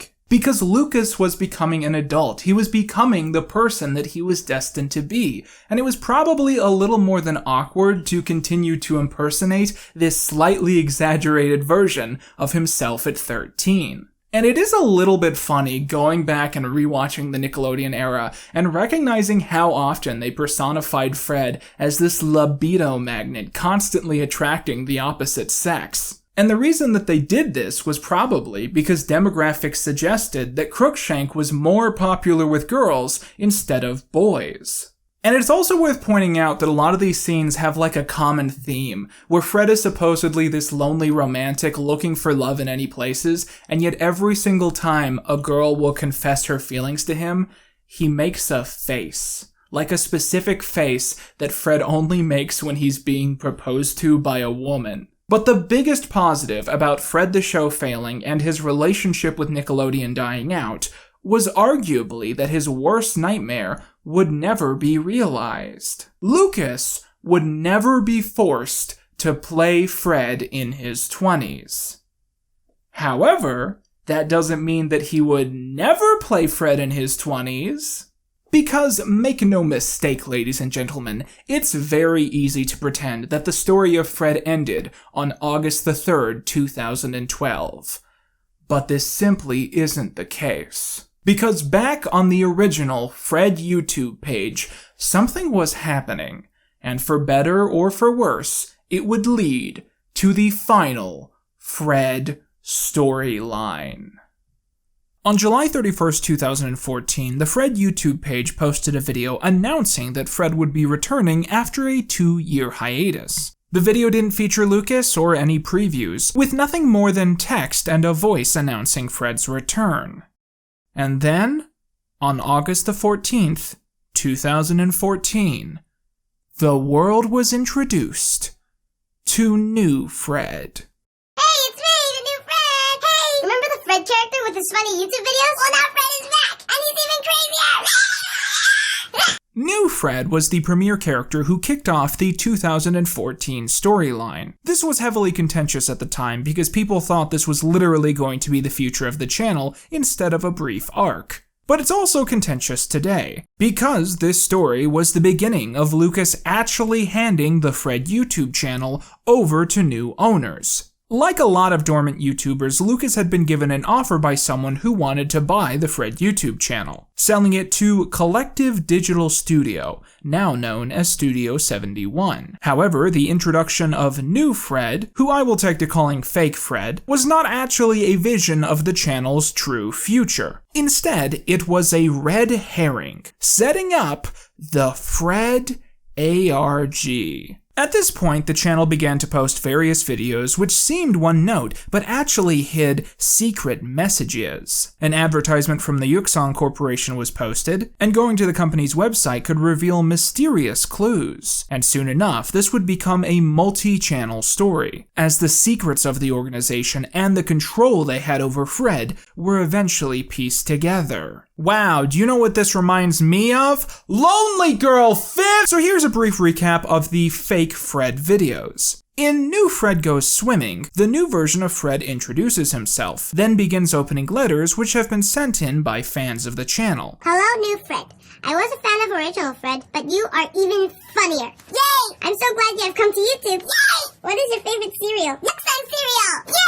He then goes swimming in his backyard in nearly a perfect shot-by-shot recreation of the original Fred Goes Swimming video. Fred encounters new Judy and new Kevin off screen before advertising Yuxon cereal and signing off. New Fred Loses His Meds is much of the same, recreating the original Fred video but occasionally changing the dialogue to be oddly phrased. The implication of these videos was that New Fred was only pretending to be in America, and was actually somewhere in Korea, making videos for a Korean audience. I went to school and made art today, but my teacher didn't appreciate it. Watch how we do this. Watch how we do this. American education isn't well equipped and does not have enough resources to handle my art. Fake Fred briefly mentions having heard from the original Fred before a director walks onto set, yelling at him in Korean before telling everyone to go again. Afterwards, Fake Fred continues his hyperactive imitation of a Fred video from the past. before signing off and advertising once again the Yuksong Corporation. After this, the advertisement for the corporation that I mentioned before was posted, and at the very end, the real Fred could be heard screaming for help. Thank you for watching! 야! 기 좀 조용히 하라 그래!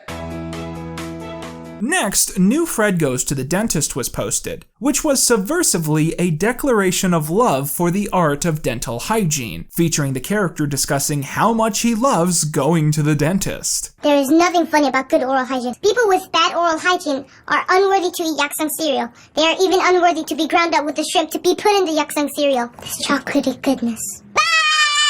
It was after this that things got a little more complex. And there's a piece of the story here which has since been deleted, but luckily I was able to find a pretty good copy of it. Back on the Lucas and Jenny channel, the pair took to occasionally referencing the story going on over at youtube.com/Fred, acting as if they had absolutely no idea what was happening with that story. And in August of 2014, the channel uploaded a video which initially seemed like a totally normal Lucas and Jenny vlog. However, very shortly into the video, Lucas hears a familiar song emanating from a device that he hasn't seen in a very long time. In today's video, we're going to be... Is that your phone? No, switch it off. Jenny, you can't leave your phone on during the video. I don't argue with you guys. Every single time. I've learned my lesson before. Oh my god, Jenny. What is that? Jenny, it's my zip it! Ew, what's a zip it? I haven't seen this in years. You can IM people on Facebook and MSN and... Through the magic of the Zippet, Lucas is connected with Fred, on the other side of a video call. Lucas asks Fred where he's been, and Fred says that he was kidnapped by shady adults and forced to do weird things. What kinds of weird things? Like a stupid show for Nickelodeon! He was then captured by a different group of weird adults who are holding him hostage, literally inside of a cage. Horrified, Lucas says that he's going to come and rescue Fred, although strangely, the dumb loopy music never stops playing and he continues to be filmed like a silly vlog.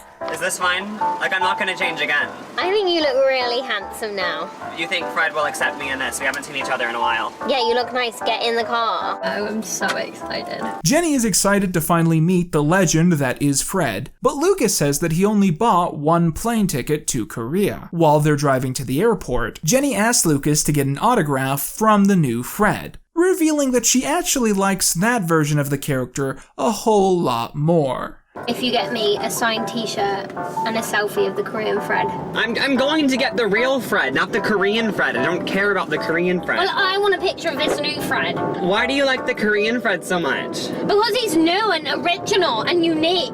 He's just copying exactly what original Fred did, so... Oh, okay. Lucas gets on his flight, and this brings us back over to the main Fred YouTube channel.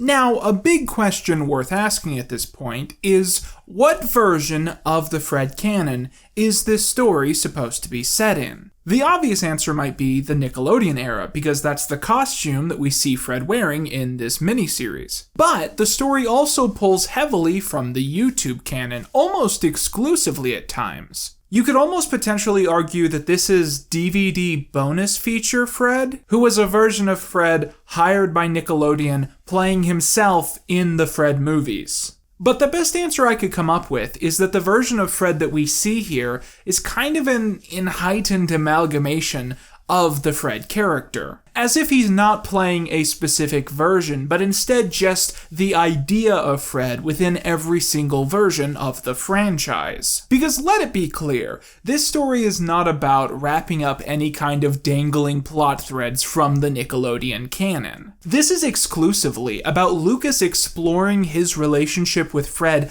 as a creator and finding some kind of closure with that part of his life. And this is perhaps why Lucas chose to use this final storyline to bring back one of his most obscure characters. Someone needs to teach this little worm some manners. Claudio! Don't worry, I won't let you down. Good. You all remember Claudio, full name Claudio Gregory, the mysterious mustachioed man who enters Fred's life suddenly and tells him, quote, "Just a little bit longer and I'll let you out. and then we'll all be free. That same Claudio has been working with the Yuksung Corporation to kidnap and trap the original Fred character, and we're about to find out why. Anyways, on August the 19th, 2014, Lucas drops down in Korea, where he finds it very easy to get lost. But a stranger eventually points out to him a billboard for Fred from YouTube. Soon, Lucas is able to break into Yuksung Corporation HQ, where he finds the chamber where Fred is being kept and finally reunites with him. Fred, I've come to rescue you. Oh, sweet mercy! Not so fast. It's you! You two little boys are not going anywhere. What is your problem, you crazy man? Stop. Okay, so I just want to point something out real quick, and it's going to piss off a lot of people, but that's because I'm right. This is Filthy Frank. And I know people are going to be like, what are you talking about, man? This is a short little thing. It's not really artistic. It doesn't have any sense of irony. And okay, but when you take all that away, in terms of lore payoff, this is exactly what Filthy Frank was. The main character goes missing, he gets replaced with a fake version of the main character, there's a final confrontation where most of the cast is played by the same dude, and they have a final meeting with a recurring bad guy who's just the same actor with shit drawn on his face. But now that we've officially made that comparison, do you know who I think is missing from this epic lore confrontation? I'm gonna get that cake, Fred. So this video, Lucas defeats Yuksung, it's basically a finale to the Fred story, and it's only 3 minutes long, and I went in thinking there's no way they could possibly do this. And just 20 seconds in, they drop a twist that left my jaw on the floor. Jeez, Claudio, what is your problem with Fred? You want to know what my problem is? I was supposed to be Fred. That's right, I was the original YouTube.com/Fred owner.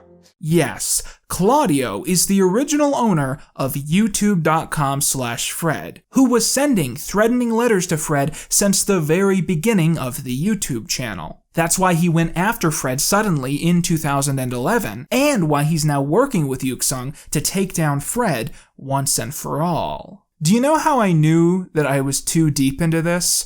When that plot twist happened, and it completely upended my evening. I gave myself a break just to take in how brilliant that was. Claudio complains that being lonely and unloved is the worst thing in the world, and something that they could never understand. To which Lucas and Fred say that it's easy to meet people, and that they'll be his friends if he wants. And Claudio, ecstatic at their lack of a grudge, hugs the pair, as creator and creation finally find harmony. Just then, the CEO of Yuksung enters and announces that they own Fred, to which Lucas says that Fred will always be his creation, as he liberates the original Fred and also the new Fred. Fred celebrates that he'll be able to make new videos, but Lucas says that that isn't going to happen because he doesn't want to play the Fred character anymore, and that it's time for him to move on. Lucas says that he'll always be with Fred and fades away, and at that exact moment, Claudio too begins fading, which doesn't really make sense, but it's cool. Fred is left alone, and as he walks off, he's asked what he's going to do now, to which he replies, I don't know. And that's the end of Fred Figglehorn.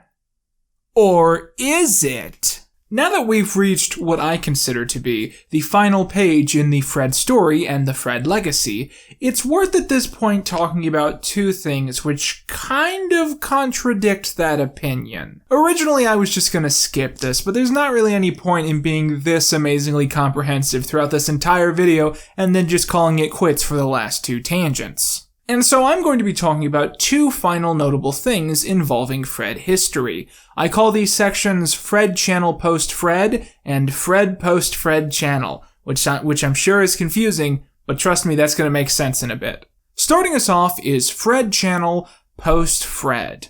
After Lucas left the Fred channel and gave it to new owners, it was very clearly put that he was passing on the torch and allowing a new kid to become Fred. And this was basically a metaphor. They didn't really keep doing videos with this Korean kid playing a regenerated version of Fred. It was more Lucas saying, someone gave this channel to me, so in spirit, I'm giving the channel to someone else. Which is kind of weird, right? I mean, this entire storyline was about Fred defeating a corporation who had taken control of the Fred YouTube channel, and the payoff to that was that a corporation took control of the Fred YouTube channel. Actually, now that I think about it, I guess that Lucas only saves Fred the character from Yuksung. He doesn't actually get control of the channel back, so I guess the in-universe explanation for the rest of these videos is that they're made by a world-hungry, evil corporation out to destroy the world.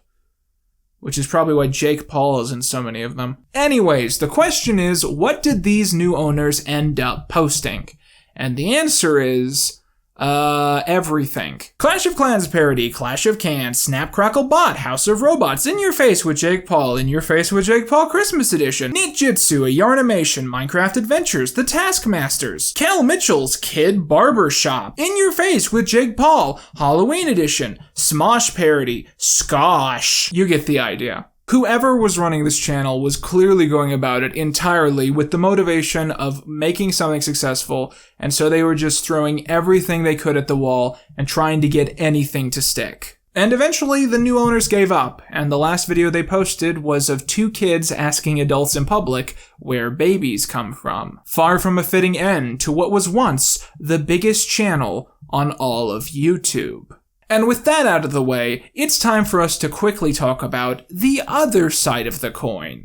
Fred post-Fred channel. After Lucas left Fred behind and gave him this cutesy ending, he did, on a few occasions, reprise the character, but never on the Fred channel. Instead, he played Fred in a series of parody skits which he uploaded to the Lucas YouTube channel. These were basically a where is Fred now kind of thing, showing him in adult situations with adult problems, typically still innocent about everything going wrong in his life. Now, as I say this, I'm fully aware that I've become the Fred hyperfan that I made fun of earlier in the video, but I don't believe that we should look at these videos as if they're canon. At best, you could say that in the vast Fred multiverse, these are kind of an Elseworlds bad ending. Like, I don't personally believe that any version of Fred that we've talked about grows up to be auburn-haired Fred, but this is still a Fred that exists somewhere in the Figgleverse. A basic piece of context about Fred was that for a couple years after the series ended, he maintained kind of a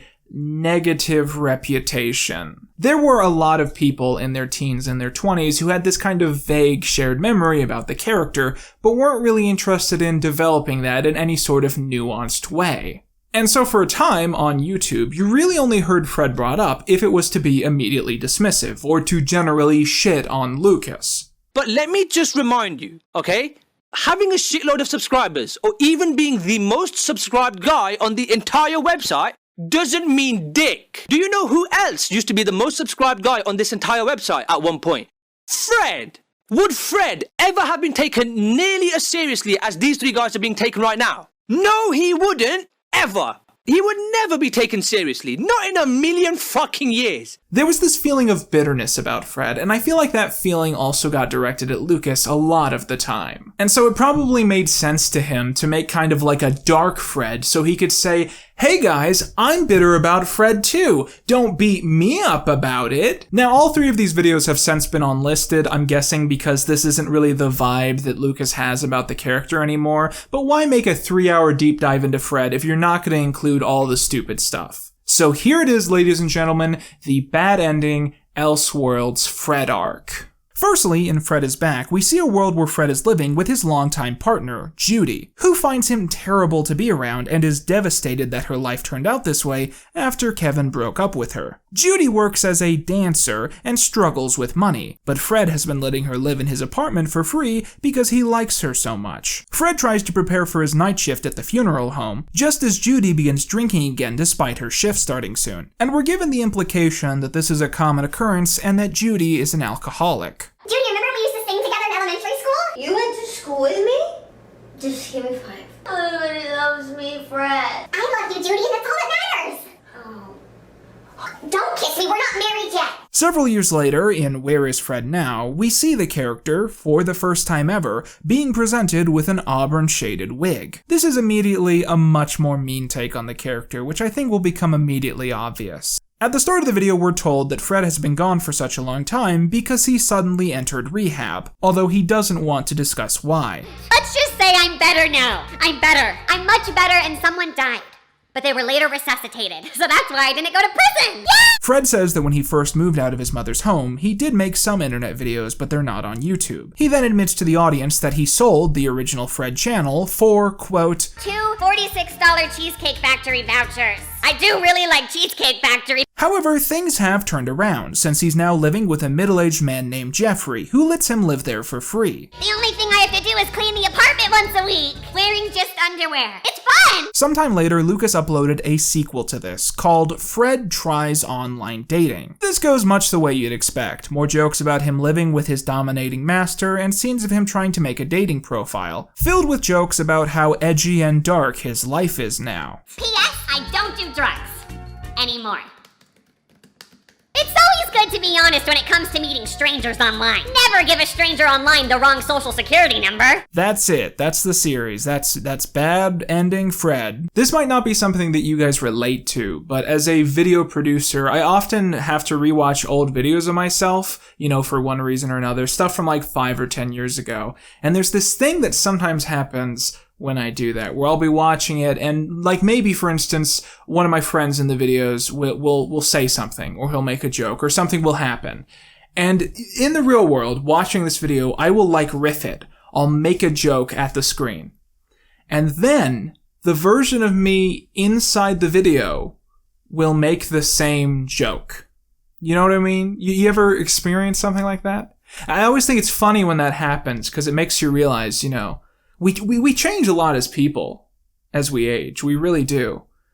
But there's some like mathematical formula, like deep in our personalities, where like some stuff is always going to be funny to us. Like I'm always going to think the number 69 is funny, whether I'm 8 or 69. And so what fascinates me about this like edgy, bad ending Fred is that it's supposed to be this like dark take on the character, but it's just all the same jokes that he put in when he was 13. Like, 13-year-old Lucas and 22-year-old Lucas both thought that someone in Fred's life having an alcohol problem was funny. Both of them thought that someone in the Fred story going to rehab off-screen was funny. Both of them thought that a character working in the sex industry was funny.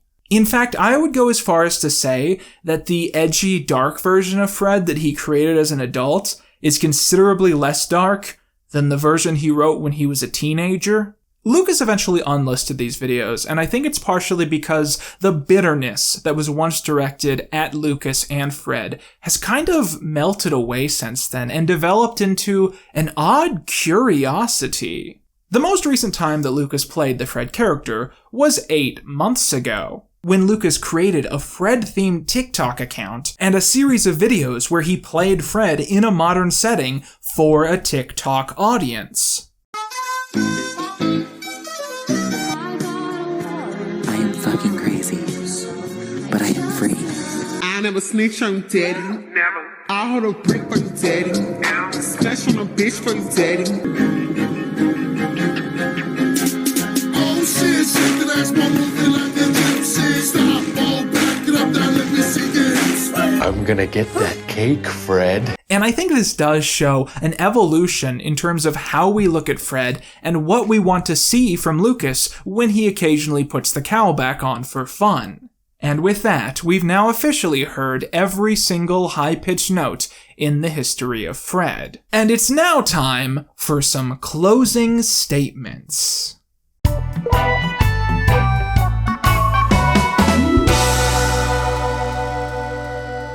I feel as if the way that I approached this video really did add some sort of bias that I should really address at this point. When I first started working on this, I felt like every single person I had ever seen talk about Fred, including myself, had gone in with the pre-chosen conclusion that Fred is cringe. Fred is cringe, we've all agreed on this, so let's find some footage that seems kind of cringy and make a quick video out of it. And so when I started this video, I thought it would be fun to purposefully go in with the thought process of, hey, Fred is good, actually. And that really 100% affected my entire mentality going through this content. And what I found when I was going through these old videos is that I didn't look at them in the same way that most people did, and more importantly, I didn't look at them in the way that people did at the time. Because I imagine that people at the time liked to roleplay that Fred was a real corporeal human being. And there were probably top comments like, oh, well, this is why you need to belt your kids, and oh, well, this kid's just a bad person, someone needs to turn him over the knee. But the thing is,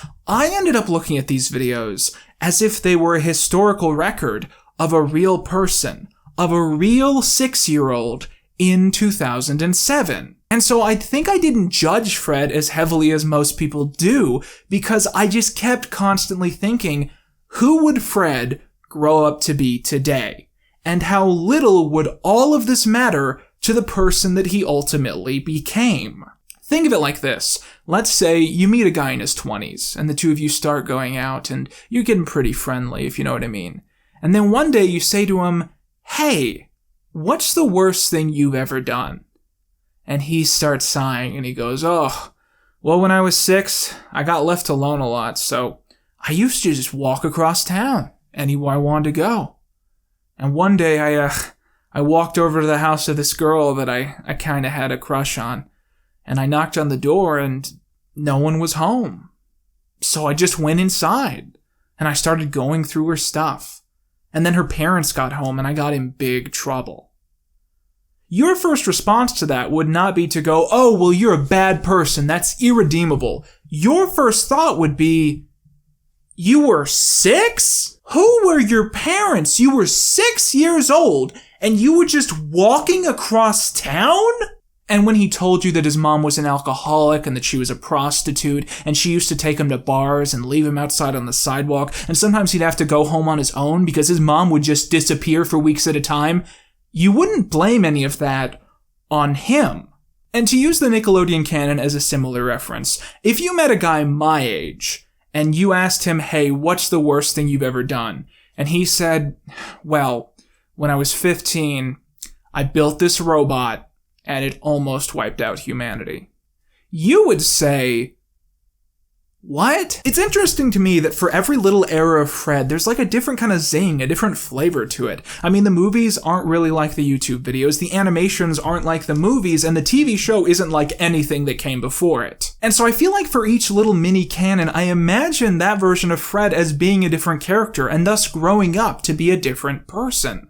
And I think the most interesting one is potentially Fred from the movies and the TV show. Now, a thing you start to take notice of if you watch these in chronological order is that as they go on, Fred becomes significantly more intelligent, and not just in what he can pull off in tasks, but also his vocabulary, how clever his tricks are. He gets really, really smart by the end of the TV show. So I really do believe that that version of Fred just grows up to be a functioning human being. And as for all the ships, all the little romantic pairings, I think that he hasn't seen any of those people for a really long time. I think he hasn't talked to Bertha in a while, and he hasn't thought about Judy since she moved back to New Zealand with her family, really. And same for the rest of them. Holly, Nicolette, Talia, Ella Louise. But one person he definitely hasn't seen since high school is Kevin. I think they had one final brawl at graduation, declared their hatred for each other, and then they moved to different towns and lived different lives. But let me ask you this. How often do you think they think about each other? How many times a day do they just think, God, what is he up to right now? That's all I'm gonna say. There's a lot of what-ifs with Fred's, partially because, and I don't mean this in a rude way, it really feels like Lucas was in the right place at the right time. And you sometimes wonder, what if one of Lucas's other creations had blown up? What if his cousins had been the ones to become famous instead of him? And most importantly, what would Fred be like if there hadn't been any sort of corporate intervention into the brand? But the answer I've quickly come to is that without corporate intervention, Fred as we know it would not exist. Think about Judy, one of the most important Fred lore characters who defines a significant amount of Fred media. She was created for an advertisement, to advertise the Zip-It wireless messenger. So if it wasn't for this little piece of crap, Judy would not exist. And furthermore, it was directly after they recorded that ad that they moved from JKL Productions to youtube.com/Fred. And so it's very possible that if Lucas and his family had not been able to get sponsors from companies like Zip-It, that he would have never started doing Fred as a weekly thing. It's possible that he would have still done a few more videos, but then he would have gotten into high school at some point, and then he'd probably have gotten embarrassed by those viral hits, so he would have just quietly unlisted them, and then no one would remember the name, Fred Figglehorn. This kind of entanglement between fresh faces on the internet and trigger-happy companies trying to understand the online world was kind of always an aspect of the Fred channel, even before Nickelodeon entered the ring. And so it's kind of fitting that the final Fred story is about him escaping from a corporation forcing him to do advertisements and finally becoming free. And the only way that Fred can become free is if everything starts to fade away. And it's worth once again stating that Fred was a trailblazer. Lucas was one of the first people to start off creating content online, continue to be known exclusively for that content, and yet also transcend to a higher playing field.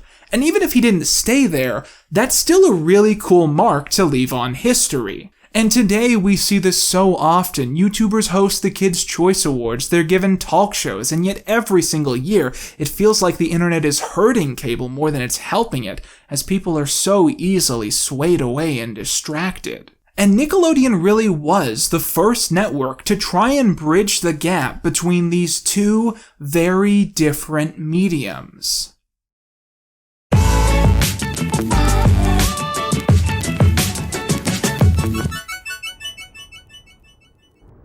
In the late 90s, video game communities saw the playthroughs of many of their games revolutionized by the introduction of the DEM file type. The point of the DEM file was to create a brief preview which could be played back using the actual game itself, essentially an eternal save demonstration of the product. However, gamers learned that they could use this tool to record and play back playthroughs. Because DEM files depended on you already having a copy of the game, they were very small, meaning that they could be passed around much easier than larger video files, and so players would often share saved versions of their runs to other users. This also means that today these can be captured in extreme high quality, while most other video game captures at the time look pretty bad by comparison. For a time, this was almost exclusively used to capture the gameplay itself. However, this all changed when users discovered that they could splice together clips of them playing the games to create unique narratives. The first widely spread of these being Diary of a Camper, which used text to add additional context and comedy to the footage shown.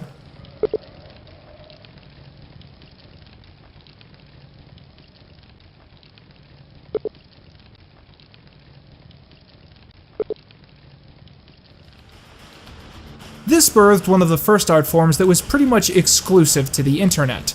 Machinima, a combination of machine and cinema, which was later misspelled and the misspelling stuck.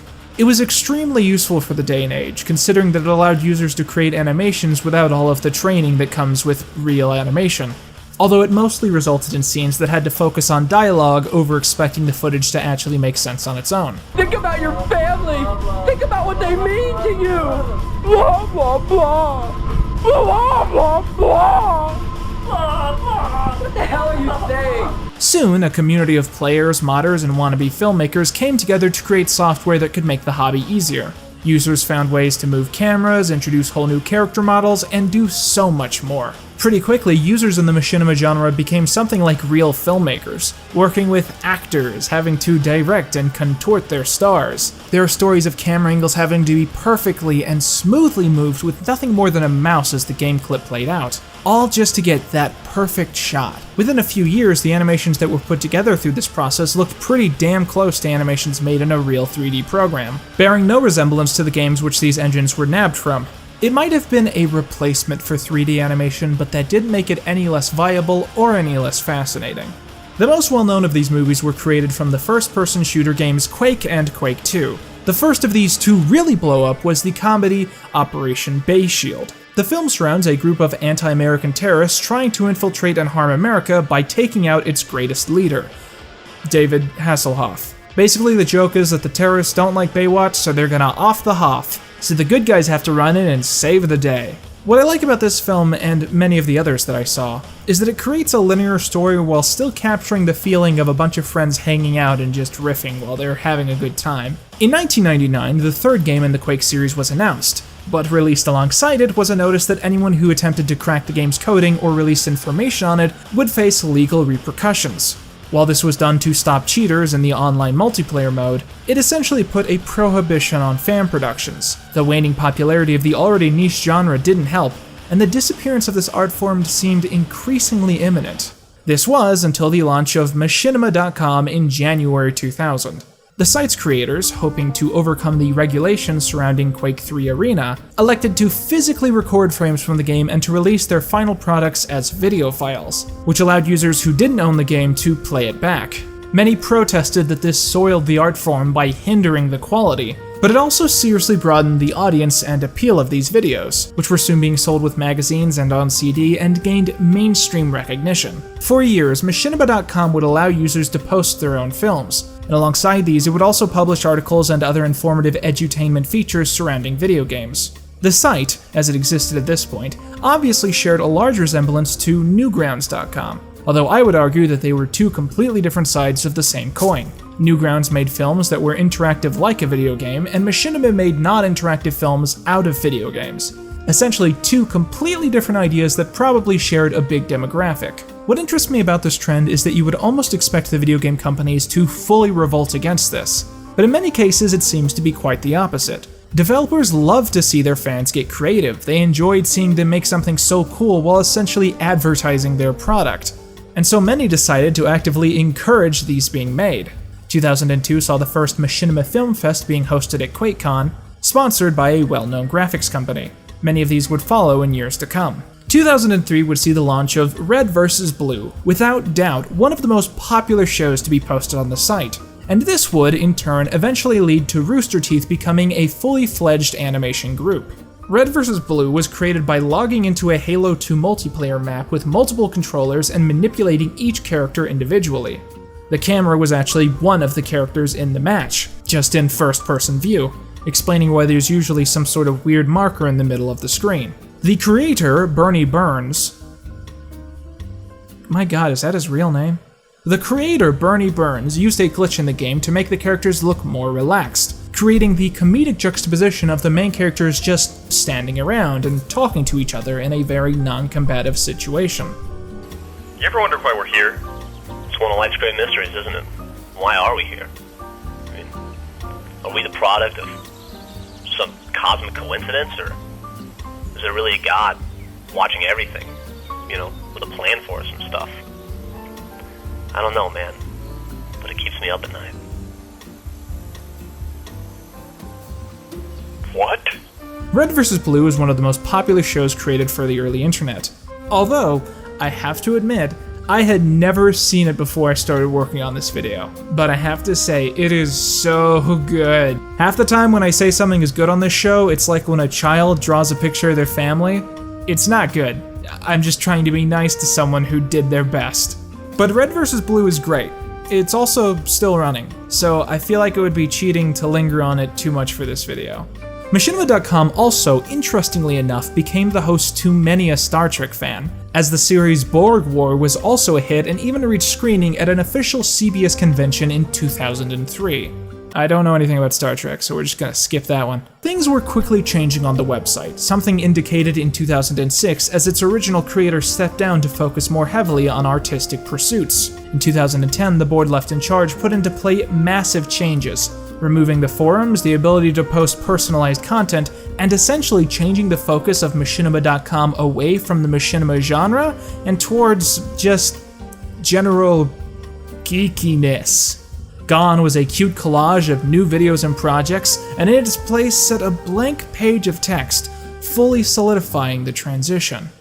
Machinima.com is the next generation video entertainment network for video gamers, providing comprehensive game-focused editorial and community programming to the hard-to-reach core 18 to 34-year-old male demographic. Across our global network, over 37 million unique gamers view in excess of 289 million videos every month, making us the #1 all-time entertainment channel on YouTube. Wow, this video just became 100% less interesting to research. In the years leading up to this, the Machinima website had been hunting for a way to duplicate the success of Red vs. Blue, and a new recruit by the name of Luke Steepleton ended up posing the idea of expanding their reach past the genre of animation which they were named after, to bring on video essay channels and let's players and anything else basically, expanding their reach in ways that other sites we've looked at on this show had totally failed to. And so, in December 2010, Machinima stopped trying to be a standalone website dedicated to hosting original content, and instead became a hub dedicated to pointing users to its numerous other nests on other parts of the internet, specifically its place on the video website YouTube. And you could hardly argue that this idea didn't pay off. In almost no time, their channel had over 5 million subscribers and was the 4th most subscribed to channel on the site. And it did this without really having to develop any real identity outside of gamers, I guess. The first time I ever remember encountering Machinima in the wild was when I was in middle school and I ended up going on a bender of watching a bunch of Minecraft parodies. And the thing is, I didn't even play Minecraft, but I really liked watching the skits. I remember I watched this one show that was 2D animated. It was a 2D animated Minecraft skit show, and I thought, this is brilliant, I want to see this whenever it comes out. So I subscribed to the main Machinima channel, and immediately I was just flooded with all these videos that had nothing to do with what I had subscribed for. And it got so bad that I had to unfollow the channel, and I think I lost track of that series even though I liked it enough to subscribe because I just couldn't stand that constant stream of videos. The Machinima YouTube channel at its peak would upload 16 to 20 videos a day, all with completely different topics and extremely varying view counts. You'd find something you'd like Half in the Bag or The Tommy Weiss Show, and you'd subscribe for that, and then you'd just be hit with this tidal wave of unboxing videos, and hot takes, and let's plays, and game trailers, and convention footage, and just a huge sea of things that you did not ask for. The Machinima channel was essentially someone throwing everything at a wall and knowing that something would stick because they were being very excessive. Also, I guess it's what BuzzFeed does.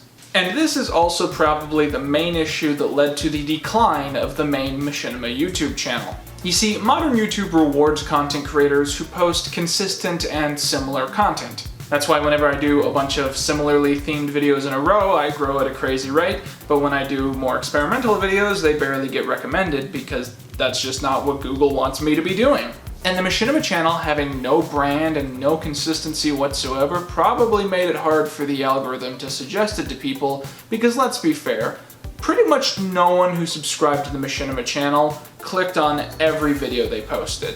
But that's the weird thing about this company. It had morphed into this weird Cerberus creature where it was about 4 different things at once.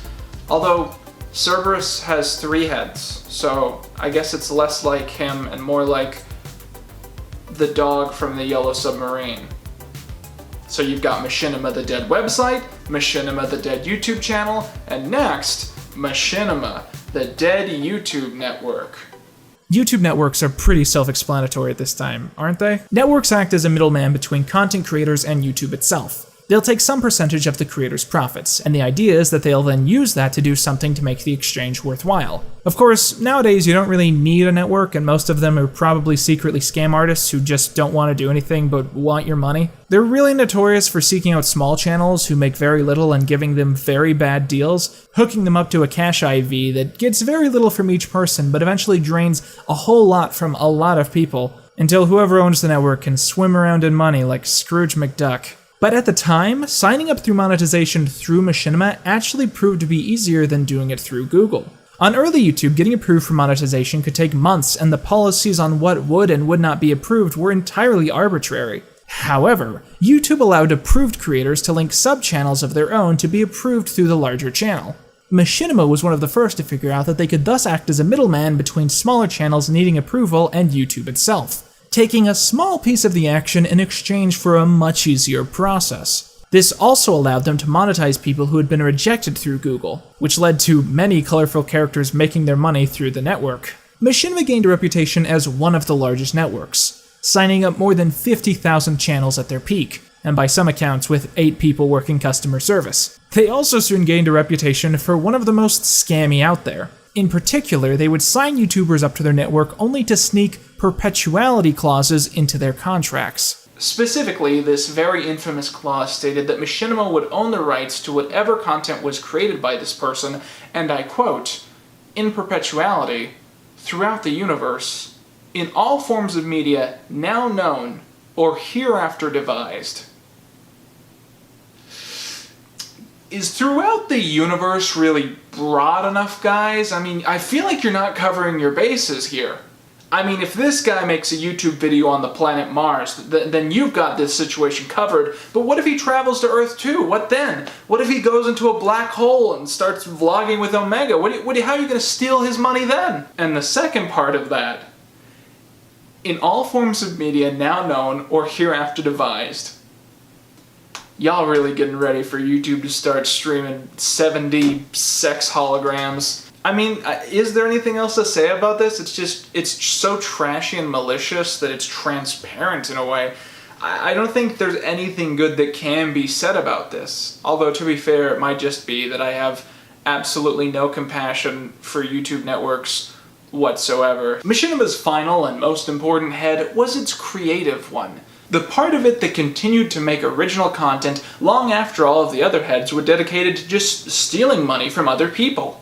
Over the years, Machinima gained enough of a reputation to produce numerous animated shows for mainstream franchises. Its first series, a prequel to Terminator Salvation, very much mimics its expected video game style. You can buy it on Amazon for just over $1, a small price to pay for Salvation. But eventually the company branched off into animation, both 2D and ordinary non-video game 3D. One of the things I happen to know the most well is Transformers Combiner Wars, one of the biggest licensed creations they ended up putting out. It's alright. I like how the Combiners, who are several Transformers that form one big Transformer, have this weird batch of identity issues. They're written as if they're both individual people and one big person at the same time. I also liked Starscream in the first few episodes, mainly because I grew up on Armada and I really liked the storyline of Starscream turning out to be a good guy. But then he turns out to be a bad guy, so never mind. It was adapted from a toy line of the same name, and I think it wasn't the most interesting toy line Hasbro has ever done. Or maybe Siege has just spoiled me.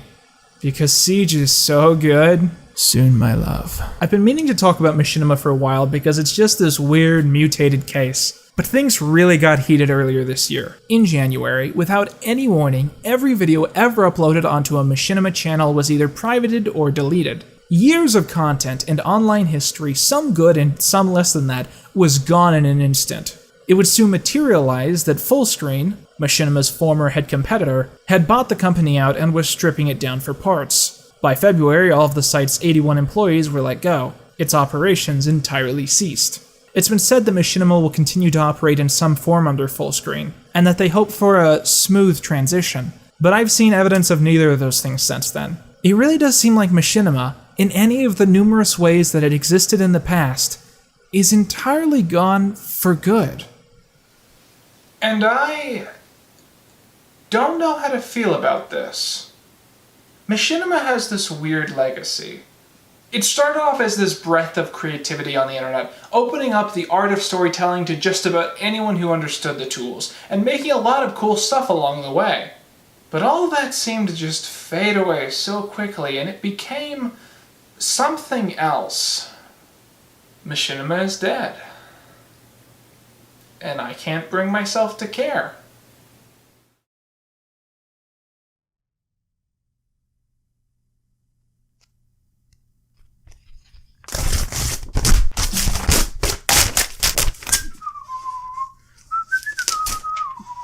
I know what you guys are thinking. Quentin, you're destroying the classic comic book series Watchmen. We barely let Alan Moore do that. Well, I'm doing this for a very particular reason. I'm doing this, ladies and gentlemen, because today we're talking about a historical figure, a YouTube pioneer, a star who has been long forgotten. Before Vine compilations, before the takeover of the talk show hosts, even before the rise and fall of the Let's Play channels, there was no Keemstar. There was no iDubbbz. There wasn't even a PewDiePie. There was only Ray. Doing your mom, doing your mom, doing your mom, doing your mom. You know we straight doing your mom. From mid-2011 to late 2013, Ray William Johnson was the most subscribed to channel on all of YouTube. Sure, that sounds like a brief time period, but imagine being so popular that for almost 2 years, you surpass PewDiePie in terms of total subscriptions. It's a big deal. So the question is, how do you go from number 1 to number 155? That's the question we're going to answer today. You know we straight doing your mom. Do you think YouTube is gonna like study each of these panels, each of these pages to figure out, to make sure I didn't put up any of the offensive Watchmen pages? You know, it might get demonetized. For putting up a picture from Watchmen that's you know, a little bit risque, a little bit offensive, a little bit rapey. So how did Ray William Johnson get to the top as quickly as he did? Well, he accomplished this through a series called Equals 3, which I'm sure was a really clever joke at the time. So what was Equals 3? Well, you know the Philip DeFranco show? Sup, you beautiful bastards. Sup, you beautiful bastards. Sup, you beautiful bastards. Sup, you beautiful bastards. Sup, you beautiful bastards. You know the part of that show where he talks about random cool clips he found online? You know the part that everyone always skips over? And from there, I want to share some stuff I love today. Today in awesome. What would happen if I just slammed into a wall? That'd probably last about 4 more seconds than normal. Well, imagine the Philip DeFranco show. Except Today in Awesome was the entire program. What's happening, forum? What's happening, guys? What's happening, guys? What's happening, guys? What's happening, guys? I just want to fuck all of you. Let's be naughty. A lot of you are probably too young to remember the benevolent reign of Equals 3, and in that case, it's probably best that I explain the show to you. In each episode, Ray would try his best to find a series of recently viral clips, and he would play those in full and then give his commentary to them. He would usually sort these in sets of 3, and then at the end of the episode, he would show a clip sent in by a fan asking a question for the comments. And having finally sat down to rewatch a lot of these episodes, which I'd actually seen at the time, I can say pretty concretely that Equals 3 is not funny at all. Epic face, epic face, epic face, epic face, jizz in my pants. I'm just saying. I gave it a try, I really did. I sat down honestly to watch this thinking that I would find out that I secretly love Equals 3, that there's a lot of jokes that inspired my brand of comedy, and you know, every once in a while something like that pops up. You know, maybe every 7 videos he has one joke that lands alright, but most of the jokes are only interesting because they're so uncomfortably aged that they're almost mesmerizing in a way. You having a bad day? Well, you know what'll make you feel better? A black guy. Hello? Where all the white bitches at? Nah, I kid Al Gore. One of the most interesting episodes of the show is the one where Ray actually had Robin Williams on to do a set of jokes.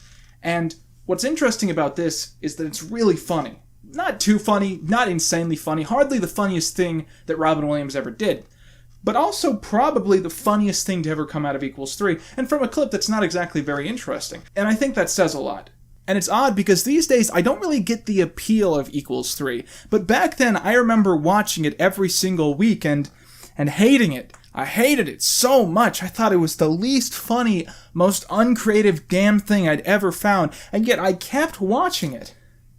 Why? Well, as someone who watched a lot of YouTube videos, and as someone who loved YouTube reviews, and as someone who wanted to be a YouTuber someday, I just figured that if I didn't keep up to track with the #1 most subscribed to YouTuber on the entire platform, that I wouldn't be a good fan, or something like that. But logically speaking, if he had millions upon millions of followers, not all of those people were following just because he was popular. Some people must have had actual reasons to keep watching. So if Ray wasn't the most talented or funny or even creative YouTuber, what did he do to make it big? Well, Ray had 3 things going for him, which I think really contributed to his success. The first thing was consistency. A good way to get a lot of views very quickly is to have sort of a steady nature to your content. If all your videos are kind of the same, then people actually are going to have an easier time subscribing to you because they'll be able to more easily say that they wouldn't mind seeing more videos like what you're making. That's why you'll find that content creators who have content that's sort of the same will grow a lot quicker than people who try to branch out and experiment, because people just trust those kinds of videos a lot less. The second thing Ray had was clickbait. Ray was certainly one of the early pioneers in baiting people into watching his videos, but I think his craft had a very unique twist that not many people have been able to reproduce. A lot of people who end up doing clickbait find their audience become aggravated with their deception. For instance, you go to an old Philly D thumbnail, you see a hot chick, you click the video, go, oh, it's just some sweaty guy. That's not what I clicked on the video for. I've been duped. What was brilliant about Ray's thumbnails, though, was that people were expecting what they got. Oh, look, it's some thumbnail with a guy making a weird face and it says balls. What I expect is a guy who looks kind of weird saying balls a bunch of time, like he thinks it's funny. Balls, balls, balls, balls, balls, balls! I'm just saying. And yep, that's exactly what I get. There's not really any deception at play at all. To this day, when I click on something that has a misleading title or thumbnail, I still expect it to be a Ray William Johnson video. I just expect Ray William Johnson to jump in front of the camera and just say everything that was promised in the thumbnail out loud, because he has the voice and the personification of all clickbait, and I think that's why people just so quickly trusted him. The final thing that Ray had on his side was the comedy of the YouTube clips that he decided to play. This was the main facet of his show that made it watchable, and arguably rightfully so, this would come back to bite him in the ass. You'll almost certainly recall last year when H3H3 won a case against Matt Hawszone, where it was found that their parody of his video was universally, quintessentially within fair use. But when Johnson went to trial over some of his commentary videos, he actually lost a disturbingly high amount of cases. So why are H3H3's reaction videos fair use, while Ray William Johnson's tend not to be? Well, a key component of fair use is the concept of transformation. I used to foolishly think that transformation was simply when you added your own jokes and thus made it your own video, but that's not exactly the case. Your work being transformative is often interpreted to mean that your use of the product has different motivations than the original use. This also ties into another element of fair use, if your use breaches the original target audience. Matt Haas intended his video to be a semi-serious pickup segment where he was making fun of women who wouldn't accept his advances while painting himself as some sort of sex god who was more brilliant than any of them could ever try to be. And H3H3 viewed and painted it as a sad, pathetic attempt by a lonely 40-year-old to harass random women in the street through the use of fiction. Because H3's video and Matt Haas's video had entirely different target audiences, and because Matt Haas would never have condoned or paid for H3's video to be created, and because both of them tried to interpret the work to have completely different meanings, it was universally, and again, quintessentially within fair use. But let's see how that logic applies to equals 3. Ray will take a video of someone doing something funny, upload it because it was funny, and then he would show it and say, haha, that was funny. Cause I laughed my ass off at her failure. This video is both tragic and funny. I mean, it's like they're ruffling. Not because it's incredibly hilarious, which it is. I guess the commercial is kind of funny, mainly because it's funny to watch those kids flip the fuck out. Now this dude made a funny video demonstrating how difficult it is to get this guy to run straight. And it's fucking impossible.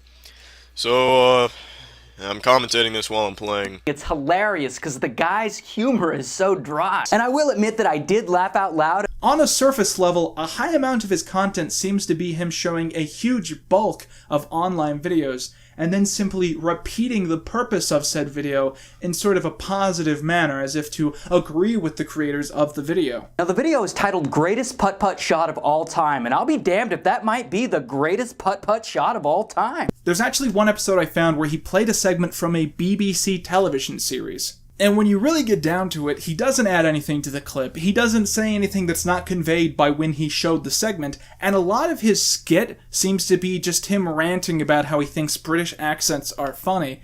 And when you really get down to the meat of that segment at that point, it doesn't really matter what clip he chose to play, and the clip itself stands on its own. You understand that this would be like if I did a review of Spaceballs and I showed 90% of the funny jokes in Spaceballs, and then I occasionally went on some sort of failed stand-up routine about Transformers or something. Ray's show absolutely served as a substitute for scouting out and actually watching online viral videos.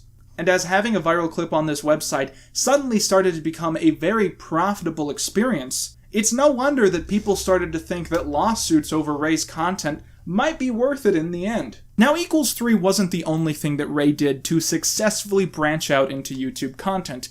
In fact, from what I can tell, it's not exactly what most people remember when they think of Ray. For you see, Ray William Johnson had a musical career. I think I love you more than the Japanese love tentacle porn, and we should dance, dance, dance, dance. In fact, he was the #1 most subscribed to music channel on all of YouTube. His band was known as Your Favorite Martian, and it featured such musical classics as My Balls, Transphobic Techno, and Beat Yo Kids. Before he did Your Favorite Martian, he had a brief stint under the name Fatty Spins with a different group of people, where he released such hits as the infamous Doin' Ya Mom and the easily forgotten Muppet Sex. There once was this grouch named Oscar who lived in a trash can. He was broke and couldn't get more ass than all the other Muppets and the rest of the peeps until he spotted this hottie on Sesame Street. He said, This sounds like a Voltaire song, but like one of the ones I would skip. Now, Johnson's second band was this sort of Gorillaz knockoff, where half the band didn't really exist. They were all just cartoons that were made up for the music videos. And in fact, he went as far as to have an animated series run alongside the music videos so that he could expand the lore of these characters. Look, kid, I promised your fine-ass aunt with her big old titties that you'd have a fun fucking music lesson, and so help me God, you will! The earliest hits are the ones that people seem to immediately know the best. The gimmick here was pretty simple. They'd just take an overplayed, gimmicky idea for a pop song, and then they do some sort of twist on it, like make it about robots, or villains, or The Simpsons, etc. And these videos not only are extremely unfunny, but they're almost consistently horrible performances on the part of the musicians involved. Dear Mr. Douchebag, we all agree that you are a dumbass. Why can't you see that? Ray always seemed like the kind of person who didn't have a lot of vocal range, so most of his performances were done at the exact same tone of voice, but with differing levels of intensity. That's how he performed these songs. And now it's high noon and you're a target to shoot in. His school's a battlefield, no wonder you're truant. He never lived in the city, he's from the middle of Tennessee. And I must make an abrupt statement, I just hate that you lust faded, I'm frustrated. Used to know! So you'd end up with a lot of auto-tune, a lot of underdeveloped stuff, and at best you had good material that was not used correctly. I'm not trying to say that Ray had no talent. I'm just heavily implying that that is the case. And if you believe him, then your brain is small like a Korean penis. The worst songs, in my opinion, tend to be the ones where someone in the band would try and do a voice and then do an entire song in that voice. Ain't nobody quite like me, cause my name is Shitty J. Butterscotch my balls. Me and your grandma sharing a sponge bath. Even if you found yourself acquiring some sort of unique admiration for these songs, you would quickly realize that, just like Equals 3, they were all kind of the same. Sure, the topics changed. Some songs were about boobs, and some songs were about video games, but they still felt like the same songs. I should ask Dr. Mario for medicine. Maybe hit up Little Nemo for a sedative. We know you're blind, old man, but you can hear me talking. You're always home alone. You ain't Macaulay Culkin. And I know that I'll get plenty pics when she leaves for work at exactly 7:26. We all remember that hot chick you hooked up with once. Maybe not yet, but don't fret. I bet if you get drunk, suddenly you'll be dead set. It's almost like all of the Your Favorite Martian songs were painful and inaccurate parodies of each other. They sort of redid Doin' Ya Mom. Stalking your mom. Stalking your mom. Stalking your mom. This is the same song, right? We never seem to get it right. And every time you make me cry, I love you a little bit more. Jesus Christ, you guys really want to be Gorillaz, don't you? I've listened to a lot of these songs, and I think that trying to figure out which one was the worst would be almost impossible. I wouldn't even know where to start. Maybe like Aliens, Shitty G, somebody that I used to know, Tig. What was that last one? But you didn't have to cut me off. Make out like it never happened and that we were nothing. Jesus Christ, how did people think this was a real band? I love how they illustrate the broken up couple. Like somebody that I used to know is like one of the most real songs about a breakup. Like it has to be like a real experience. This is something that people actually go through. And the only way that they know how to illustrate that is by doing video game references. It's Mario and Zelda broke up. That's the song. Look at how they illustrate the concept of a couple not making sense. So when we found that we could not make sense. Yep, that's what it's like. When you're with a girl and everything's perfect, but you both reach for the popcorn at the same time, it just gets everywhere. Tale as old as time. The final Your Favorite Martian video featured a mashup of their biggest hits, featuring a first-person character violently killing all of the recurring characters from their animated saga. In a way, it almost feels like a series of mercy kills. The video then features a bookend where they say that it's going to be the last video that they make, until Ray stops to explain that they're just taking a break to work on an album. And after this, they made a lot of unique creative choices, going as far as to change their name to the indie title, This Project is Retired! Shortly after releasing this video, Ray had a scuffle with his network, Maker Studio, where they tried to force him to sign an awful contract where they would get 40% of his profits and 50% of the rights to his show for the rest of time. And when he refused to sign that document, they immediately canceled his album and production on his web show. And even if I don't like Your Favorite Martian or even Ray's content, I just hate that scummy BS network nonsense that they do to try and force creators out of their hard-earned cash.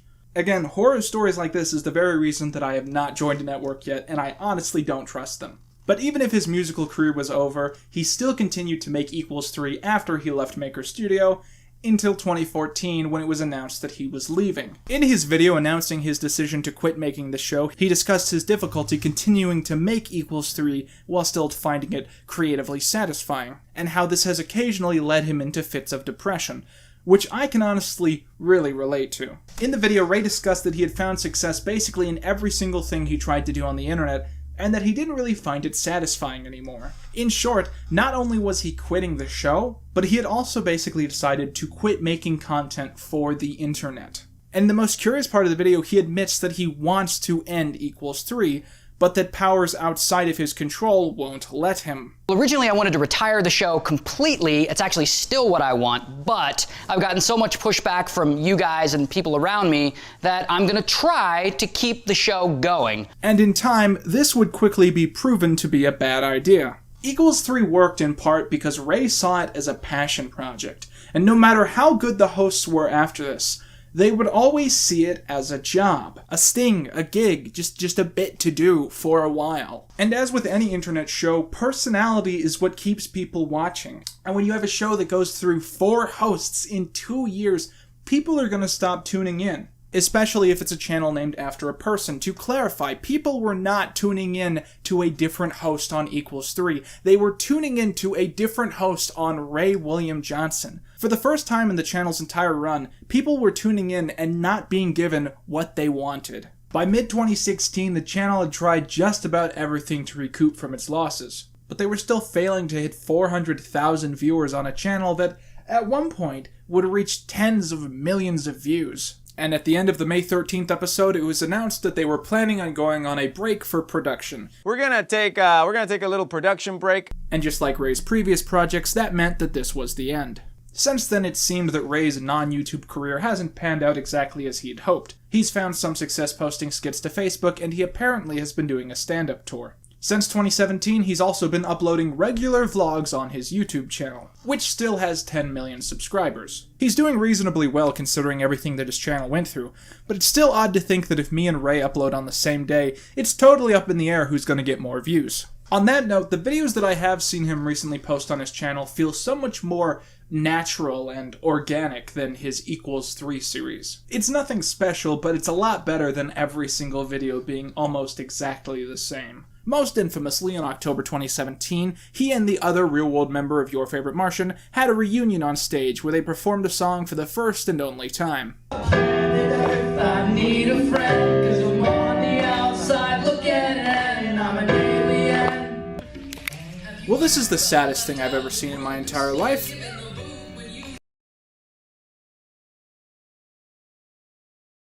Oh, guys, real quick, side note before I forget. I actually made a Google Plus account. I'm just saying. I recently started humming an old internet goldie in the back of my head that I hadn't heard for many years, and out of curiosity, I decided to revisit it. And that song was the always classic Chocolate Rain. What's fascinating about Chocolate Rain is that the lyrics are actually very deep and intense, and that's something you don't really come to expect from an old internet meme song. The song is about one clear topic: the existence of systemic racism in the United States and how it constantly exists around us, yet no one is willing to admit that it's there. Chocolate rain. Some stay dry and others feel the pain. Chocolate rain. A baby born will die before the sin. Chocolate rain. The school books say it can't be here again. Chocolate rain.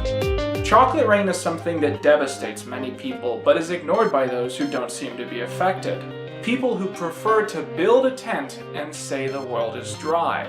I think one of the most shockingly direct parts of the song is where the speaker literally states, "The bell curve blames the baby's DNA, chocolate rain. But test scores are how much the parents make, chocolate rain."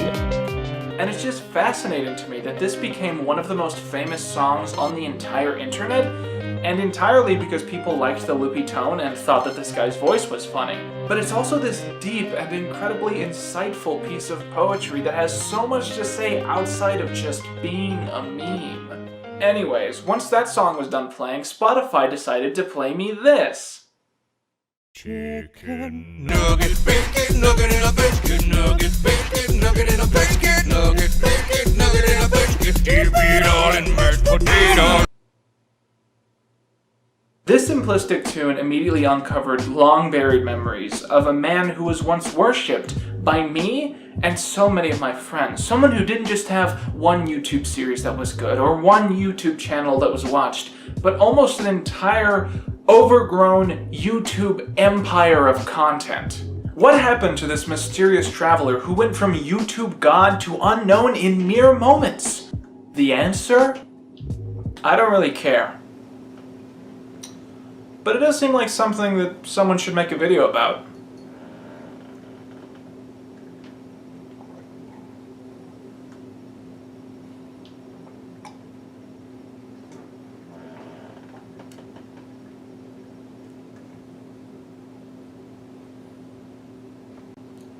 Not me. No, seriously though, seriously? Not...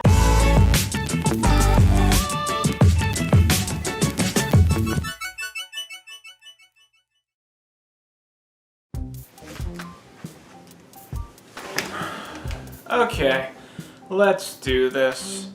So whenever I end up doing a video like this where I'm not quite sure what I'm going to say, one thing that does really help me sort through the mess are fan-curated archives of specific topics. A good rule of thumb is that if the topic you're researching was popular enough 5 years ago, it has a wiki. There's a Club Penguin wiki, there's an anime bath scenes wiki, there's a Chick-fil-A wiki for all your Chick-fil-A lore. But of course today, we are going to be talking about the Wikitubia page on Tobuscus. The thing about wiki pages that people don't understand is that they take a lot of dedication to work on, so if you're writing a wiki page, you really care about that topic one way or the other. So if you're a famous person with a wiki page, that page is only going to be updated, really, when a certain person or a certain group of people really care about you. For instance, last time I checked my Wikitubia page, I'm pretty sure it was mostly some guy documenting every time that I had ever criticized Ben Shapiro. And I like to think he still keeps that updated. Like, just every time I make fun of Ben Shapiro on Twitter, he types a little new subsection. If that isn't the case, I would very much like you guys to make that the case. Hey internet, Ben Shapiro is short and he's a dumb bitch. Go add that to my wiki. Anyways, the reason I'm saying all this is that I really fell in love with Tobuscus's wiki page, because it reads like it was written in 2012, and then just like it was lightly updated as years went by. Toby's main channel, Tobuscus, is currently one of the top 500 most subscribed channels on YouTube. That's not true. Most of Toby's viewers are young, between ages of 12 to 20, but he is still enjoyed by other age groups. Most people in his vlogs, which are often recorded in public spaces, are often confused as they just see a man talking and recording himself. Occasionally in his vlogs, he runs into some fans who are usually in shock to see him and meet him. Most famous Toby Games quotes. What the hell? I'm dead. Suck it. Oh my god. God dang it. Holy mother of. What a bunch of balls. Who's yo daddy? Son of a biscuit. Don't make it awkward. This is the time. Booyah. These are really starting to sound like just things Sonic the Hedgehog would say, just whenever you're running around as him. Okay, and here's the only one I remember. Bless your face. If you sneeze during this video, bless you. I remembered that quote, but honest to God, I thought it was something Philip DeFranco used to say. Toby's popularity can be attributed to his constant ability to be funny and his amazing skill at improv comedy. He is also a talented musician. Although Toby is 31 years old, he is still young at heart, which is why he attracts a younger audience. He frequently sings in his videos, though this is still unconfirmed. What does that mean? So when you look at Toby Turner's existence online, it starts off ridiculous and kind of cringy in a 2010 way, but then it gets really dark and upsetting and kind of hard to deal with. So the start of this video is kind of lighthearted. I make a lot of jests at this fellow who I am not fond of. But then at the end, things get dark, and I just wanted to give everyone a warning that that's going to happen. So I ended up deciding not to invoke a sponsor on this one because of how the ending of this video is. But I thought it would be fine if at the start of the video I sort of briefly plugged my Patreon. I really want to get to a point in my career where I don't have to worry about how well a video does or how well a sponsor does, where I can just sort of wake up one morning and go like, this month I want to do a 7-part political video essay on the Love Bug movies, and I can do that because I already have all of my financial backing behind me. And Patreon is really the best way to go about having that. This has turned out to be a much more rough month financially than I expected it to be. Basically any way that you guys can support me in any small way, or even just by watching my videos, really helps me out this month, and I can't thank you guys enough. And now that that's over with, let's meet Tobuscus.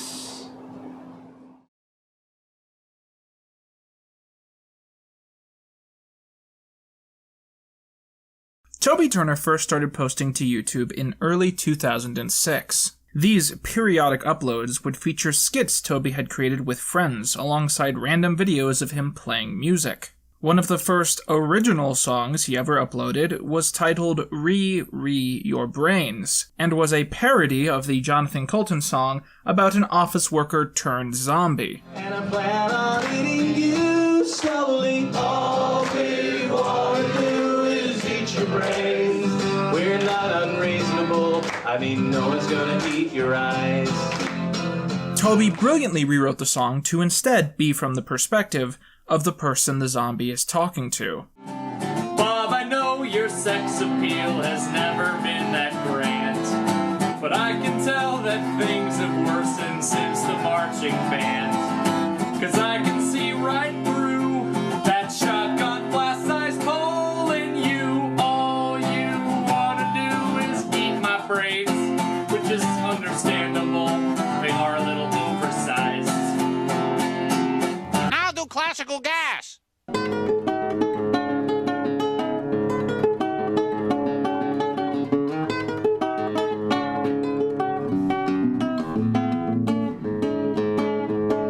One bizarre thing I discovered while looking through these early unseen videos was a series Toby created called Candy Planet, which revolves around a world where all of the people are candy and they go on adventures or something.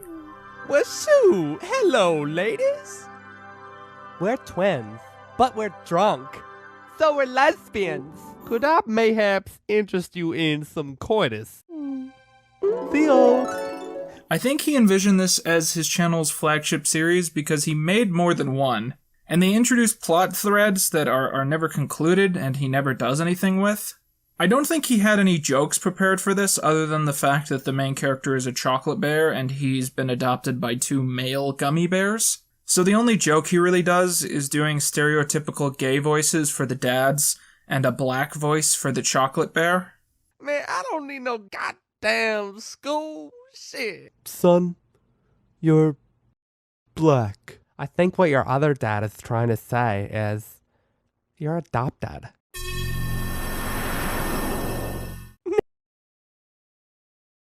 He also started a series known as Russians Review, where he and an associate would play 2 Russian characters who would review popular movies. I give her body 2 eyebrow up. How? You only have one. You do. 2 videos specifically ended up pointing to a more clear direction on the channel. The first was called Googling Boobies, and is one of the earliest videos on the channel to have ever broken 1 million views. It's far too late to minimize. I already know you are Googling boobies. I have come for your soul. Satan? I'm pressing my hot man banana up against your door. Dad? This is absolutely classic YouTube clickbait. You don't see a lot of great videos like this getting popular anymore these days. Hint to the person scrolling by that they might get to see a pair of bare breasts if they click on the video for a moment, and then show an annoying skit with some guy where he makes a bunch of jokes about penises. Then there was Toby's first big music hit, I Threw It on the Ground. I threw it on the ground. Do I look like I have a job? No, I ain't going to no lost marathon. I know what you're thinking. Wasn't that an SNL thing? Yeah, it was. But also he did it. This was back when responding to a comment made a completely new comment. So if you scroll down, you'll be graced with the sight of dozens of detached comments from Toby all in a row, cut out of context from conversations that he must have been having at the time, left bouncing into nothingness like a lost echo in a one-sided conversation. After this, he continued his music parodies, throwing a few viral remixes into the mix, and eventually creating the concept of dubbing over a trailer with lyrics literally describing what was being shown. Flowers fade to a sunset, free to some hobbits. Dakota's now legal in 31 states. This would soon prove to be one of his most impactful projects. Literal trailers aren't really as clever as I thought they were at the time. It's basically him mimicking the already in existence trend of making literal videos, where people would dub over surreal music videos of the 1980s so that the song was specifically made to match the visuals. This guy's gonna get an ass full of pipe wrench. Oh, watch out for them, they're gonna beat you up with the pipe wrench, climb through this hole. Literal trailers were sort of the same thing, except nothing about these trailers are nearly as visually bizarre as the music videos which were usually covered. So he usually is just describing very mundane things that aren't immediately funny. His trailer for Assassin's Creed Brotherhood is one of his most popular videos, and is also how I remember originally coming across him for the first time. Toby then went on to create Cute When Fail, a show where he would show and comment on viral clips from the internet. It was like Equals 3, but less funny. Cute When Fail and literal trailers are perhaps 2 of the greatest examples I've ever talked about on this channel of creations that have lost any and all value as time has gone by. They're both based around the internet's current cultural investment. So if you haven't recently seen a trailer for a Twilight movie or a viral clip from 2010, these 2 shows will have absolutely nothing to give you. Toby doesn't really add any charm to the experience. There's nothing clever about these. It's just a lot of him piggybacking off of pre-existing material. But it was in 2011 that Tobuscus started what I believe to be his most inexplicably worthless series. It's called Hot Symphony. Hot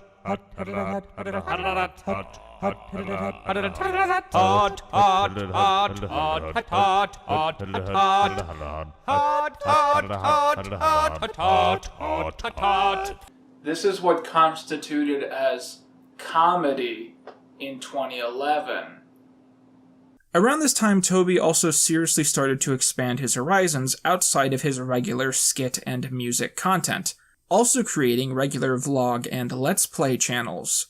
Toby was one of the first YouTubers to both start a Let's Play channel and have their Let's Play channel become just as popular as their regular content. Toby was heavily influential in his introduction of Happy Wheels playthroughs, and he was also arguably one of the first people to fully buy into the craze of both Minecraft Let's Plays and Minecraft tie-in comedy videos.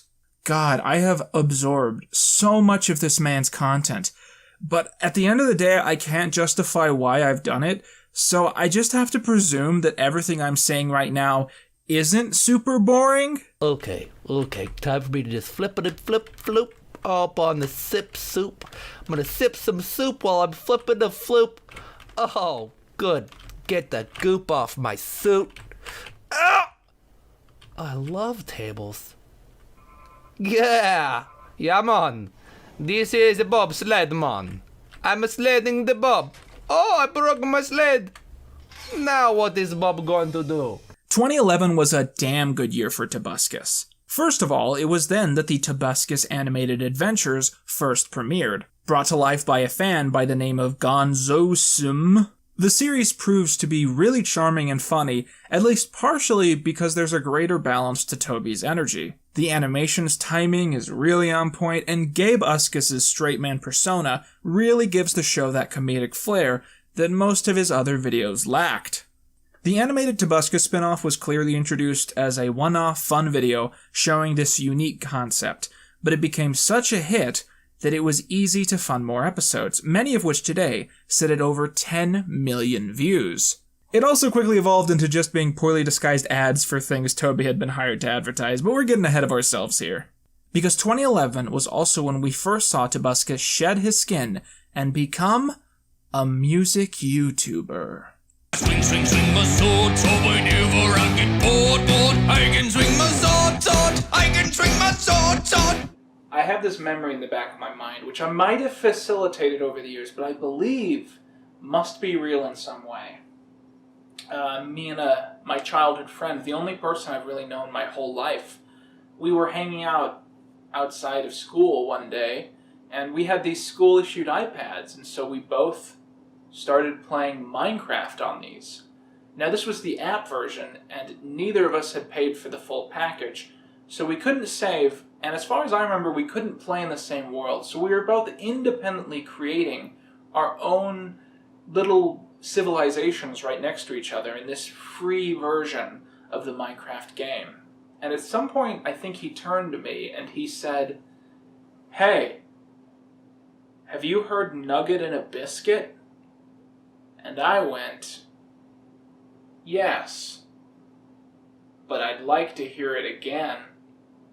Nugget, biscuit, nugget and a biscuit, nugget, biscuit, nugget and a biscuit. Dip it all in mashed potatoes. Nugget, biscuit, nugget and a biscuit, nugget, biscuit, nugget and a biscuit, nugget, biscuit, nugget and a biscuit. Dip it all in mashed potatoes. And so he went to the YouTube app, which came pre-installed on all iOS devices, and he pulled up a playlist of Toby Turner's greatest hits, and he continued to play that in the background of his Minecraft game, because back in the day, before YouTube tried to monetize YouTube Red, you could do that for free. And so the two of us sat there, being the best of friends in the golden years of our lives, listening to this garbage.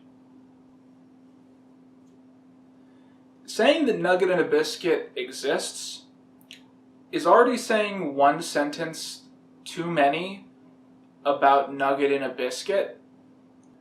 But at this point, I kind of have to stop and linger on it, because Nugget and a Biscuit is essentially Toby Turner's main modern legacy on the internet.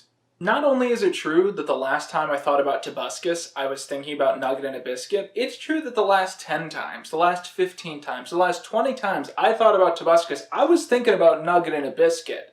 And so I have to extend this segment out to be relatively proportional to its importance in his legacy today, but I have to do it in a way that doesn't really say anything inherently important.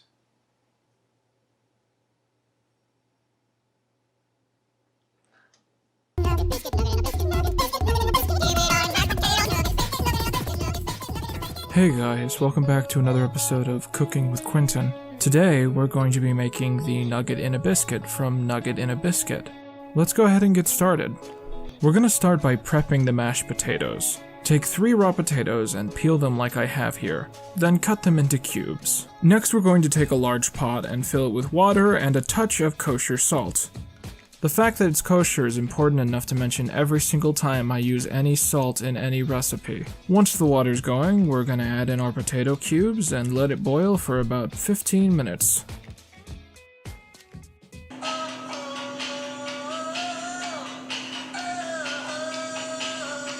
Next we're going to put 1 cup of milk and 2 tablespoons of butter into a saucepan. Once the butter is melted, we can add in our recently drained potatoes and start mushing them into the mix, slowly stirring until it all starts to condense. And voila, you've got yourself some mashed potatoes. Next you're going to work on the nugget and the biscuit. Now personally I studied the nugget in a biscuit video frame by frame for 72 hours straight, and I came to the conclusion that these frozen pre-made biscuits were a good option for the first half. But the nugget was a little harder to figure out because the nugget in the video is as big as the biscuit. I ended up placing several nuggets on one biscuit. I know this is controversial, but I felt it would be the best compromise in the situation. Lay your nuggets across the baking sheet, put the package away, and then get it back out to read the instructions. Then place them in your oven at 400 degrees for about 11 to 13 minutes. When your food is ready, pick your oven mitt off the floor and quickly dust it off before you set your food to the side. At this stage, you take your nuggets, and you put them in a biscuit. Then you dip the whole thing in mashed potatoes. Well, the song says you dip them, but in the video it looks like the potatoes have been poured over. So I'm actually going to sort of spoon a little mashed potato onto the side here, with a little piece of butter for decoration. And of course, you can't forget to take your mashed potato covered chicken nugget biscuit and dip it in the barbecue sauce. Or pour the barbecue sauce. Once that's done, you're ready to eat.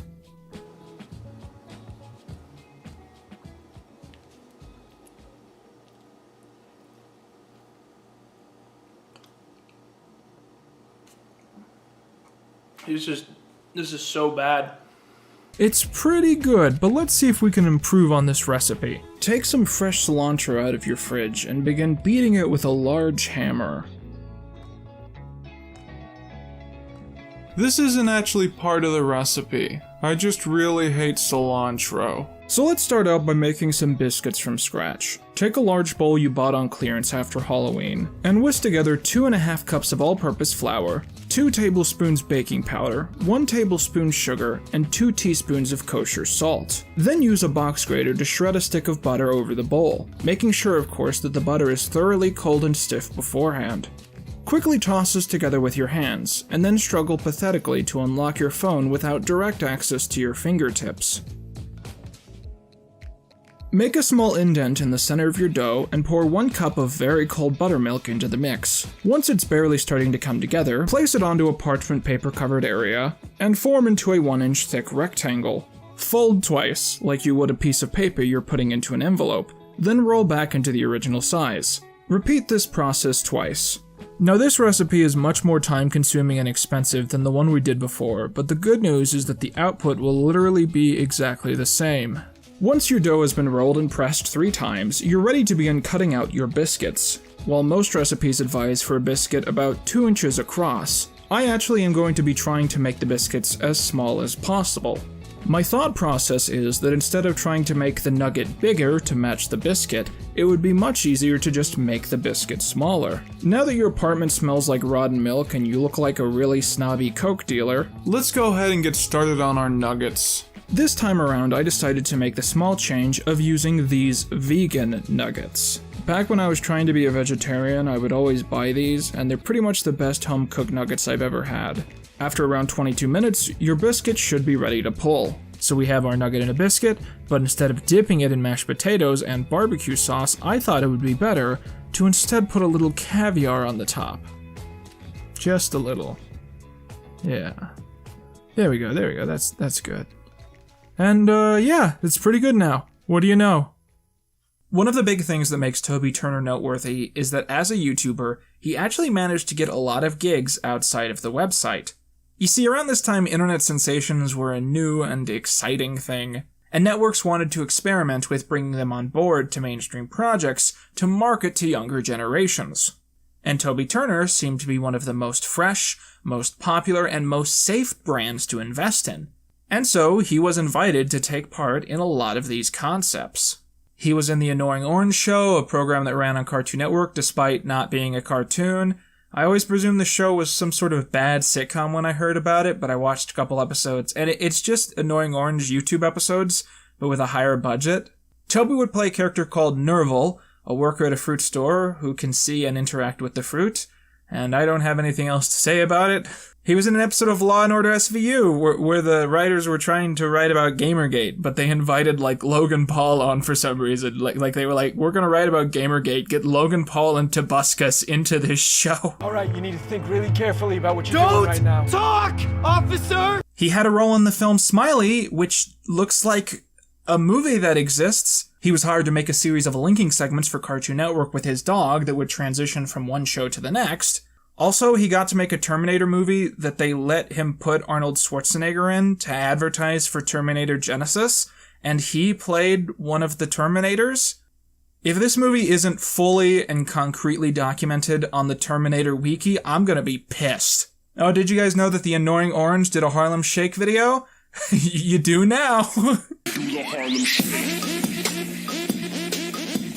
Oh, look, in the middle, there's Toby. That's the excuse I'm using to torture you with this. He voiced Ant-Man in a Marvel phone game, which has no cultural importance other than the fact that he was in it, and then he wasn't, which is an incredibly low bar of relevance. And of course, he recorded a series of Hot Pocket commercials, which were really the last time I ever heard about him. Just take it out of the box in about 2 minutes. Well, bam, slam, jam, done. Those Hot Pockets sure are pretty hot. Blow on it, Wanda. Blowing on your Hot Pocket. You're welcome. Although I do know that he had made some sort of mobile game since then that doesn't look good. The point you can gather from all this is that Toby was everywhere, and that his mainstream influence was still growing even when his channel views started to falter in years after this. But all of this would change in 2017. During an event that would shock the internet and cause controversy for years to come.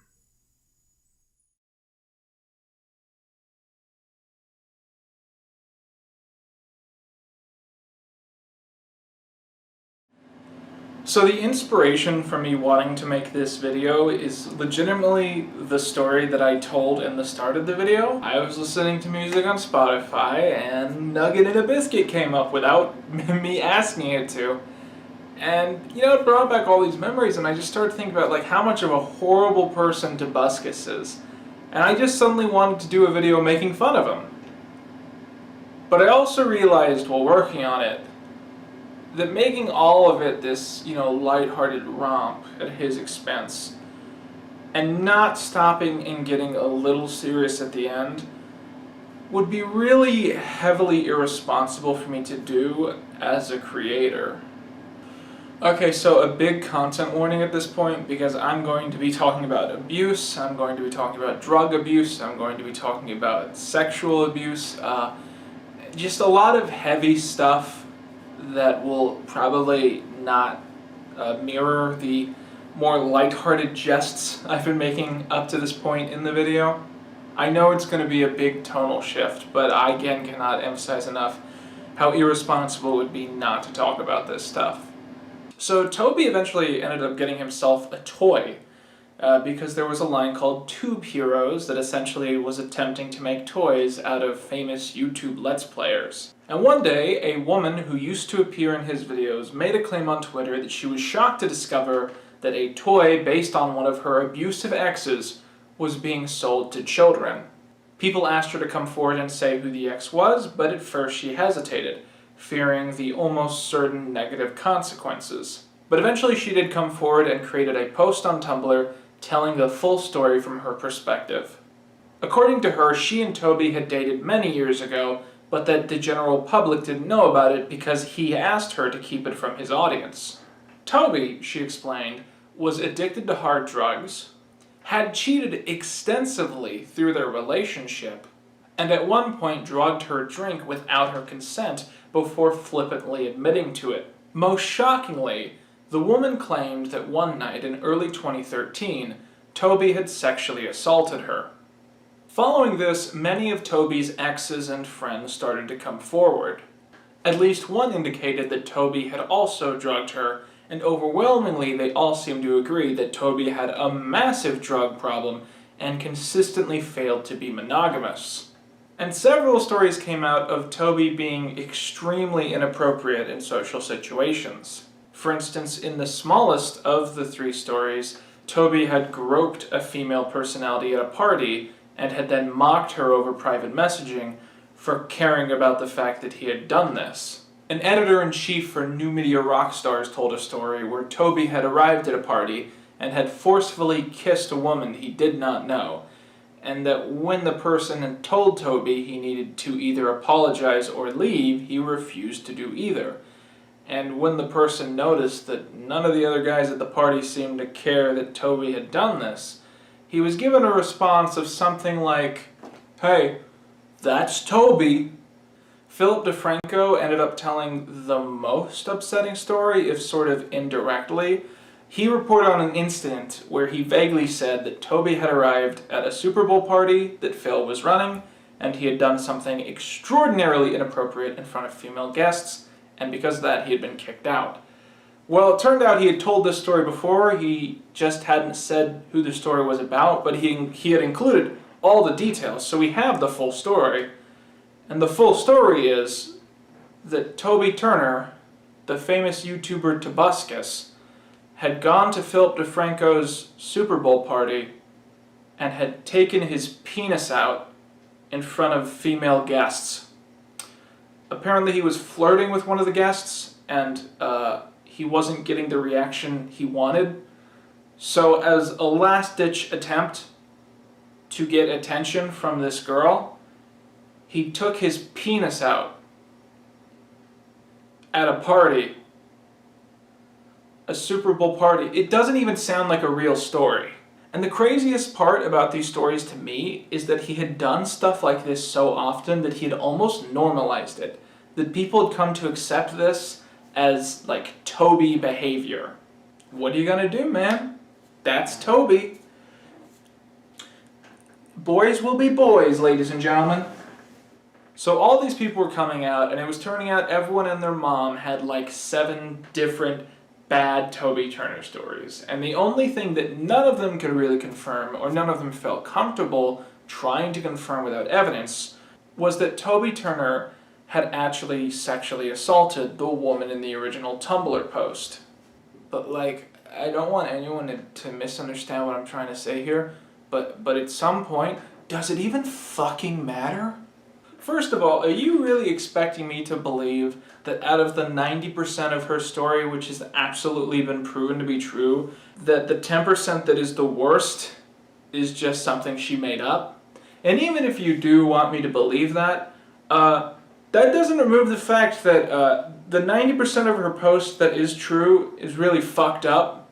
So right after all this breaks out, Toby comes out of the woodworks. He makes a video where he says, "Hey guys, my ex-girlfriend, a girl I used to date, made some accusations against me on Tumblr. Absolutely none of it is true. Everything we did was consensual." A person I dated a few years ago has just made some extremely serious, false accusations about me. I read her Tumblr post.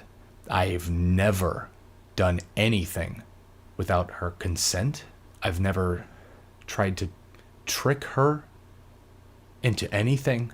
And I can kind of get why someone would have looked at this situation in the past and just not have been able to decide who was telling the truth and who was lying. It's a he said, she said situation, and in he said, she said situations, the men are believed and the women are harassed. I get it. It sucks, but I get it. But the thing is, I find it really hard to trust Toby's testimony looking back, and I'll tell you exactly why.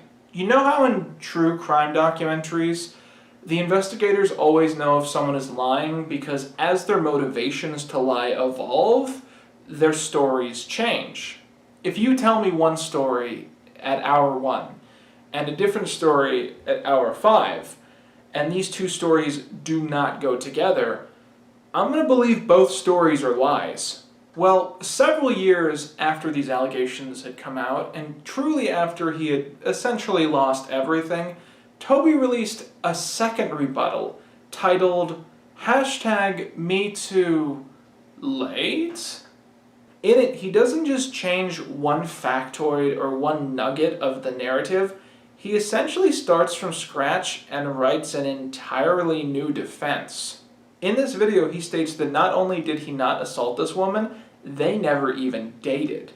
They never slept together or were physical in any way because she was just an obsessed, crazy fan and he didn't share her feelings, and that's why she went nuts and she made that Tumblr post which was all lies. Now, just a minute ago, I played you a clip of him saying, "A person I dated a few years ago has just made some accusations about me." So when you're watching this second collage of clips, I want you to keep that sort of subconsciously playing somewhere in the back of your mind. The Me Too movement is important because it gave women the confidence to speak out and use their voice. It's important for men to be able to do the same. A few years ago, a friend of mine came to my house at night after partying and she asked to stay the night. She said she was uncomfortable sleeping by herself and she asked that she sleep in the bed with me. I said, okay. And then she asked me to cuddle her and we cuddled and nothing else happened. We were friends for years after this night.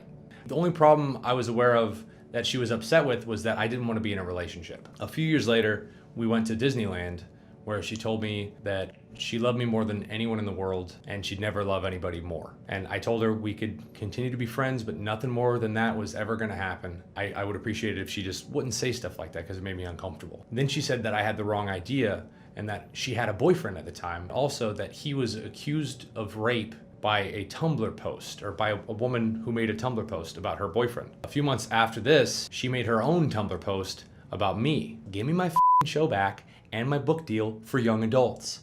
Stupid lying bitch. So there is a lot to break down here. So in this video, Toby says that he had a bunch of friends who told him not to make this video, and furthermore, I've heard other people conject that he had a PR team that told him that this video was a bad idea. But I can just not put aside in my mind how blatantly contradictory Tobuscus's two responses to this situation are. If you're expecting me to believe that the story that he spins in the second video is the one where he's telling the absolute truth, then why in God's green earth did he make the first video? Or to put it another way, if this is all true, why did it take so long to come out? If you were accused of something like this by a woman who you had never dated and you had never been physical with really in any way, why would you then immediately make a video where you say that the two of you had dated and that everything you had done was consensual? A person I dated a few years ago. I read her Tumblr post. The only problem I was aware of that she was upset with was that I didn't want to be in a relationship. And I told her we could continue to be friends, but nothing more than that was ever going to happen. A few months after this, she made her own Tumblr post about me. I've never done anything without her consent. I've never tried to trick her into anything. I said, okay. And then she asked me to cuddle her, and we cuddled, and nothing else happened. We were friends for years after this night. I know there's this wild conspiracy theory in Tobuscus's fanbase that the first video was essentially orchestrated by this mysterious PR group that works with Tobuscus, and that everything he says, he said under instructions by them. But that doesn't make any fucking sense, because the first video is way worse than the second video in terms of portraying him as innocent. So you're suggesting that they told him to lie to make himself seem more potentially guilty. That would be like if I was accused of robbing a bank and I knew for a fact that I was out of the country that week, but my lawyer turned to me and he went like, hey, you should actually lie and say that you were in the bank wearing a ski mask, but that you still didn't do it. So here's my true belief about what this video actually is. And disclaimer, you might not agree with me here, but this is how I feel. Toby Turner exists in two main ways. First of all, there's a character, a man I like to call Happy Wheels Tobuscus. Happy Wheels Tobuscus is innocent and loves fun and is good for children and families and is ready to do a sponsorship. Then there's the real Toby Turner. Toby Turner is addicted to hard drugs. He's an extraordinarily manipulative person. He's a womanizer. He cheats on every woman he knows. He's basically impossible to work with and extraordinarily inappropriate in person. And he's a person who performs as Happy Wheel Tobuscus in order to gain marketability and a massive audience. When he made that first video, his only problem was that people believed he had done these things which were illegal and wrong, and so he wanted to dispute those things. But by the time that second video had come around, his problems were a little bit different. He had lost a lot of his audience, not because of those specific allegations, because most of his audience just didn't believe that he had done that by default. But the issue was that it had resulted in all of these stories coming out about him, which everyone believed. And because of that, this puppet show he had been putting on for so many years, it was shattered. And people stopped believing in Tobuscus. So this video isn't even necessarily about any of the specific horrible allegations against him. Instead, it's more of a character assassination which seeks to destabilize the very nature of people not believing in Happy Wheels Tobuscus. He's trying to get people to believe in his old persona, which is like trying to convince a 15-year-old atheist that Santa Claus exists. But it's what he's trying to do. And so it becomes more convenient for him to personify the woman who had accused him of these things as an unstable bitch, someone who never tells the truth about anything and lied about every single aspect of her entire story. And again, what stands out to me the most about how he tells this second version of events is that the main character sounds not like the real Toby Turner, but Happy Wheels Tobuscus, the online persona that everyone but Toby will tell you is a lie. And what's pissed me off so much about this situation is so many people have tried to use it as an example to argue that the Me Too movement is actually bad because it's gone too far, ladies and gentlemen. They got the nugget in a biscuit guy. For instance, Onision, a current commentary YouTuber and future inmate, made this big video throwing himself behind Toby and implying to his audience that arguing that 60% of sexual abuse claims are lies is a totally rational thing to do. Toby's PR team told Toby not to react. They told him not to make this video, which got 23,000 likes and only 347 dislikes, aka the community loves and supports him for responding. It would be great if the people who came out with accusations had evidence, because I have a question for you. What % of people lie? All right, you know, apparently 60% of people lie during a 10-minute conversation. The average person told 2 or 3 lies in that 10 minutes. People lie all the time on social media, including YouTube. Oh wow, I wonder if Onision has any ulterior motives to making his audience believe something that stupid. Let me ask you guys a very serious question. What do you think a person gains when they make a claim of abuse? The answer, for those who couldn't figure it out, is that they gain nothing and they lose everything. Name me a Cosby accuser off the top of your head. Most of you can't. And those of you who can probably can because you've heard this exercise before. You don't become famous from being assaulted. You don't get rich off of the experience. All that happens is you lose close friends and family who don't believe you. You enrage a horde of thousands, if not millions of men online who choose to make it their personal goal to make you fear them. There is no motivation to make a false claim because the only motivation to make a real one is to tell the truth despite the fact that it's probably going to ruin your life. When it comes to allegations like these, the ones that turn out to be fraudulent are few and far between. And I didn't really realize this for a while because, for the longest time, my main source of news was Reddit. And on Reddit, for the longest time, you would see false claims brought up a whole lot more than the many, many more which turned out to be true. And I think this can be a sign to the fact that being accused of a crime like this when you're innocent is a big anxiety in a lot of straight men.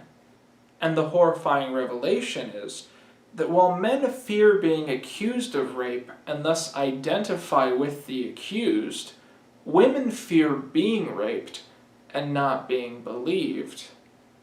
And you can take a random guess as to which fear is more realistic. Let's say that you don't believe the more serious allegations from the original Tumblr post. And let's say that you believe this woman is just a lying harpy, so you don't believe any of the post.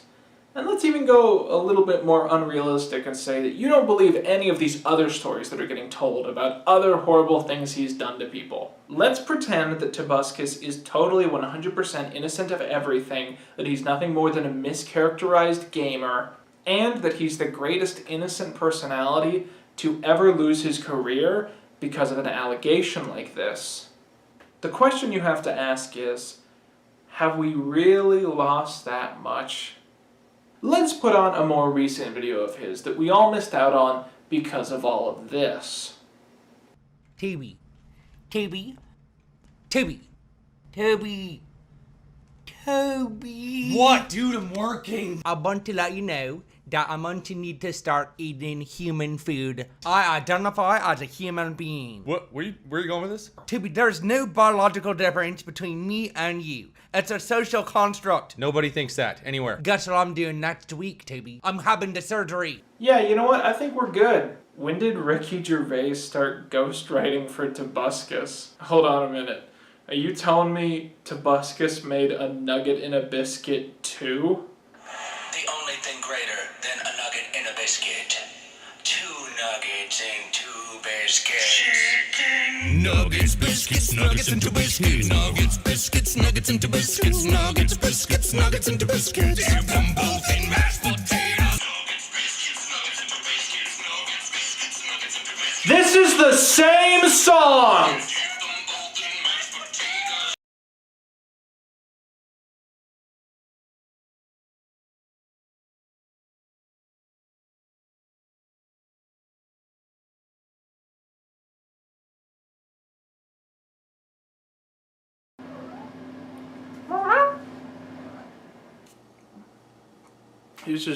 This is so bad.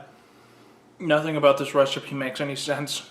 And I don't know why I expected it to.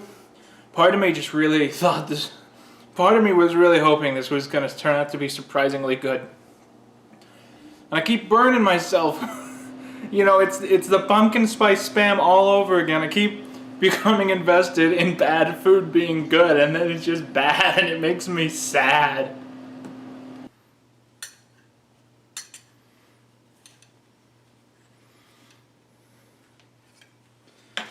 What am I doing? Do I not listen to my own videos? Jesus, I'm dumb. Oh, God. So that's not real caviar? It's like vegan caviar I bought on Amazon. It tastes putrid. Oh. But I do really like these nuggets. This is actually good. Now that it's like a little hors d'oeuvre, I guess. The moment of truth, I would say, is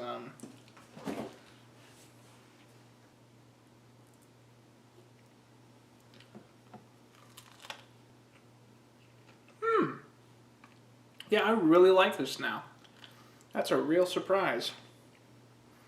If you guys want to do this, I recommend it. I was later informed I had invented something called the Chicken Mini. So one of the most prolific requests I've gotten since I started the Fallen Titan series has been for me to cover YouTubers like Philip DeFranco, Epic Rap Battles of History, etc. YouTubers who started off a long time ago and were popular back in the day, but are still notable figures to this very moment. And while I certainly understand that the core enjoyment that many get from this series is just hearing me talk about YouTubers and media in general, I still find these topics very hard to talk about because they're all sort of the same story. YouTuber starts doing a thing. They keep doing the thing for 10 years. They make a lot of money. Roll credits. However, there is one content creator who started off by having early hits on YouTube and continues to find success to this day, who I do find worthy of discussion. That being Neil Cicierega. Now, many of you will go into this video not knowing a lot about Neil, or certainly not understanding the scope of his career, which is why this is an interesting topic, because I will bet that almost all of you are familiar with at least some of Neil's work. Today we are going to be talking about an internet personality who has consistently found success online, not through the momentum of his past or the size of his name, but through the caliber of his content. When I imagine people watching today's video, what honestly comes to mind is people sort of going like, Oh, that was him? Oh, he did that too? Wait, how many things did this one guy do? The answer is a lot. Some.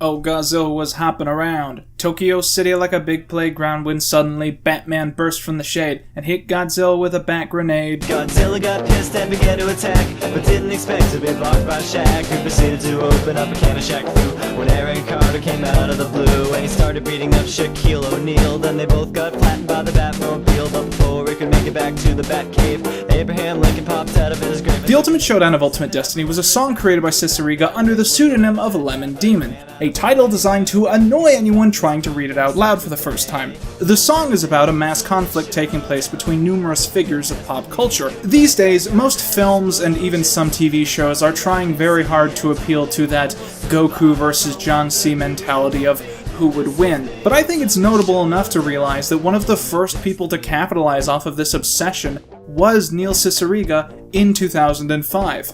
Robocop, Terminator, Captain Kirk, Darth Vader, Lopan, Superman, every single Power Ranger, Bill S. Preston, and Theodore Logan, Spock, The Rock, Doc Ock, and Hulk Hogan. The Ultimate Showdown of Ultimate Destiny was ultimately a big hit. It was originally posted to Newgrounds where it gained millions of views, and then someone ripped it and uploaded it to YouTube where it did even better, and it was even featured for numerous weeks very successfully on the Dr. Demento show. To many people, the Ultimate Showdown of Ultimate Destiny is a defining point in their memories of the early internet.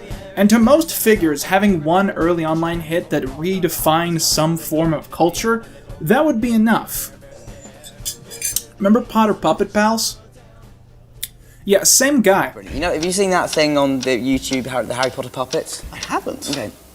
It's a thing called the Harry Potter puppets, and it was, and it's very, very silly. And they did a thing called "What's That Mysterious Ticking Noise?" I think it was called. Snape, Snape, Severus Snape, Snape, Snape, Severus Snape. Alan Rickman, hello, and welcome properly to this premiere. How are you? I'm good. I just got out of. I've been in a car for an hour. What's going on in London? Something's happening. Snape, Severus Snape,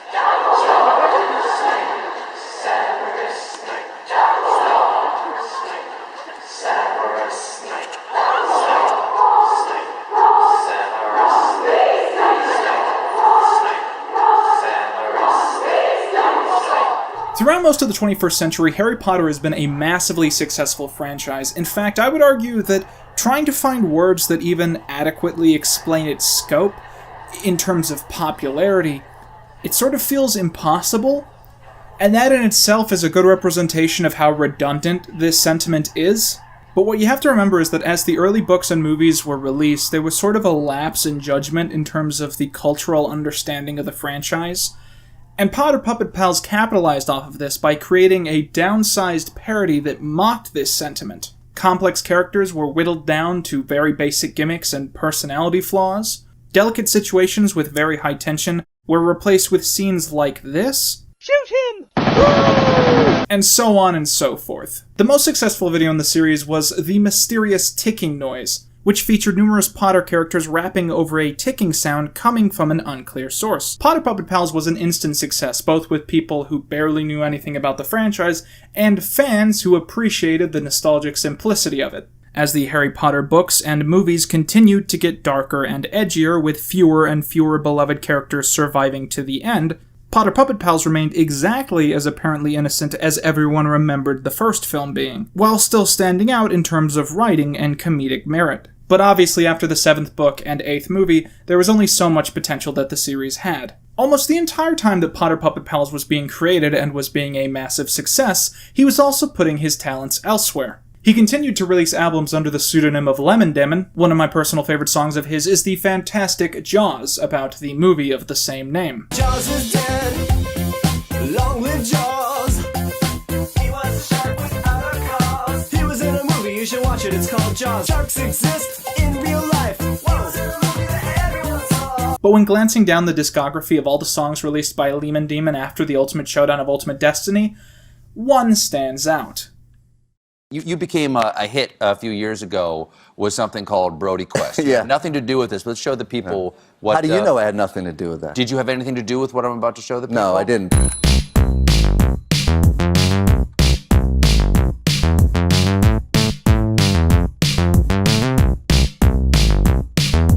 Brody Quest is an apparent tribute to actor Adrian Brody, showing his day-to-day activities as he walks all around the Earth, flies into the sun, and then consumes all of reality. Brody Quest was a success not only because of the fantastic music video, which arguably inspired Shooting Stars, but also because of the incredibly catchy music. I've used Brody Quest a couple times in the background of my videos, and it's honestly because I think that its laid-back, lackadaisical nature is the perfect representation of YouTube culture and the YouTube lifestyle. It just screams, I'm marching along, I'm doing it proudly, it's leading me somewhere, I hope it's not off a cliff. But arguably, Brody Quest is additionally one of the most important things to happen to Neil's career, because it introduced not only his audience, but his actual body of work to remix culture. When the pimp's in the crib, ma, drop it like it's hot, drop it like it's hot, drop it like it's hot. When the pigs try to get at you, park it like it's hot, park it like it's hot, park it like it's hot. Artists other than Neil would take his song and combine it with elements from other songs to create an entirely new experience. And this would be something that he would embrace, releasing a video on his second channel showing a collage of the best examples. I'm Slim Shady, yes, I'm the real Shady. All you other Slim Shadys are just imitating. So won't the real Slim Shady please stand up? It was perhaps this phenomenon that partially inspired Neil to start working on remixes of his own. In 2014, Ciceriga would release Mouth Sounds, a free mashup collage album which capitalized off of the success of All Star by Smash Mouth.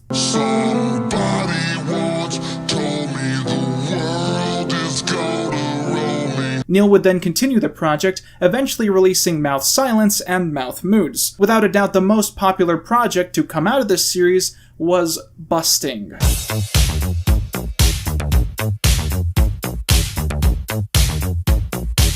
Bustin' has been described as like the Ghostbusters theme, but from an alternate universe. Presumably a universe where Huey Lewis was never born. Let me tell you something. Bustin' makes me feel good. You know that thing? We hear a song, and you really like it. And then it sort of plays in your head for a couple days, and you revisit it, but you realize that while it's been playing in your head, it's changed a little bit, and you sort of like the version in your head a little bit more. The music featured on the Mouth trilogy is the versions of very popular songs which exist solely in your memory.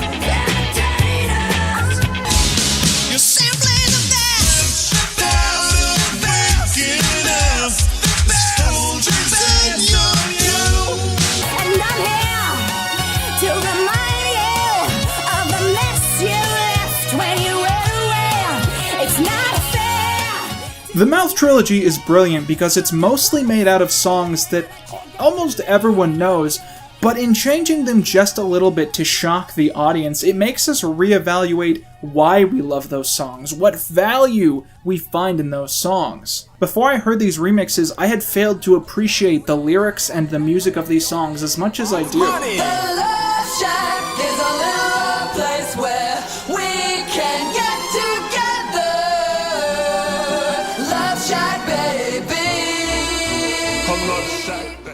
Now, I'll be the last to admit that these albums are a bit of an acquired taste, but personally, I love the experience of sitting through these. They're my go-to for when I'm doing the dishes or trying to plan out my next video, because they help me think.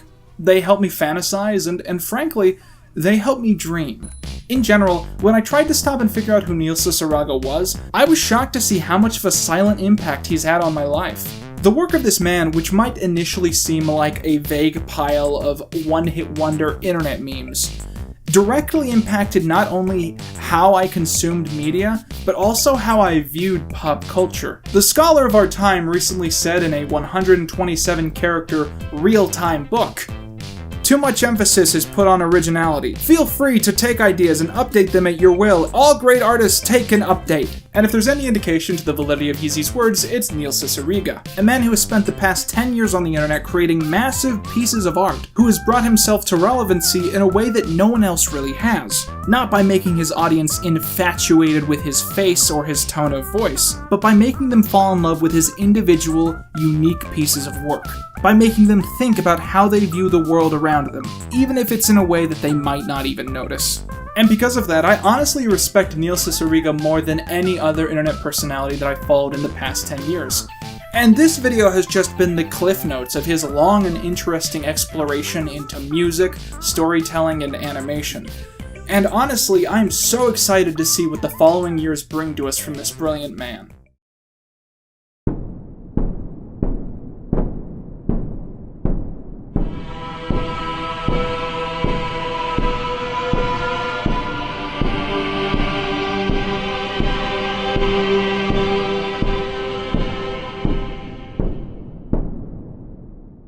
A staple of online content in the early days of the internet was animation, and arguably a key point in the history of animation has been the internet. These two history lessons have run congruent, or at least, they did for a time. There was a very recent period in the history of YouTube, and arguably all online content, where animation just seemed to disappear overnight. And during this time, most creators either entered the professional market or moved on to other unrelated jobs. In the next two episodes of Fallen Titans, I want to try and help you understand how an entire genre of online entertainment can simply turn to dust. The story of animation online, like most things in the 21st century, begins with the creation of a website. That website was, of course, Newgrounds.com. Newgrounds was created in 1998 by Tom Fulp to host his own animations and video games, and in time he opened the website to the public. Newgrounds was the preferred website for many amateur animators for a very simple reason. The quality was really good. Entirely because of Newgrounds, many iconic early animations that existed online can still be enjoyed in 1080p as if they were created yesterday. YouTube, meanwhile, had a much lower quality and frame rate, a huge burden on the community. Metal Gear Awesome isn't on YouTube. Click that link on the right to go watch them how they were meant to be seen. Crystal clear without all this fuzzy compression bullshit. Newgrounds also had the added bonus of being very interactive, meaning that animators and video game developers could really push the boundaries of the difference between those two genres. This also meant that Newgrounds animations were often very self-aware, meta-contextual, and inside-jokey. The unfortunate fact for those who uploaded to Newgrounds was that the site only held a fraction of the popularity that YouTube had in the mid to late 2000s. A lot of animations that went viral in this time period were uploaded to Newgrounds, ripped by someone else, and uploaded to an unrelated YouTube account. It's the classic creator conundrum. Is it bad that someone has used their forum to post my content because they've basically stolen my hard work? Or should I think that it's a good thing because it's made me gain followers, and if it wasn't for this, I wouldn't be as big as I am right now? No matter what way you end up looking at it, the inevitable conclusion is that you probably need to start posting your work to that forum yourself. Now, not all of the pieces of animation that we're going to be discussing today were ever hosted on Newgrounds, but it's a very important piece of the puzzle. Because what we have to remember is that viral animation traces back years before the start of YouTube. I mean, one of the first viral videos was this hilarious classic.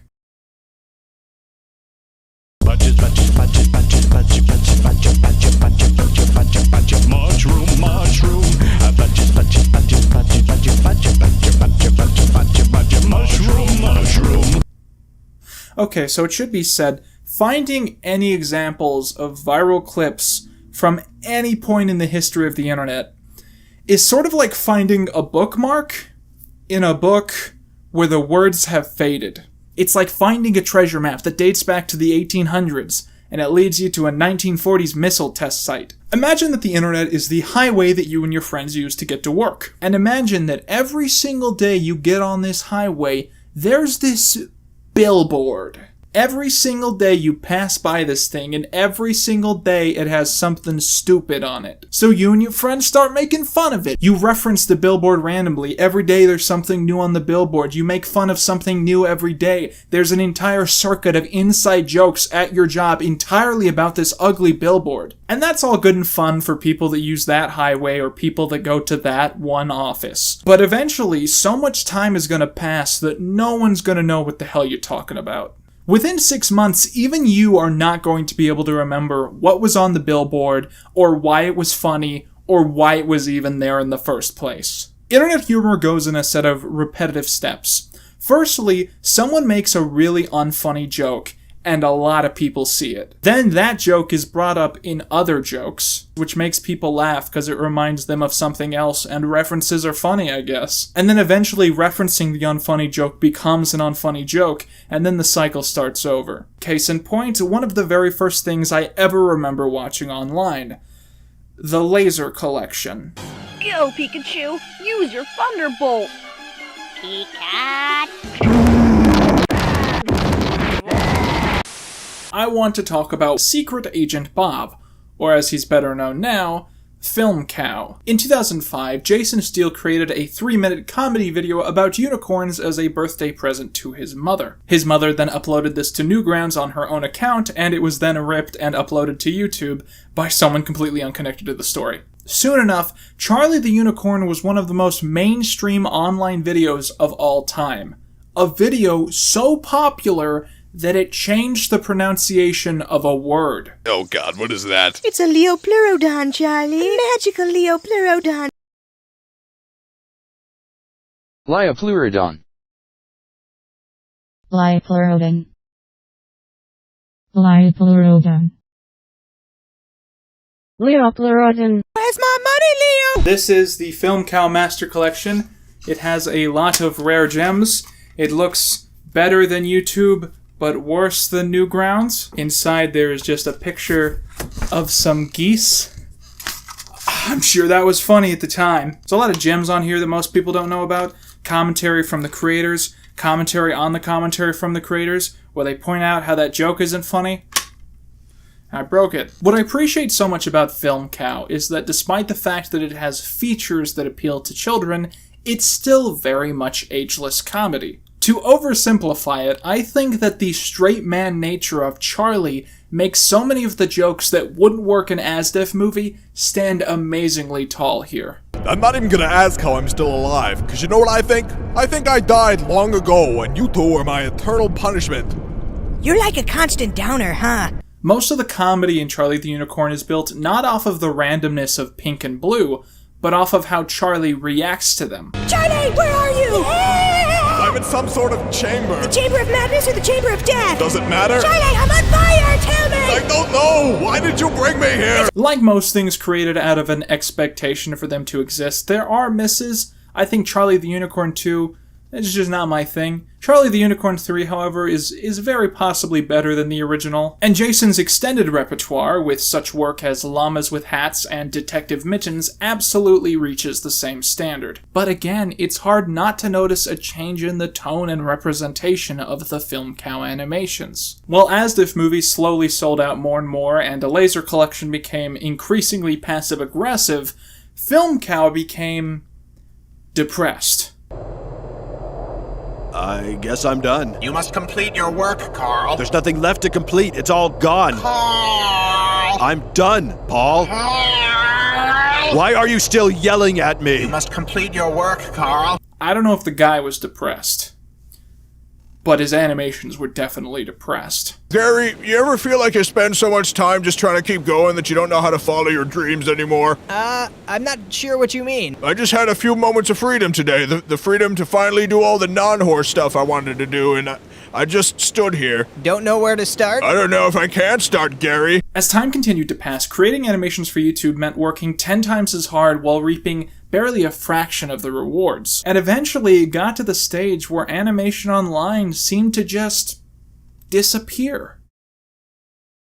Most of you have probably heard of the mythical algorithm which lurks the internet and occasionally murders the careers of random YouTubers. But it's my guess that many of you don't have a full and complete grasp on what the algorithm actually is. Well, to put it short, the algorithm chooses which videos get recommended to you. Most of the videos that end up on your sidebar, whether those be personalized or just general videos, that's the algorithm. When YouTube selects a channel that you might enjoy and puts it on your home screen, that's the algorithm. The algorithm chooses what channels you discover, which videos get an excessive amount of views, and which content creators actually have their videos shown to their followers. Few people ever seem to have words of praise for the system, which I find to honestly be pretty transparently hypocritical. Almost every prominent video maker who currently has a career on this site got here because the algorithm reshaped itself to support them, and most people who have risen to the top have done so without a single word for the people they were stepping over. In this video, I seek to study the known phases of the algorithm, why it changed when it did, and how it led to some of the greatest revolutions in online video making.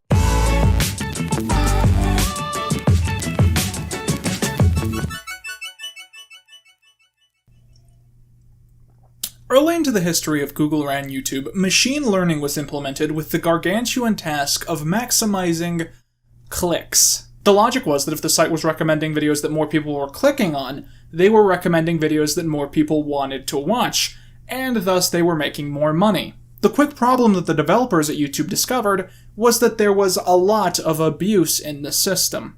In many cases, videos which had very flashy thumbnails or titles would have a lot of people click on, and then click off almost immediately when seeing what the video was actually about.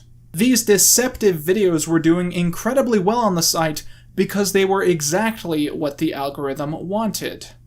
Maximized clicks. So if the average viewer had to go through multiple videos to find one that they actually wanted to watch, YouTube would see that as a success. And if you used YouTube around 2011, I don't even need to tell you that this was indeed a rampant issue. I mean, you had Philip DeFranco putting out videos with titles like Kate Upton Makes Me Last 45 Seconds. Then you got What the Buck, he's constantly posting videos with titles like Miley Cyrus Flashes Boobs.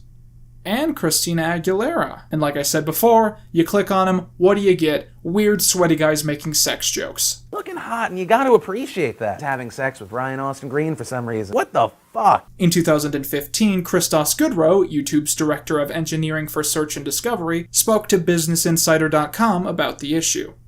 We realized that if we made the viewer click that many times, it didn't seem to be a good estimate of how much value they were deriving from YouTube. Instead, we realized that if they didn't leave a video and continued watching, that seemed like a better estimate of the value they were getting. And so, on the Ides of March 2012, the decision was finalized to alter the algorithm away from trying to maximize clicks and towards trying to maximize watch time. In other words, YouTube now intended to maximize minutes watched and not clicks gained. This was immediately not a secret to anyone because views across the board dropped almost immediately for everyone on the site, and many began to fear the end of their careers.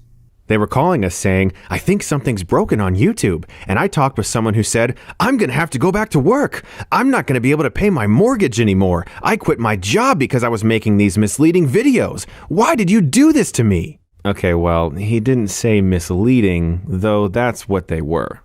I hope you like those, Quentin. Thanks for having me in the video, buddy. So in the last video I spoke about early animation on YouTube, and I hinted that there was an event that basically wiped the industry off the map. That event was the Ides of March 2012, when the algorithm was trained to believe that shorter videos are videos that people do not want to see. When you think of a channel like 5 Second Films, which primarily uploads something like 10-second content, you realize that it's very hard for them to get ahead in the algorithm, because even most clickbait videos gain more watch time than 10 seconds. And as channels with shorter content continued to struggle, people eventually pieced together that the assured way to succeed on YouTube was to release weekly videos and/or videos which were closer to 10 or 20 minutes. Both things which, for the animation community, are almost impossible. So if the algorithm was seeking out people who could increase watch time, that meant people who could regularly put out long videos were the most likely to succeed on the platform. The question then became, who has the capability to create consistent, long-form content which is still entertaining to some people?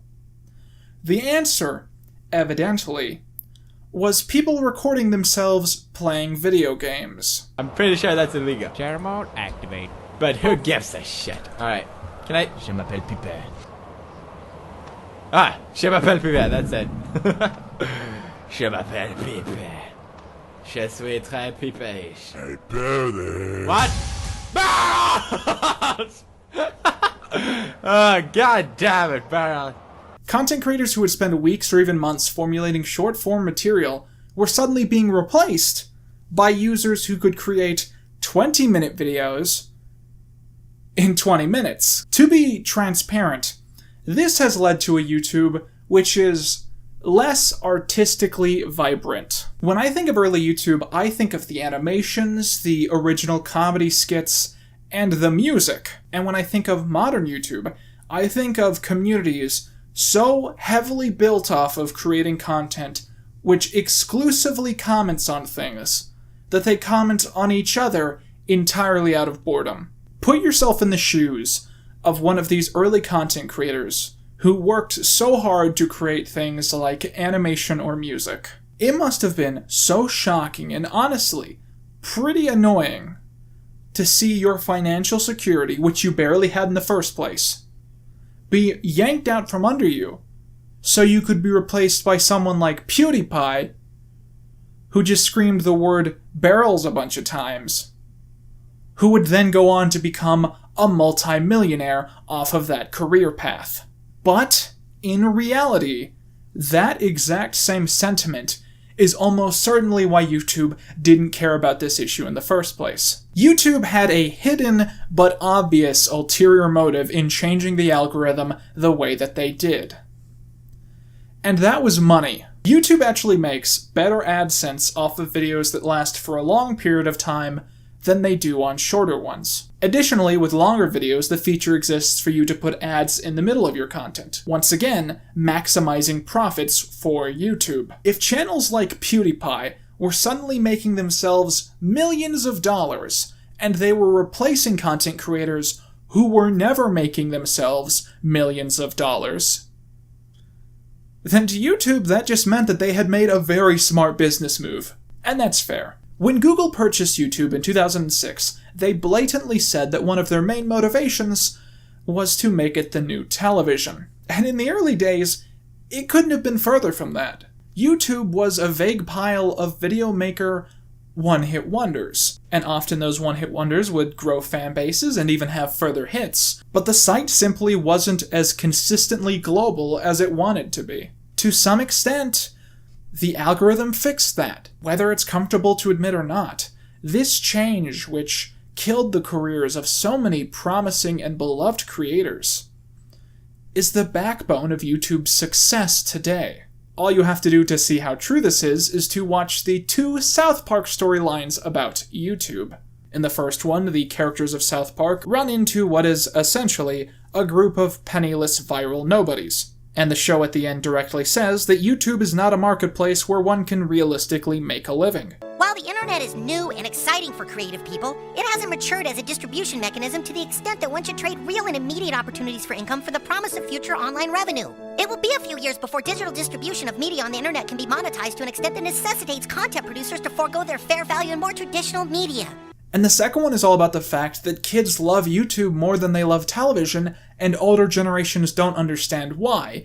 And the episode ends with a joke saying that PewDiePie is bigger than South Park. No matter what we think, it's not just a passing trend. We need to realize that the new generation of entertainment is here. And I think that's great. Yeah, I think that's great too. The algorithm changing like it did might have made YouTube less artistically vibrant, but it's also the reason that YouTube is a cultural phenomenon.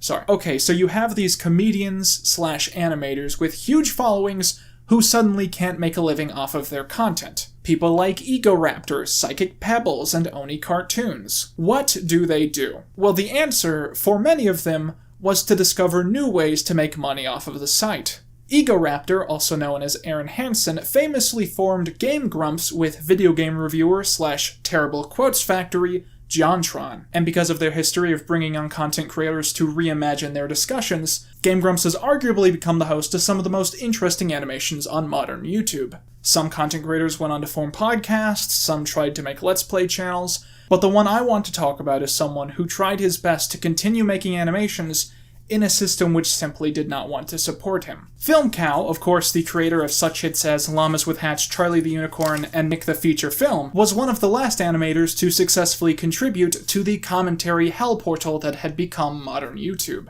And he did it mainly through a lot of sleepless nights, but also additionally because of his ability to streamline and simplify the animation process. Well, I'm really excited about my new look. People will finally understand that I'm all messed up, you know? You're all messed up. My mom is gonna freak. Film Cow was also one of the first channels to make a commentary video about the Fine Bros fiasco, which again was incredible because his video was entirely animated. Like I said in my last video, Film Cow's content eventually became very, very dire, and when you realize how much work he had to suddenly put into YouTube just to appease the algorithm god, you start to understand why. You should check out his streams, they're pretty chill. So the question is, since 2012, has the algorithm changed again? The answer is almost certainly numerous times, but we don't exactly know how. YouTube eventually figured out that when creators knew exactly how the algorithm worked, that led to a lot of low-talent hacks, just cheating the system by releasing terrible videos at the exact length that they needed to be, at the exact time that they needed to be posted. In the script it says that right here I'm supposed to cough, and then say, leafy? But I don't think that's controversial. The point is that YouTube tries its best to keep the secrets of the site under lock and key. However, there's been a very recent trend on the website which I feel like is notable enough to talk about. That being animation. So this is the Odd Ones Out. He is your new god. The last 2 or 3 years has seen the sudden rise of incredibly popular storytime animation channels like Jaden Animations, The Odd Ones Out, and Dominic's. And perhaps more importantly, we've seen a respective decline in the popularity of commentary channels. The current theory, and I repeat, theory, is that YouTube now prefers content which is evergreen. And what that means is content which can be enjoyed past the initial release date. That is a quality which animation channels have, and commentary channels do not. If you go to an animation channel which is currently popular and you go back into their catalog 2 years, you'll find that it's basically exactly the same. Meanwhile, if you go back 2 years in the YouTube drama scene... Not gonna lie, right? I am quite fucking curious to see just how long Keemstar keeps losing subscribers for. Definitely do! Go check out Scarce! Do it for YouTube!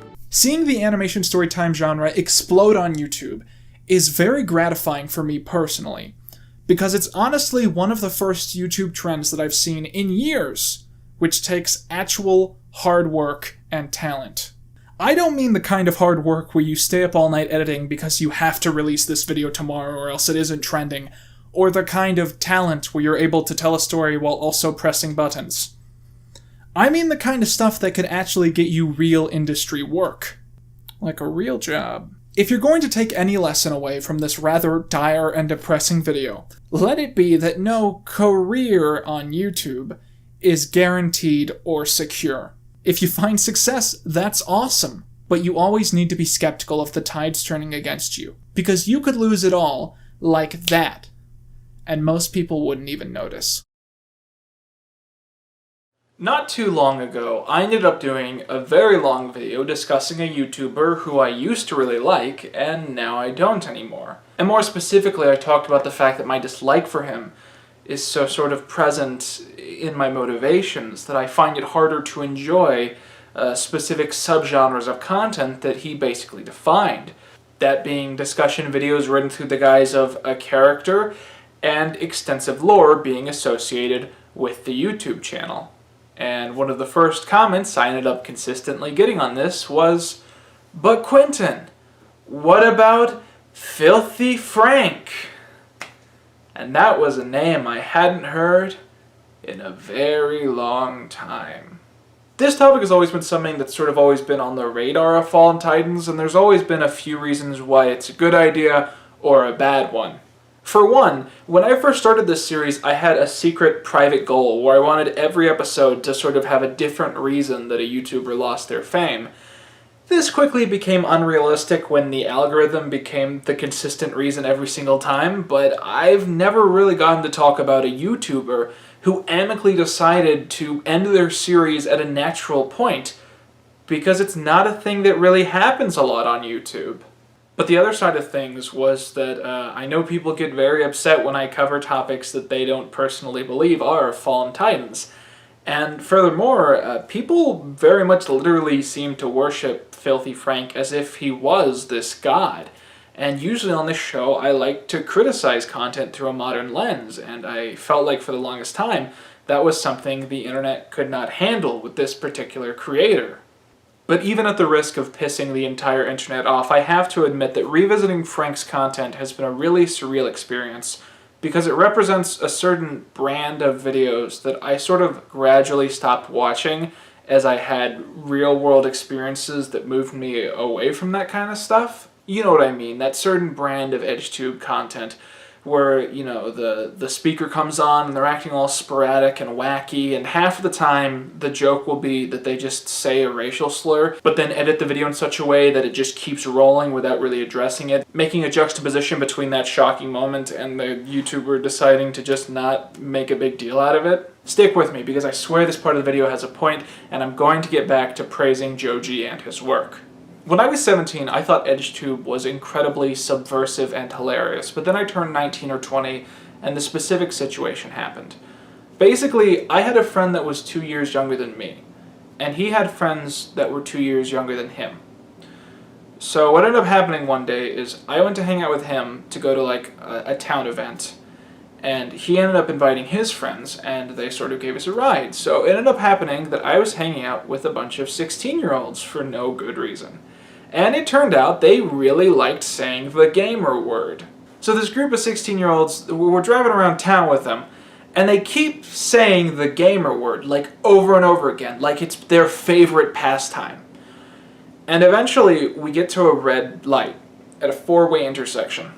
This is the center of our little town. We are surrounded by cars, you know, there's a sidewalk right by us, people walk around here all the time. It's a very busy place. And one of them says, "Hey, what if we rolled the windows down and just screamed?" You know, the N-word. And I said, "Don't do that." And then they did it. And so the driver and the person in the passenger seat, they are screaming one of the worst racial slurs in the world at everyone around us, pedestrians, other cars right next to us at the four-way intersection. And I'm just like lowering myself down into this car I already barely fit into, in the back seat, just trying to be like, I hope no one sees me with these fucking idiots. And it's experiences like that, which I've had too many of, that really turned me away from the EdgeTubers I used to love. Because at best, that content reminds me of experiences like that, and at the worst, it encourages people to act like that. Hell, you know, when my channel started out, I really liked these channels to the extent that I would put comedy like that in my videos. No matter the type, occasionally I would just say something ridiculously offensive, and I would do it because I would think that it was so offensive that it transcended anyone taking it seriously, and people would just laugh at how ridiculous a statement it would be. But in reality, now that time has set in, I wonder that instead of making people laugh at saying something that outrageous, that I've helped normalize really horrible people saying things like that. And if I've unwillingly helped them spread hatred in that way. Think of it like this. A couple weeks ago, I decided to shave my beard. Now, this is something I do periodically. It's just, part of the cycle. And I thought it'd be funny for just a few days to leave a handlebar mustache. And now it's been a while, and I've continued to shave around the handlebar mustache. After a while, any of the irony that I was doing this for has sort of evaporated, and I've just become a guy with a handlebar mustache. What if one of my viewers decides that they like this look and that they want to grow a handlebar mustache? I've made handlebar mustaches seem normal to a dangerously impressionable group of young people, and in doing so, I've unintentionally helped spread one of the truest evils in the world.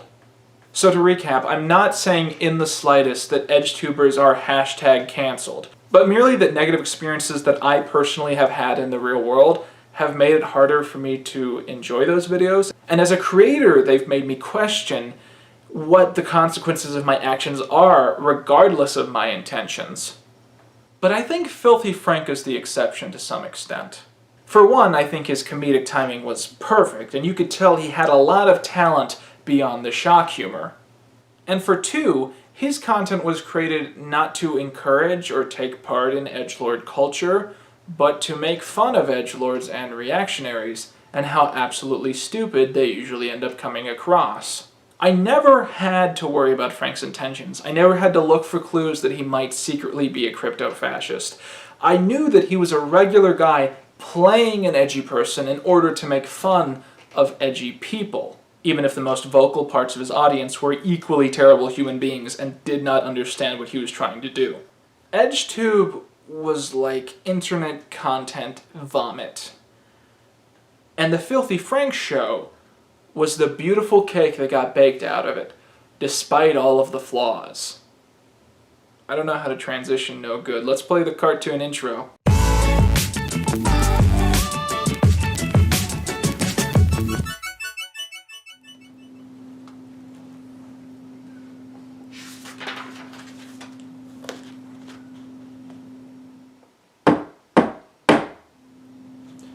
Come in.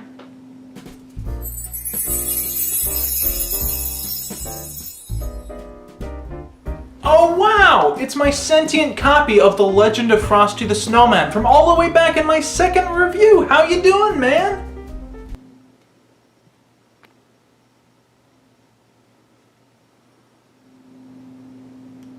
Yeah, he doesn't really talk. He just sort of floats there. Doesn't pay rent either.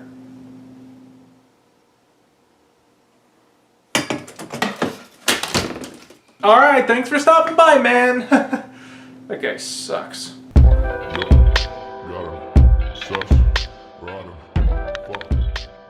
On August the 5th, 2011, George Miller, known as Joji to his friends, uploaded the very first episode of The Filthy Frank Show to his YouTube channel, Disaster Music, where he would find a home for it for many years to come. Let's take a look. I'd like to share with you a little story. I tend to have explosive diarrhea, like shit just flies all over the place. I sat down to take a shit.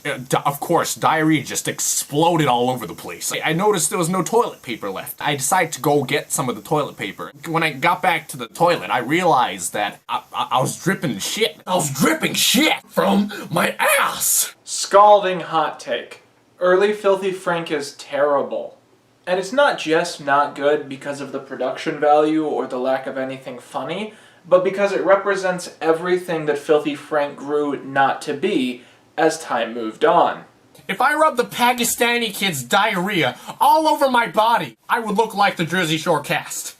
Every time I watched it, I just grow a new vagina. Yo, yo, yo, I'm black! I'd personally shove a big branch up my ass. So in Frank's early content, he'll sit in front of a camera and he'll go on long verbose rants And they're not really funny, but he'll interject into them sort of things that he believes to be shockingly offensive, but in actuality they just come across as really lazy Mad Libs.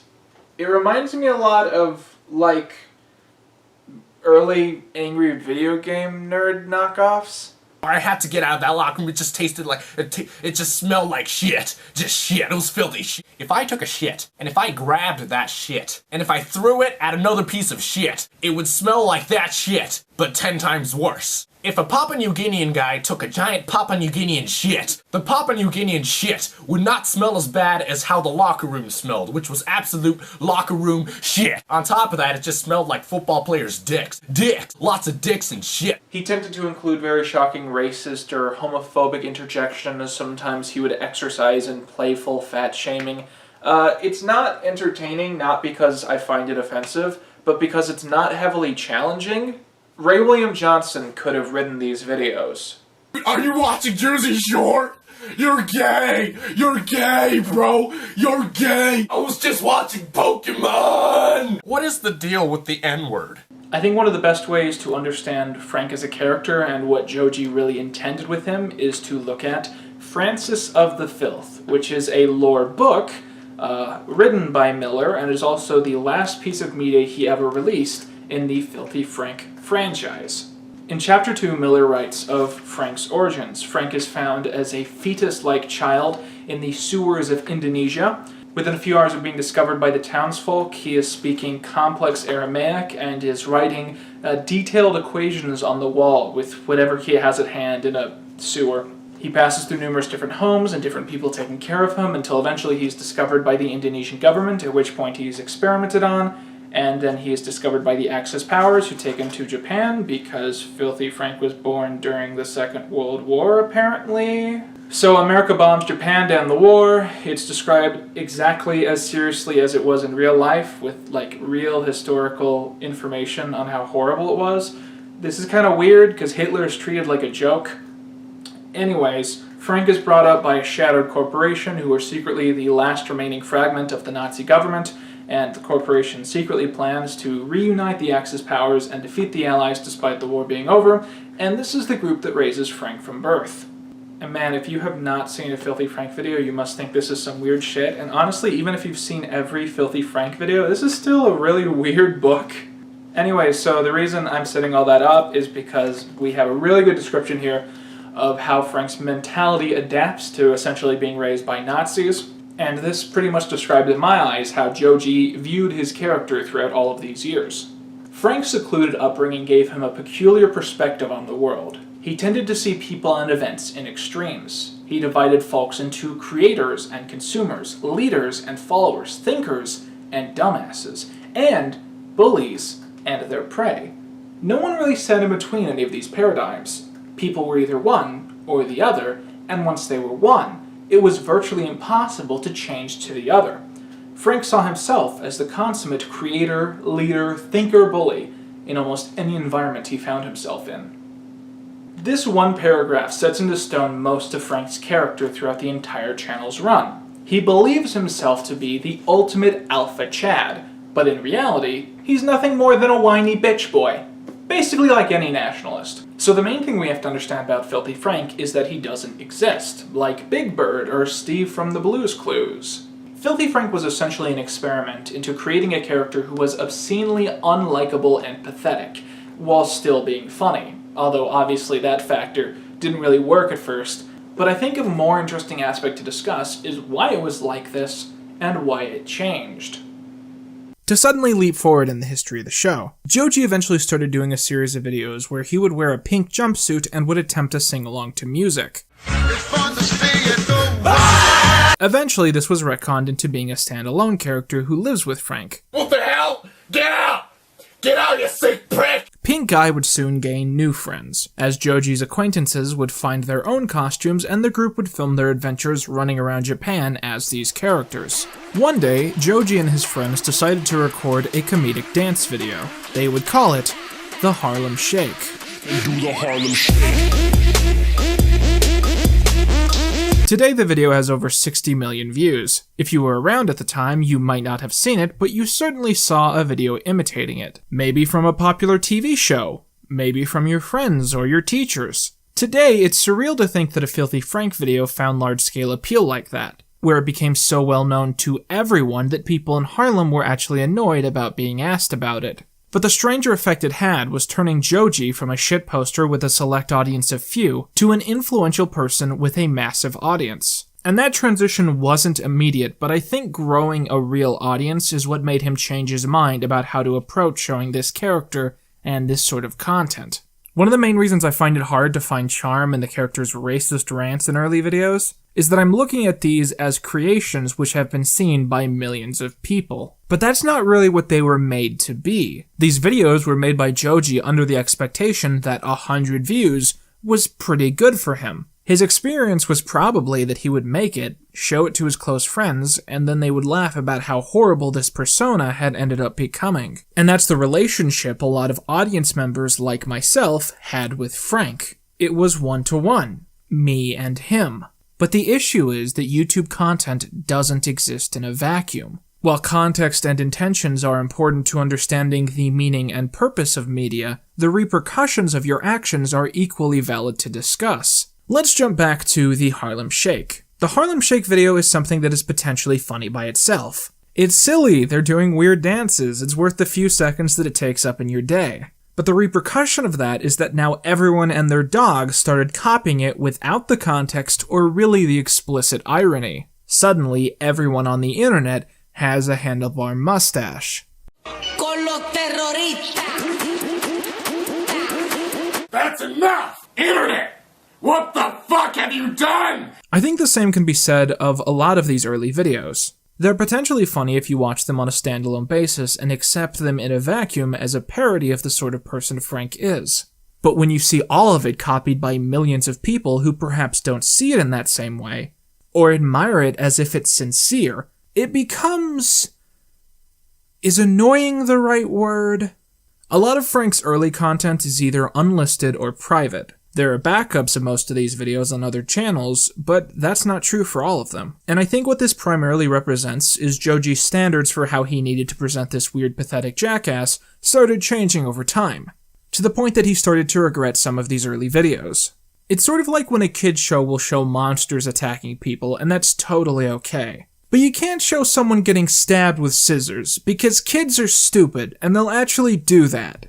Frank basically had this journey where he started to find ridiculous things for his character to do that were both funny, but less imitatable. And I think that's the main thing that helped him evolve into a better creator. A great example of a video where Frank had more clearly hit his stride is his video, I Hate Vegans. The reason it's so perfect is that he's a horrible human being in it, but in a way that no normal person could not see as satire. I believe that animals have no souls. You know, they're just fucking dumb. Like, look at these fucking animals. You expect an afterlife for these motherfuckers? Listen, I understand that this is the real fucking world, and animals are sacrificing their free will and their bodies for my eating pleasure. But I blissfully turn a blind eye, because that's what humans do. And humans are fucking shitty. Another thing that separates older Filthy Frank content from earlier stuff was that he clearly eventually realized that his words were having an influence on his audience no matter the motivation. And so he would clearly begin using his character to represent some of his actual real-world views. Look, kids, smoking is bad. You shouldn't do it. These producers are right. This organization is right. You shouldn't smoke. Gender's a social construct, bitch. I Hate Vegans also features a key ingredient which became quite famous with his content, the prank video. Essentially, Joji would appear as one of his characters in public and would begin acting outrageous, while recording the reactions of people around him. When he first started doing this, it really didn't work. And the reason is that he filmed it in a country where people were prone to interact and take part, and thus the whole thing felt pretty mean-spirited.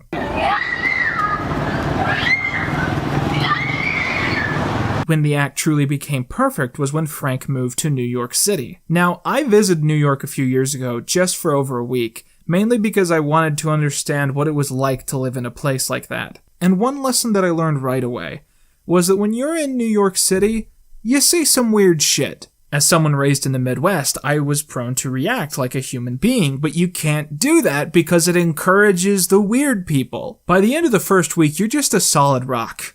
Nothing phases you anymore. This is why these prank videos work, because the people Frank acts out in front of rarely end up acting as if he even exists within the same reality as they do. They just ignore him, like it's not even the worst thing they've seen that day. And this forces Joji to focus more on himself being the butt of the segment.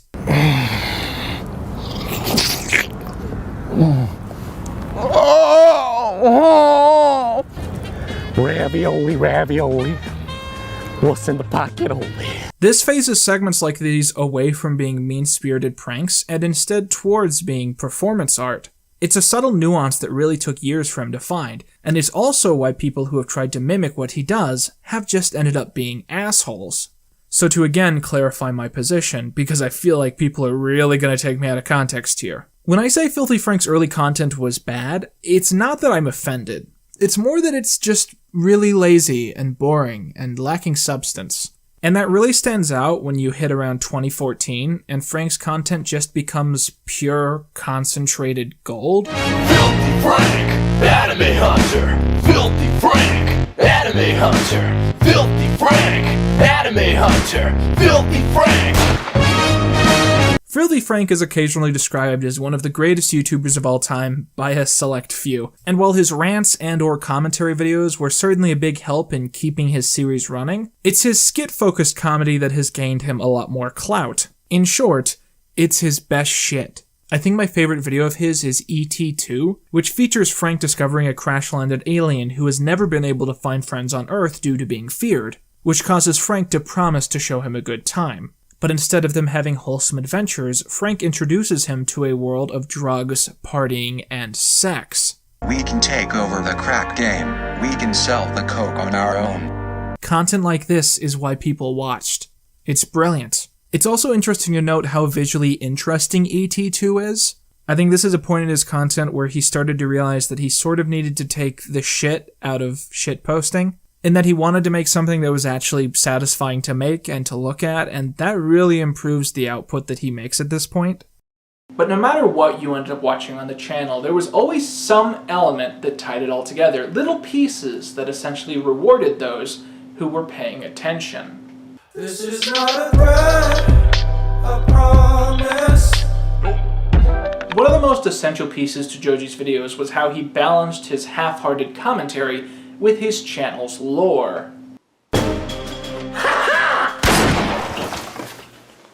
But said lore was built up so slowly and ingrained so subtly that a lot of people didn't even notice it was there. But I would argue that the lore in the Filthy Frank show was the most important element because it gave the series a purpose. In the same way that we look for meaning in the real world to connect the purpose of one day to the next, Joji supplied the same thing to his audience and essentially rewarded them for being particularly diligent with what they watched.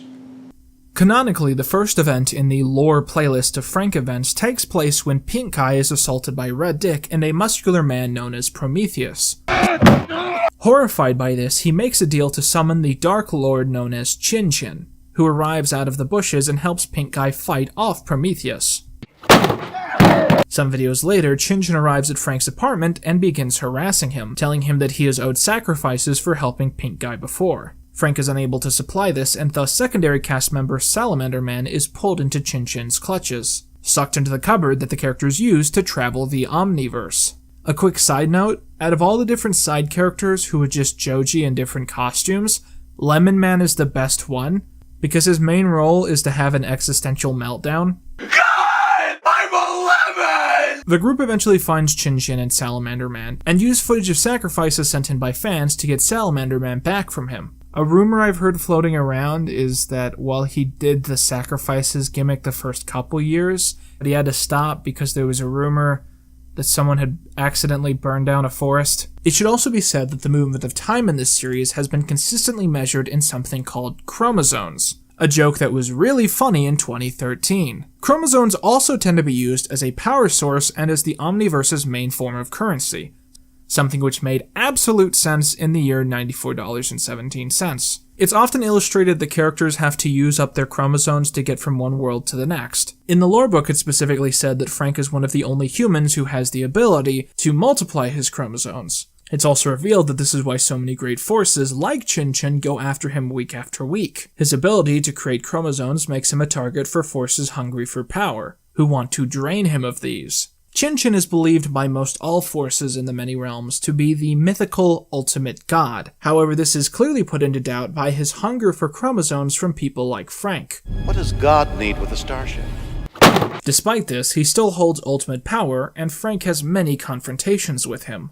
The biggest twist in the Filthy Frank cinematic universe took place in early 2015, when Frank again was challenged by Chin Chin to find sacrifices to sustain him. Once again, Chin Chin wasn't pleased, and ordered Frank to give up Pink Guy as sacrifice. Frank refused, and as punishment, Chin Chin banished him to the rice fields. One could argue this moment signifies a great evolution for Frank's character, where he's overall willing to make self-sacrifices and has overall become much less of a literal Nazi.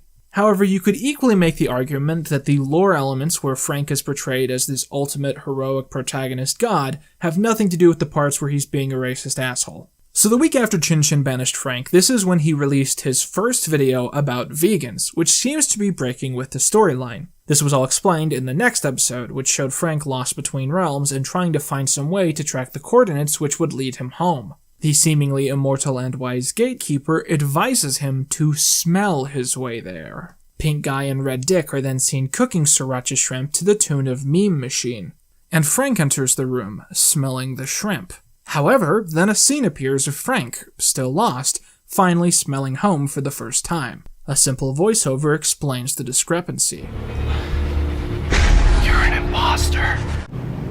There are now two versions of Frank. One with regular glasses who is traveling between realms, universes, and omniverses, hoping each time that his next leap will be the leap home, and the stupid colored glasses Frank, an imposter who is trying to steal Frank's life in his absence. So the Filthy Frank who most people ended up meeting when the channel really started to blow up, the Filthy Frank who knew many other YouTubers and was appearing on their channels, and the Filthy Frank who was making some of the best content of the entire channel's run, that Filthy Frank was actually a bad guy in the lore. In retrospect, it probably should have been obvious that the regular Frank returning would have eventually marked the end of the series. So this all builds up to the two biggest events in the channel's history, at least to me, the Filthy Frank lore movie and the final Pink Guy album. The Frank lore movie is the perfect take on his style of storytelling because it manages to be heavily visually captivating, and yet it still feels comfortable breaking and being shoddy in a sort of charming way. Oh no! Chin Chin brought one of the Tap brothers. They're notoriously wanted in the Omniverses. I don't know if I can take him alone. It's gonna be one hell of a fight.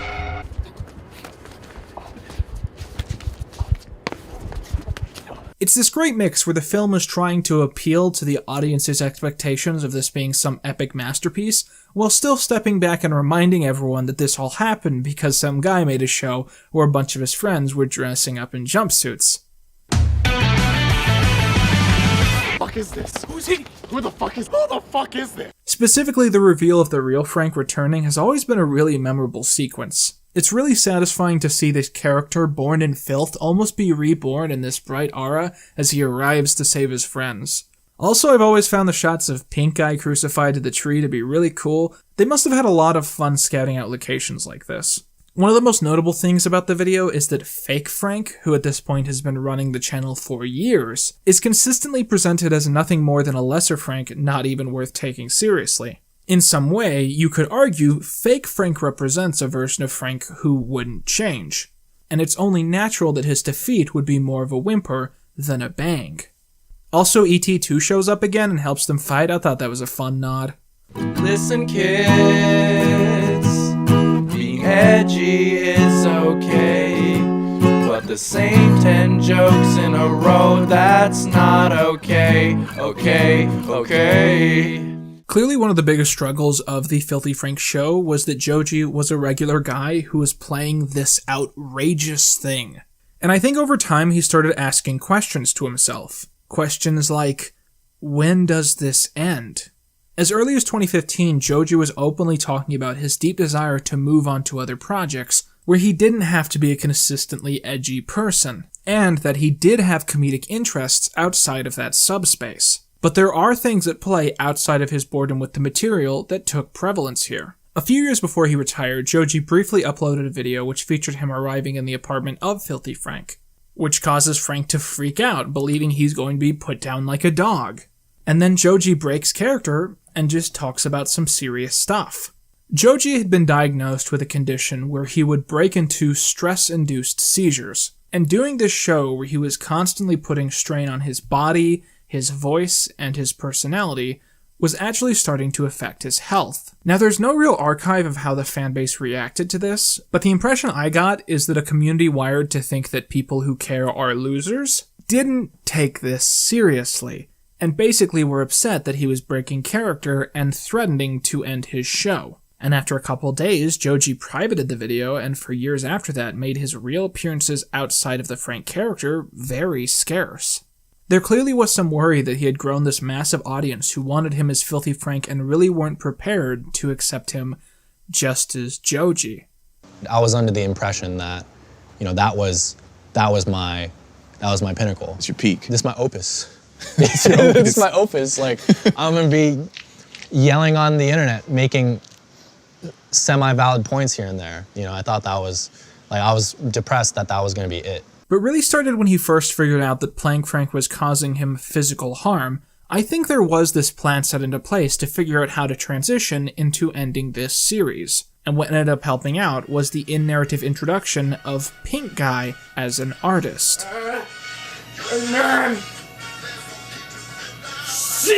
They call me the meme machine. I catch the memes, I spread the memes, I eat the memes, I shit the memes. Why has God abandoned us? Help me. Pink Guy albums slap so hard. I listen to them all the time, specifically Pink Season, which is so good that it essentially serves as a standalone project separate from the Filthy Frank show. But the thing is, I can never put it on for my friends because while half of the songs are sort of like complete unironic jammers, the other half either sound like they were actually recorded by Pink Guy, or they're just so strange and they need such explicit context that it's hard to show it to someone without including an essay alongside it. There's a lot of the singer playing an offensive character and saying certain opinions while also representing the author's true opinions through that guise. Nickelodeon Girls, for instance, is about the narrator being upset that when he was younger, Nickelodeon had a lot of 19-year-old stars that it sort of openly sexualized, and the singer is upset that now everyone on the channel is preteens, and the entire song is written towards Dan Schneider, essentially begging him to go back to his own ways. And if you take it at face value, it's pretty disgusting, but in actuality, it reads much more like a criticism of the sort of content that Dan Schneider put out, which is a sentiment that is pretty obviously ahead of its time. It's a great mix of appealing to the audience's expectations while still saying something. I think the strangest song among them is called Fried Noodles. The song is presented pretty normal from the start. Joji is in character, bragging about his success online and dunking on the haters and saying offensive things, but the entire time he lacks any real sufficient energy. And then it gets to the chorus, which sounds like this. I live in a constant state of fear and misery. Do you miss me anymore? And I don't even notice when it hurts anymore.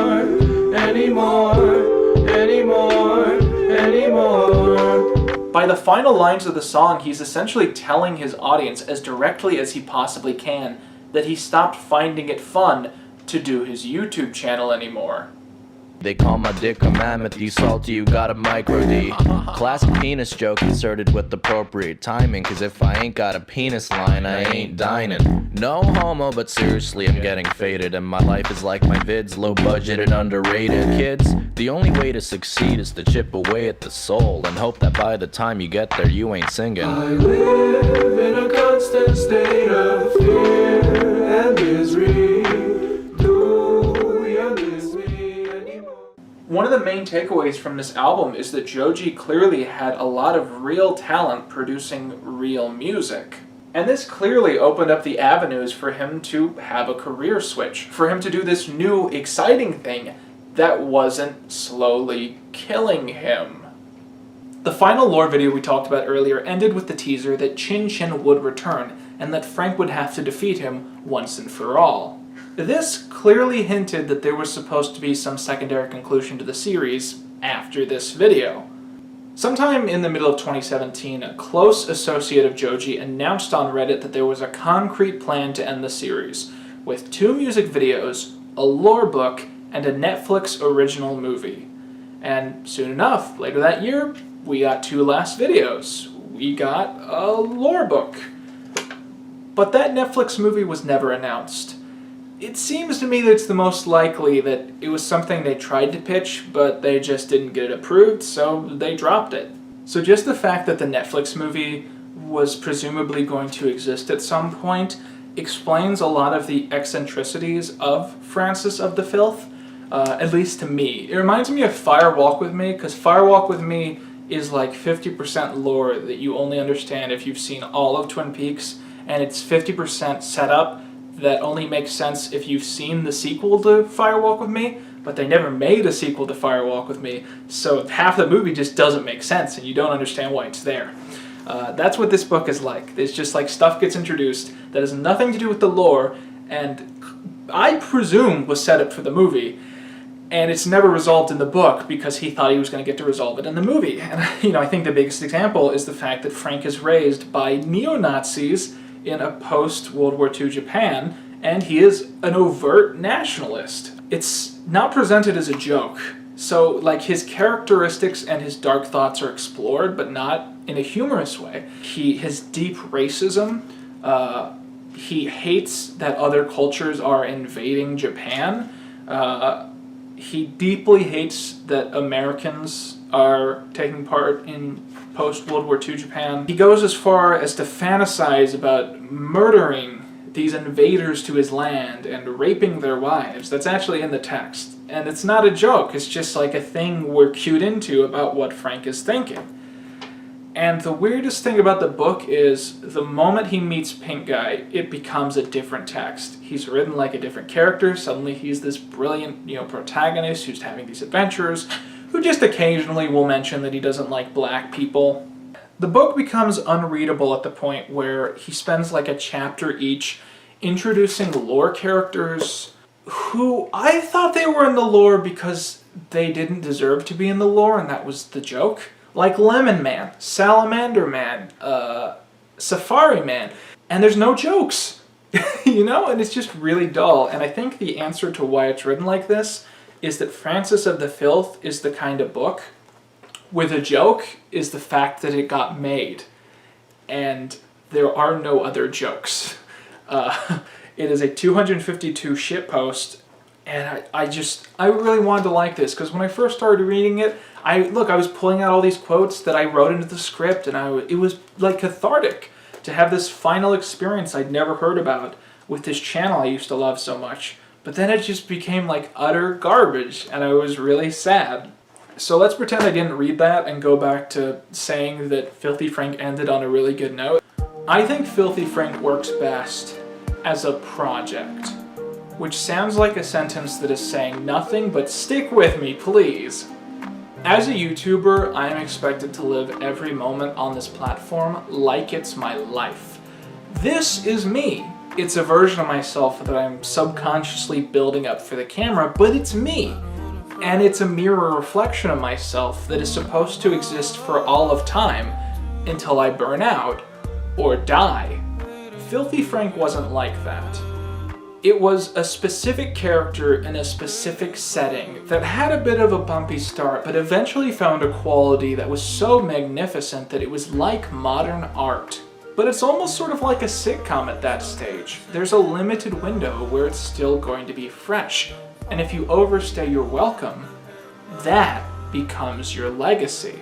No matter the circumstances that led to it, I have found an immense amount of respect for Joji being willing to leave this moment in his life behind and to find mainstream success just as a regular artist. Ending his show when he did was the right thing to do, not because it was bad, but because it was still great. You know, I often do think about what's going to happen when I come to that point in my career. Because I know it's going to happen one day. I always have that classic fantasy that the moment YouTube stops being fun, I can just quit and then get a real job as a writer or an actor. As if this whole thing happening didn't even matter to those professions. This part of my life would become sort of a fun tidbit about my past and not what exclusively defines me. It'll never happen because I'm not talented at writing, directing, or acting, but it's good to know that someone's living the dream. And you know, I really do think I've come to a point in my life where I can look at the Filthy Frank show. I can look at all these characters, all these friendly faces, and I can learn to let go.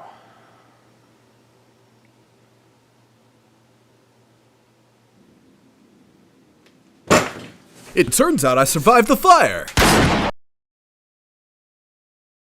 Thanks to the politician's gene splicing, I can now heal myself almost instantly.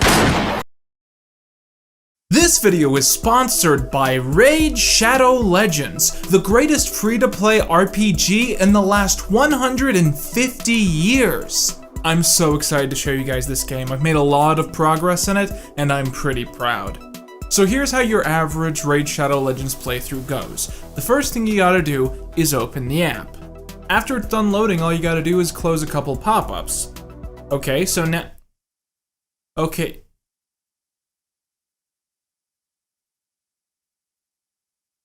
Okay, so here's the thing I wanted to show you guys. Today is officially the 49th day in a row that I have been playing Raid Shadow Legends.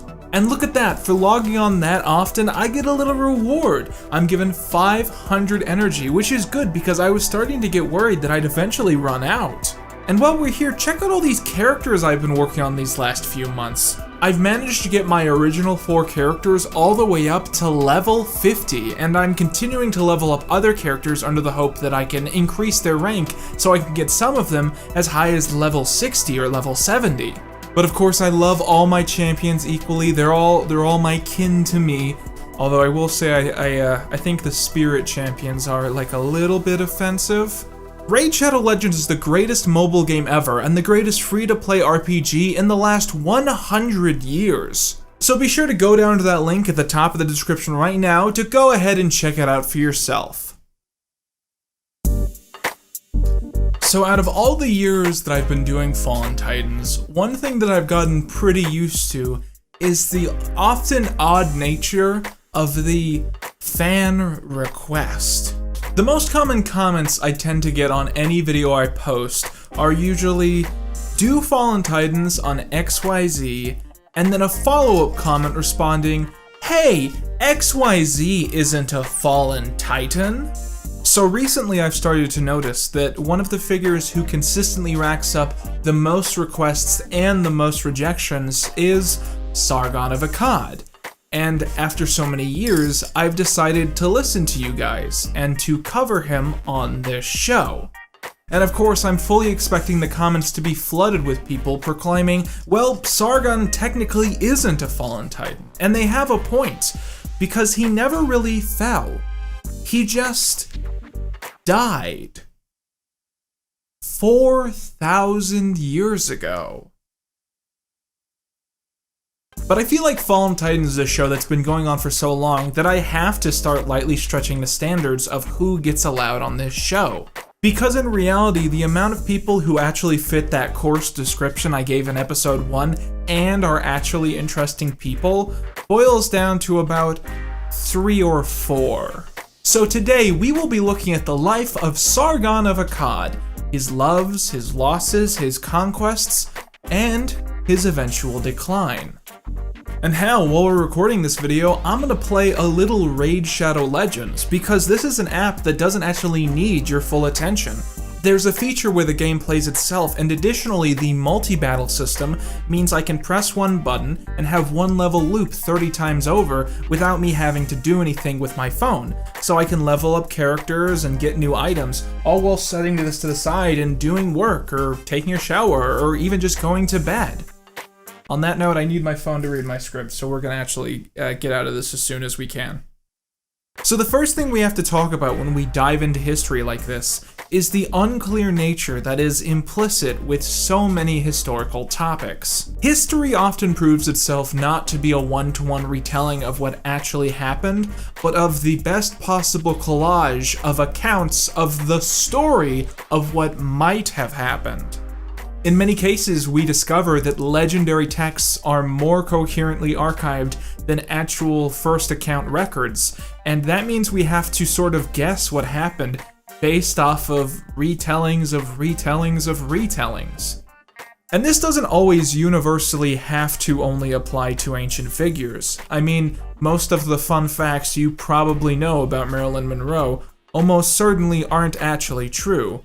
But in some strange way, the lies that you have been told are more important culturally than whatever the truth once was. My point is that with history, most of the voices we end up hearing from are unreliable narrators. Every single transcript or story we have about Sargon was not created during his lifetime.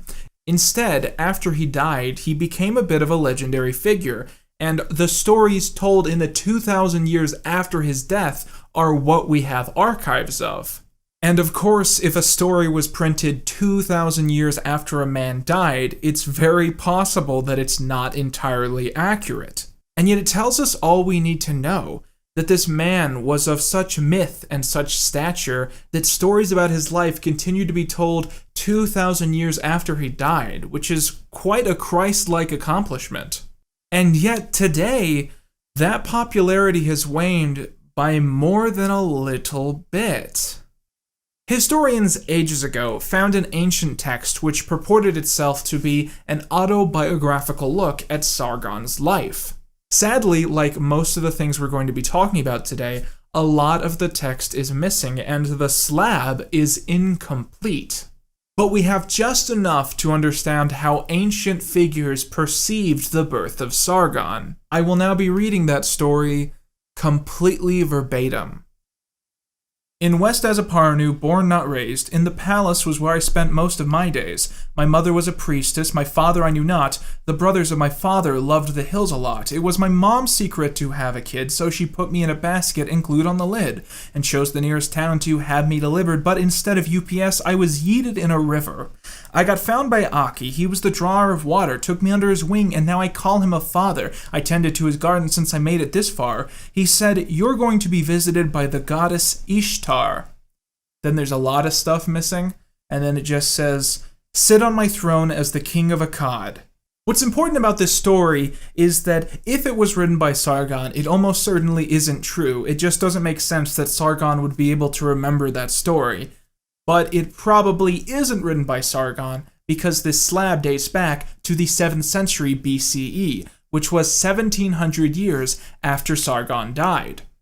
This is a fantastic example of how difficult piecing together details about Sargon's life can actually prove to be. I mean, even the famous broken statue we all associate with Sargon is actually disputed, as some historians believe it actually depicts Sargon's grandson. It's also worth pointing out that the story of Sargon being abandoned by his true mother in a river and then found by the simple peasants who adopted him is very widely believed to be one of the core inspirations behind the story of Moses. So what happened to Sargon after this? Well, another surviving Legends text details a story of how Sargon rose through the ranks and eventually became a cupbearer to a king in the city of Kish. Now, being a cupbearer might sound like a demeaning job, but in actuality it put him in a position of prominence second only to the king of Kish being a man named Ur-Zababa. Now, at the time, Mesopotamia was basically covered in these small cities with individual rulers or kings, and according to the text, at this time, one specific king was traveling from city to city and was conquering them all under his rule. This man's name was Lugalzigagi. I have never found a word as fun to say as Lugalzigagi. Lugalzigagi was a native of the city Umma, like Uma Thurman, so his full name was Lugalzigagi of Umma, which is even more fun to say. When Ur-Zababa heard that Lugalzigagi was coming to conquer his city of Kish, he pissed himself.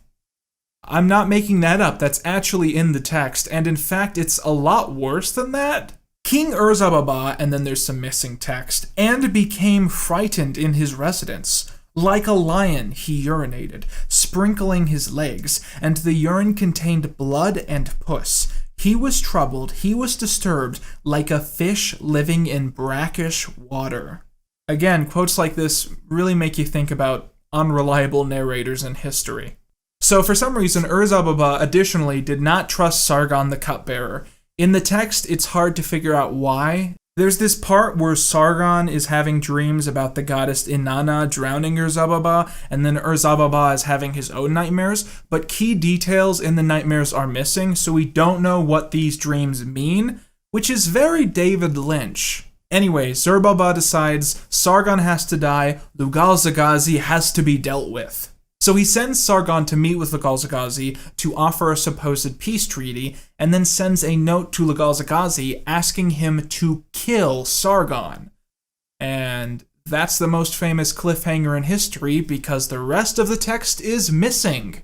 Trying to uncover Sargon's life is like watching an old, obscure TV show on YouTube, but right in the middle there are like 3 or 4 missing episodes and no one has any idea what happens in them, so you're just trying to piece together what information you're missing. I mean, when you think about it, these slabs really are the ultimate lost media. What we can gather is that Sargon and Lugal-Zagazi of Umma decided to band together and join forces and to then raid the city of Kish, at which point Urzababa went into hiding. No one quite knows why, but as quickly as Sargon and Lugal-Zagazi became allies, they became sworn enemies. Some historians think that Sargon slept with Lugal-Zagazi's wife. Sargon and Lugal-Zagazi began to claim separate cities from each other in competition, and this eventually ended with their 2 armies going head-to-head, at which point Lugal-Zagazi faced crippling defeat. Sargon placed him in chains and marched him through the city of Nippur in humiliation. Sargon then proclaimed himself the King of Kish, which also happens to be the name of my French food blog. And additionally, Sargon became the de facto ruler of Mesopotamia and began to expand that empire outwards. As a base to rule over his empire from, Sargon then built the city of Akkad, either from scratch or from the ruins of another city. This is where things get very flaky, because archaeologists have never discovered the true site of the city of Akkad, and Sargon spent most, if not all, of his remaining life in that city. Some texts claimed that his rule over the empire was from 54 to 56 years, others claim it's more like 37 or 40, but other people point out that there are only 4 total years where we have enough evidence to say that he absolutely was ruler at that time. And that doesn't mean he was only a ruler for 4 years, that means that those are the only 4 years where we can concretely say, yes, he was in charge. In his later years, potentially according to one source, he faced many mutinies and attempted emancipations, which he then had to squash out with his massive military might. According to the text, the great god Marduk was angered by the evil and blasphemy Sargon had accomplished, and destroyed his people with direful famine. In a text discovered only last year, a citizen approaches Sargon and asks him if his conquests have gone too far, and if he's willing to sacrifice his own citizens in a battle against a literal god. And Sargon responds, I'm not going to accept that phrase. No, I'm not going to accept that phrase. I said I wouldn't even. That's not a threat. That's not a threat. And I'm not going to be apologizing for my crimes against political correctness. I hate political correctness. I'm not answering your question. Again, so much of the text is missing here that we have no idea what that quote means. After his death, his offspring continued what has been called his Sargonic dynasty, which ruled over the Akkadian empire he created. Indeed, it has been consistently argued that he is the first known person in recorded history to rule over any empire, although figures like Lugal-Zagazi potentially might have claimed that same idea if we knew more about them. He also promoted Semitic as the key language of the empire, which was very uncommon before this. And the fact that he was worshipped as this representation of power and might, even potentially after the birth of Christ, proves that he did succeed in having a legacy. But how did that all go away? Well, personally, I credit Sargon becoming a footnote in history mostly to the dependence on his life being told through these stories, which themselves were barely archived. We know almost nothing about Sargon, and we would know even less if we didn't have these incomplete lumps of clay. All that's left is a lot of half-complete stories which probably weren't totally true in the first place. We actually don't even know his name, because Sargon is supposed to be a title he chose partway through his life. In short, the most important thing you need to know about Sargon is the great mystery of all the things that history will never tell us. It is notable that Sargon inspired two great works. The first is the Bible, as it's widely believed that he's one of the core inspirations for the biblical character of Nimrod. Somehow even less flattering is the fact that he is featured as a key character in the direct-to-DVD movie The Scorpion King 2: Rise of a Warrior, a prequel being billed as a sequel to a movie that is a spin-off of the Brendan Fraser movie The Mummy. One reviewer described it as cheap, ugly, deadening, lacking even the common decency to be unintentionally funny, the sheer ineptitude increasing with each passing scene. But was it accurate to the actual Akkadian figure? I'm gonna guess no. A special thanks to Raid Shadow Legends, the most important thing in my life as of this moment. If you log on to this app here, you can play as all these characters, unlock champions, upgrade your weapons. Don't run out of coins, because you really need the coins to do everything. You can slowly collect gems to be able to Guys,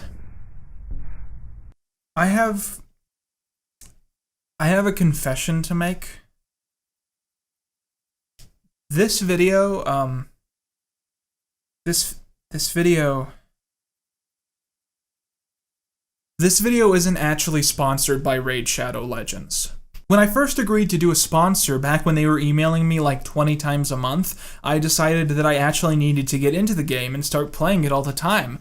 And my plan was that when I got around to doing the second sponsor, I'd be able to show that I was actually really into it and I'd gotten really good into the game and I'd gone far along in it. But I don't think the first sponsor went over very well because they stopped answering my emails. This happens all the time. And it's not just sponsors, it's every time I make what I think is an important connection. I think this is such a great time. And this is so important to me, and this is going to lead to something great. And then we never talk again. And you know, I've started to realize it's clearly me. I know that staying in contact with someone, especially someone you barely know, takes so much energy, and it probably weirds a lot of people out that I am totally willing to put in that energy emphatically. And I've gotten used to it, you know? I've just gotten used to it. But the one thing I think I wasn't prepared for was for Raid Shadow Legends to stop talking to me. I'm proud and ashamed and a little bit aroused. I mean, this is my Scarlet Letter. This is my Red Badge of Courage. I read both of those books in the 8th grade. They were far beyond my reading comprehension. The English teacher should have known this, so I barely remember them, so I'm not sure if I'm using those quotes correctly. And I've been playing this game every day for 50 days now, and I've been diligent about it. I mean, I've been unlocking every reward, every daily challenge, every dungeon tournament reward, leveling up all my characters to rank 5 so I can fare better in the arena, and I have nothing to show for it. Some days this month, I've been spending more time playing Raid Shadow Legends than working on my own YouTube content. And there's no future in that. There's no point in investing time in this because I'm never going to be able to do another Raid Shadow Legends sponsor. This is it. This is done. I'm never going to have an excuse to talk about Raid Shadow Legends again. So I might as well get a really good one in.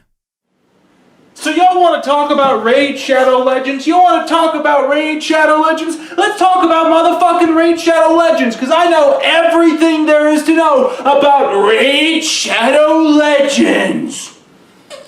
This is the Raid Shadow Legends world map. It's being projected onto my 70-inch TV, which a guy at Best Buy convinced me to buy. To that person, I just want to say, hey dude, thank you so much for improving my life. Every single day I've had to spend in this living room has been far better because this actually improves watching television. So what we're going to do now is, I'm going to explain to you the intense lore of Raid Shadow Legends, just like I explained to you the intense lore of Mesopotamia, if that's a real place. And this will serve as a lesson to you. Sometimes not knowing the whole story is actually better. Okay, so we start off our adventure in the kingdom of Kerak. There, King Teba has broken 11 generations of peace between this kingdom and another kingdom, which is named Aravia. And he's having his military expand into the territories between those two kingdoms, and he's putting taxes on his civilians so they can't make a living, and everyone's in poverty and turmoil. He's basically being a big old dick. So we're a group of people who've decided we're going to break into that motherfucker's castle, and we're going to try and talk him out of all these policies that are like destroying the mythical realm. We go through the castle, we kill everyone in the castle, and we eventually get to the throne room, and that's when we are revealed the game's true, shocking twist. The king isn't actually there. We were dumb to look there. So we have to go figure out where the king really is. Our first intuition is to check out the war-torn kingdom of Arnok, and that is essentially just slums now populated by lizardmen. I love the lizardmen, those guys are cool. So it's here that we get a tip that all of the orders from the king that have been going here and have been supposedly marked from the king, they've all been coming from the catacombs of Narbuk, and we have to go there next. And you know, we kill a couple dozen people along the way. So it's in the catacombs of Narbuk that we find the king, and that is when we get to the game's true epic twist. The king has not been behind any of this. When we find him, he is strapped to a chair, surrounded by people holding him hostage, and pouring some sort of potion into his mouth, and while we kill all those guys, by the time we get to him, he's dying, I think. It's kind of vague, but he says, you know, he's been tainted with dark magic, and that's been forcing him to start this war, or someone's been starting this war for him while he's been tied up, and so it's too late now, so much damage has been caused, and with his dying wishes, he asks us to go to the kingdom of Aravia, the kingdom before that they've had, 11 generations of peace with, which has announced that they're accepting all refugees, and the king's dying wish is for us to go there and thank the queen for taking in all these refugees from his kingdom. Now, she is a magical lady, and she's a beloved queen. She's beautiful, she's kind, but she deals with old magic, so that's something to keep in mind as we go into these following chapters of the lore. So when we get to Felwin's Gate, which is the gate outside of her kingdom, there are hundreds, if not thousands, of starving refugees outside waiting to be let in, but it's being guarded by these thugs, these brutish men who are trying to stop anyone from getting in, and they're telling everyone, look, if you came here, go back to your original kingdoms, do not come here. And we say that's bullshit. These are refugees, they need help, so we kill all of those guys.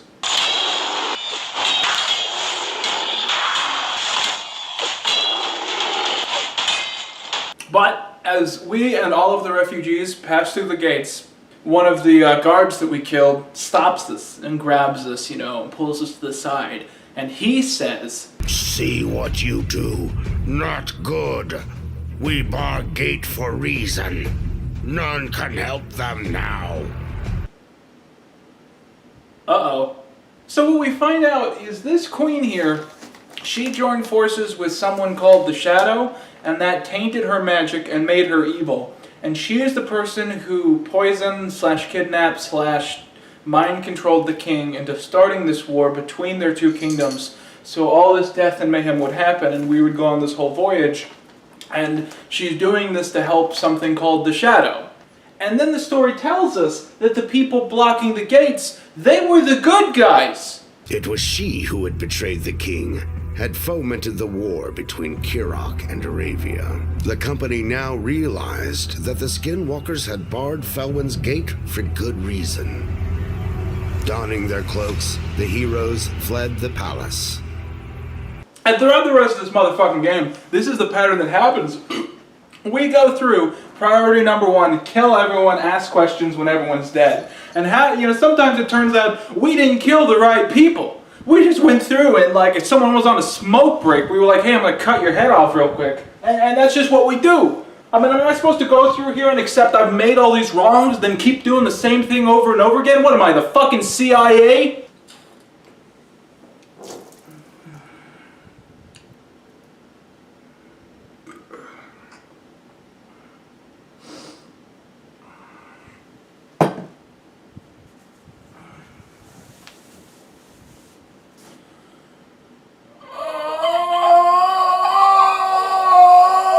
So we finally get to these fucking like last few levels, you know? And we're just busting through motherfuckers. We're kicking everyone's ass. And you know, I've played Shadow Legends a fucking long time.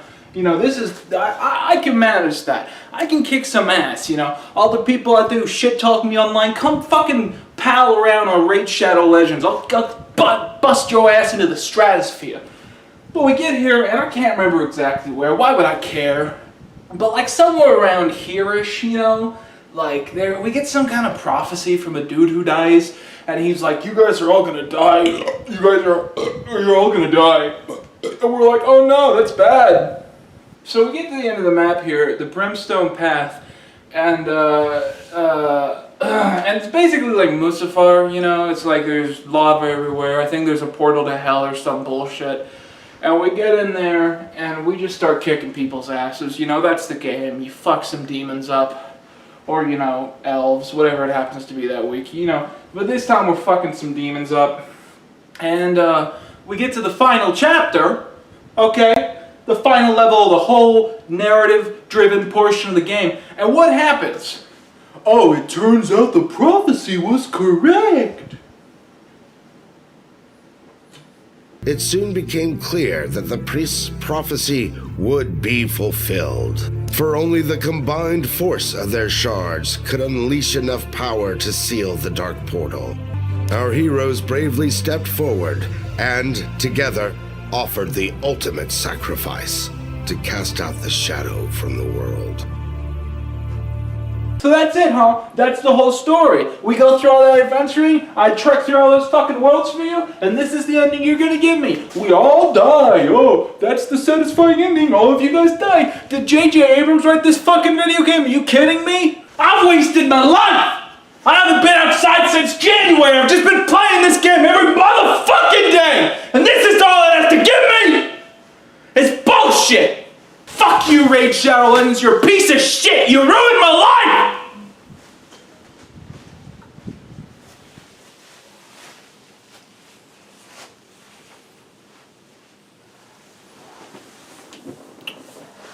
So, yeah. I've been Quittin' Reviews, and that's all you be.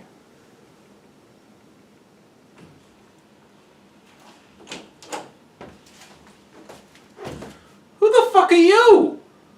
Everywhere you look, everywhere there's a heart, a hand to hold on to.